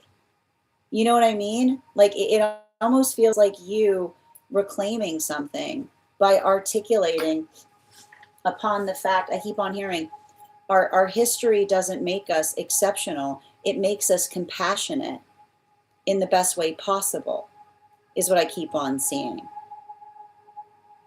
Very much. Yeah, absolutely. Julia, good to see you today. One card on energy. I mean, I feel like I see somebody who they know that they can trust you implicitly. Bottom of the deck. But like, I almost feel like, I almost see you having to give someone healthy encouragement in the difference between, like, healthy encouragement in the difference between like doing something for themselves, right? Like, I keep on getting, when we care about animal spirit guide too, because again, like my throat started to close up, right? I keep on hearing helping another person move out of need into want, right? Like, I almost feel like that is you kind of adding some kind of palliative measure to something, because the difference between someone saying I need something versus I want something is the difference between understanding that a need is critical, a desire is personal. So the modality by which we don't, and this is why it's important, we don't over exaggerate upon what our needs are, but we identify and recognize, like, we don't amplify or over articulate that we're in need beyond what it is that we find our own ability to achieve within ourselves. So I feel like it's you helping another person find their confidence, but almost in the space by which you're holding your own energetic boundaries, you know? One card for Crystal, please.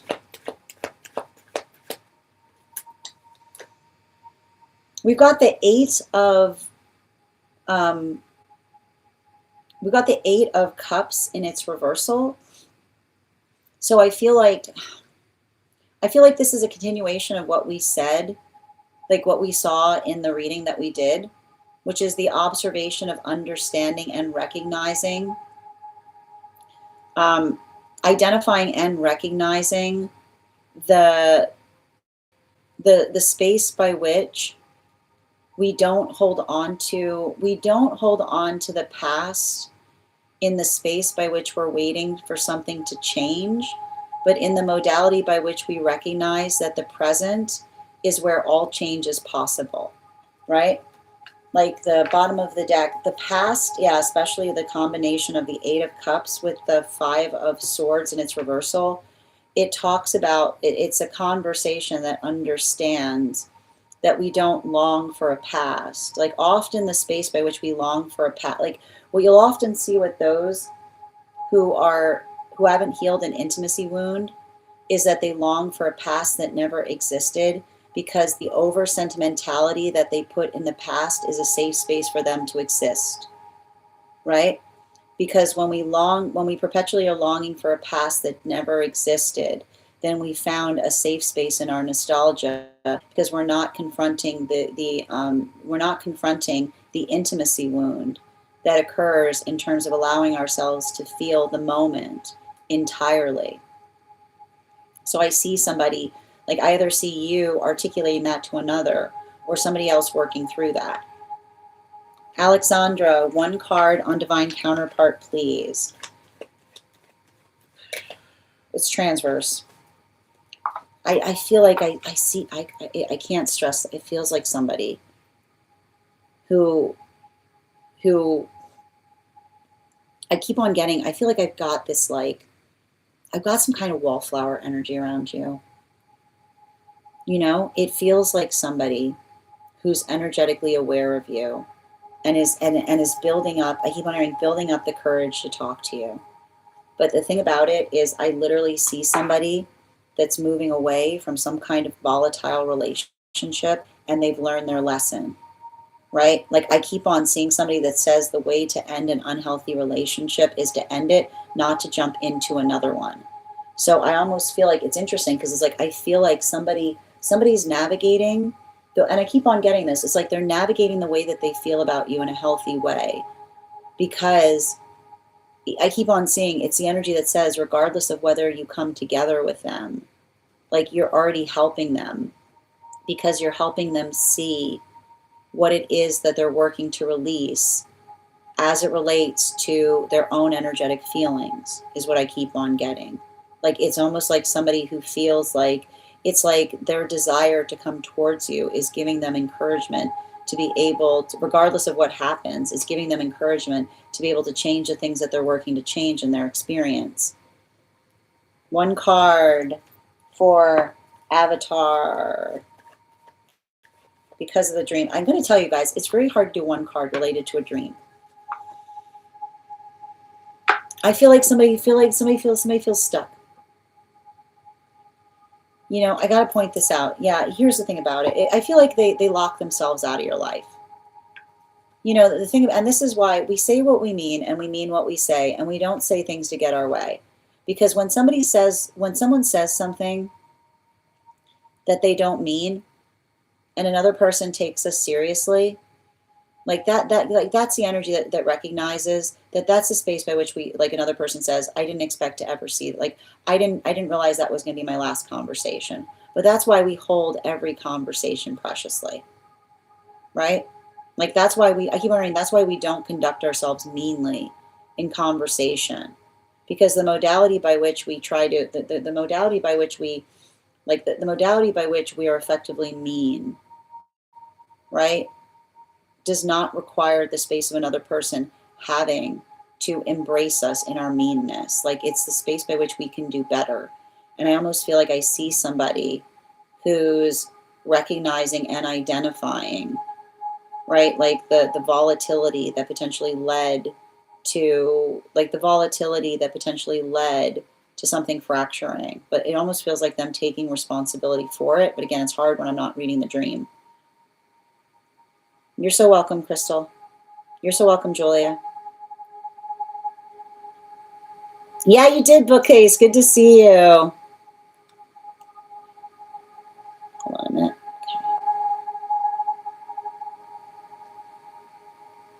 Okay. Tiff, one card general, please.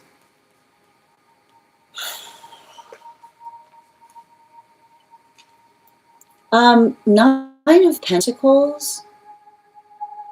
Nine of Pentacles, which says to me Tiff, that I see you doing something and bringing some kind of balance to something. Remember, your ability, to bring harmony to things, um, is like, I almost feel like I see you being the force of reason in a room, bottom of the deck, especially like if someone is not being logical, then give them, like, you give them the space that they need to a certain extent, you know? Because, and I want to point this out, often, like, especially with hind energy, I feel like you see, someone very clearly. And the best way I can describe this is that um, hypersensitive energy can't be around callous energy. And what I mean that is the space by which hypersensitive energy recognizes another person's tendency to be callous. It can often create the space. It creates the space by which another person, like that, it's not your job. It's like, I almost see a situation by which you have to work even even harder to be soft, because I almost feel like you're seeing the shape. Like, I feel like you're starting to see the shape of what another person puts someone through that they care about. And I keep on getting, there's no callousness in a healthy connection. But sometimes when we see another person's tendency of being callous, it opens our eyes to what may be energetically occurring around a situation or circumstance, which is interesting. Yeah, it's giving me like, it's you. I feel like it's you, like, being like, oh, I get it. Like, I see what was going on there. Like, I feel like that's you kind of getting the tea on something by seeing a side of someone that they might not be inclined to show others, but that you are now close enough to be able to observe. Hi there, Ruby. I got you, dear. I see somebody actively healing. Bottom of the deck. Yeah, I feel like this is somebody who is trying to honor their commitments, but is also remembering the commitment that they have to themselves in the process. Yeah, I keep on getting, a healthy commitment does not require us to abandon ourselves in the process of upholding it. Right? A healthy commitment does not require us to abandon ourselves in the process of upholding it. It brings us closer to ourselves, not further away. Yep, you're right on time, bookcase. One card, highest priority, please.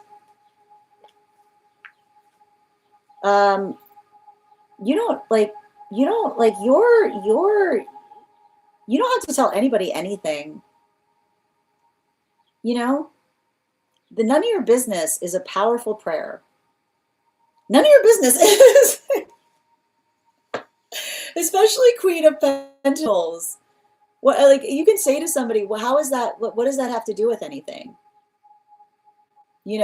Like, often the space by which noticing another person's tendency to pry instead of answering a question is what I keep on getting. Yeah, especially with the stag energy.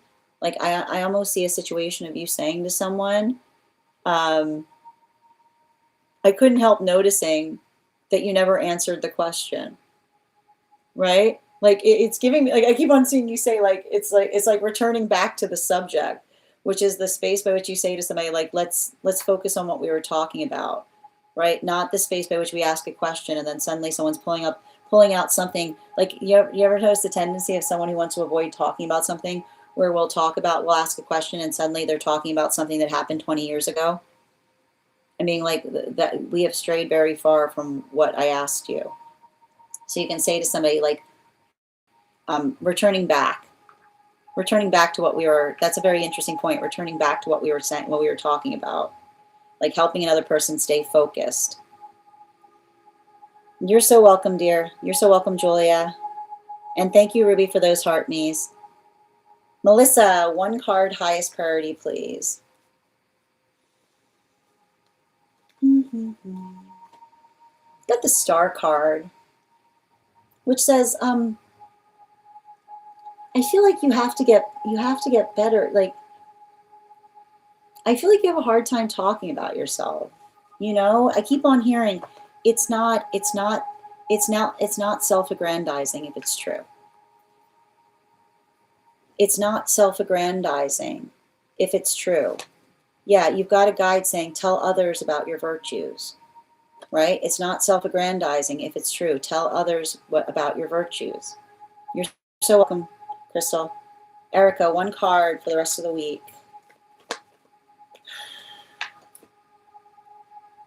Like, don't get invested in other people's tea, especially if it feels like others are giving you different feedback on things.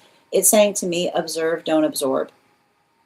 Right? You don't, and I keep on hearing, you don't need to agree. You don't need to agree with something if you don't feel like you have all the facts of it. Bottom of the deck. I don't feel like I have enough information to make an assessment. Right? Animal spirit guide with the raven.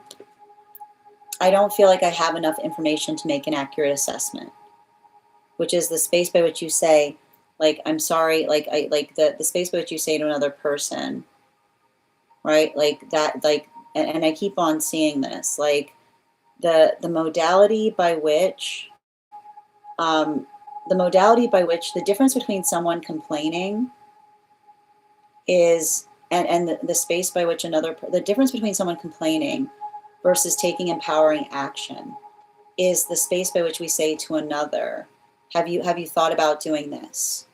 Right? Or have you tried doing that? Right? The space by which we effectively deliver to another person a possibility rather than coming into, I keep wondering, we don't need to agree with another person's assessment of something in order to be assertive towards, right? Like towards what is energetically occurring. So particularly and especially as it relates to, as it relates to another person, like, and I want to point this out, like the space by which another person identifies or relates to another, something that doesn't feel unreasonable. Usually when another person takes empowering action, it helps us see if they're hoping to bring change to it versus they're trying to build the space by which we do something. Like when we care about each other, we don't ask each other to fight our battles, right? We help each other in terms of being able to identify and see what we could do that is potentially positive and productive rather than feeling the sense of having to do it for one another. So make sure that you're giving someone steps, but you're not taking steps for another, like giving them the space by which you're saying, like, I'm here to give you what you need, but at the same time, you have the power to do that, right? Absolutely. You're so welcome, Alexandra. Hi there, Jessa. Thank you as well, Scott, for receiving these messages. Hold on a minute. You're so welcome, Avatar. Bridget, one card, highest priority, please. We got the Three of Wands in its reversal. So I feel like there's something important there. Like I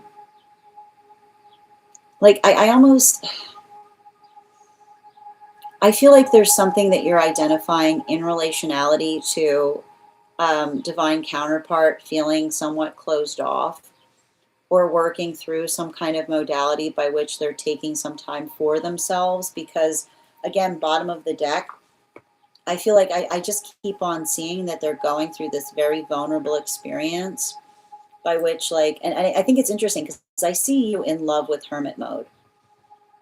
right? Like, I feel like you are someone, like, you guys would be very well matched right now because you're in love with hermit mode and they have a hard time. Like, they have a hard time navigating loneliness. So even in the space by which I keep on hearing, like the space by which you meditate and just send someone love that feels like they're going through it, remember, like that is often the space by which we can help empower each other, even if we're not in connection to one another. I'm hermiting all the space for everyone. I'm sensitive, sending you support, Tiff. Thank you. Thank you, everyone. You guys have been so healing. I'm so glad. And thank you for being here. Thank you guys for supporting each other. And thank you for being a part of this collective avatar, truly. Nikki, I don't know. I haven't drawn your card yet, I believe. I was looking for your question. Emotional education. I didn't see yours go through. I got you now, Nikki. One card, highest priority, please.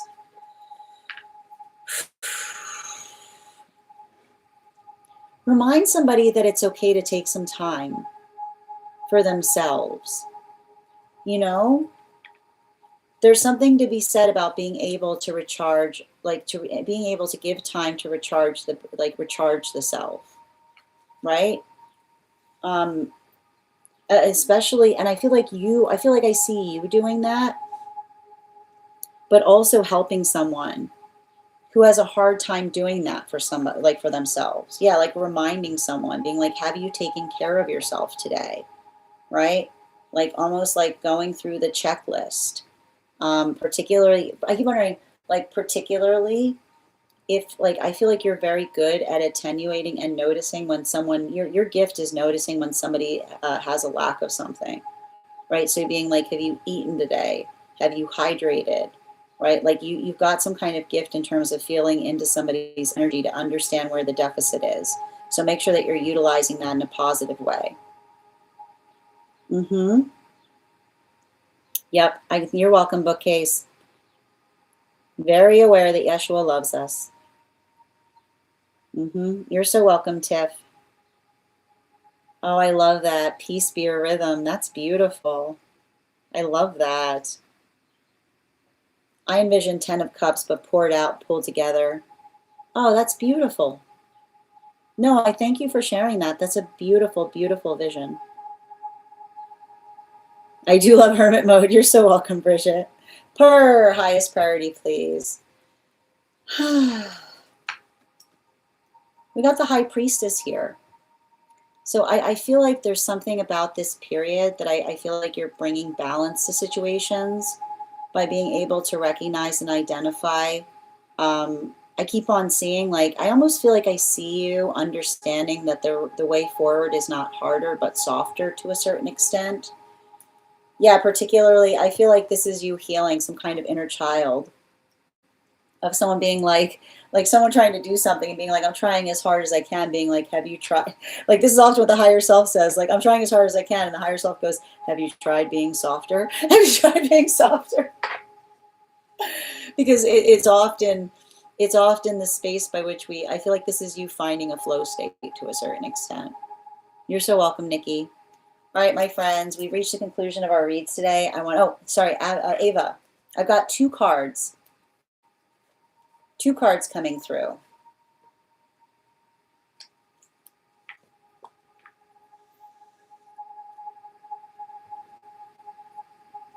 I feel like lying. I feel like lying is a strong word here.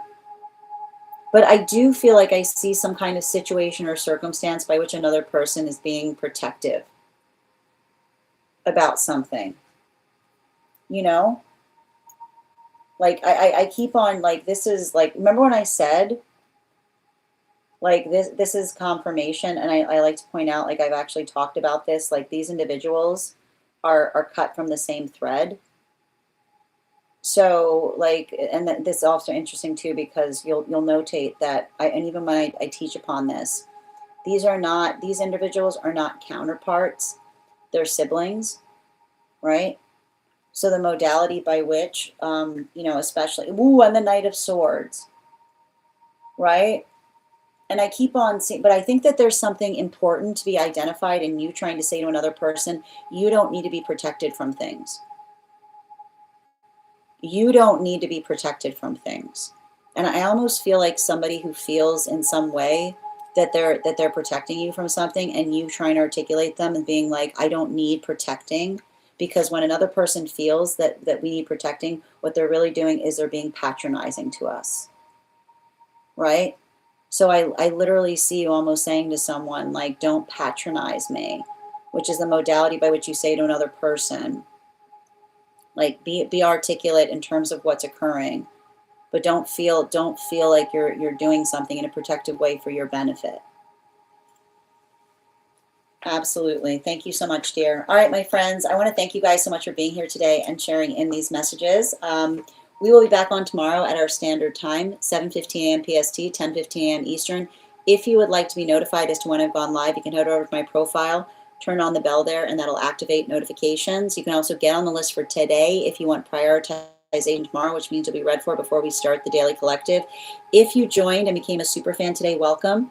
I would encourage you to head over to our Superfan Only Disco channel and introduce yourself to the collective. Message me directly with a disco GIF, and I'll send you the invite to the disco.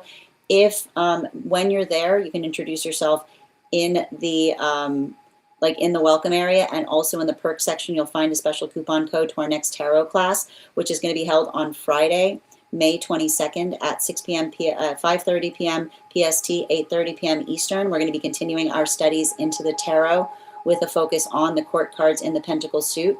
I want to thank you guys so much for being here today and sharing in these messages. Huge thank you to my followers, old and new. Thank you for being here and receiving these messages. Huge thank you to my subscribers. Your ongoing support means the absolute world to me. I hope you guys have an absolutely beautiful day. Please take care of yourselves. Please take care of one another, and we'll do this again tomorrow. Have a great day, everyone.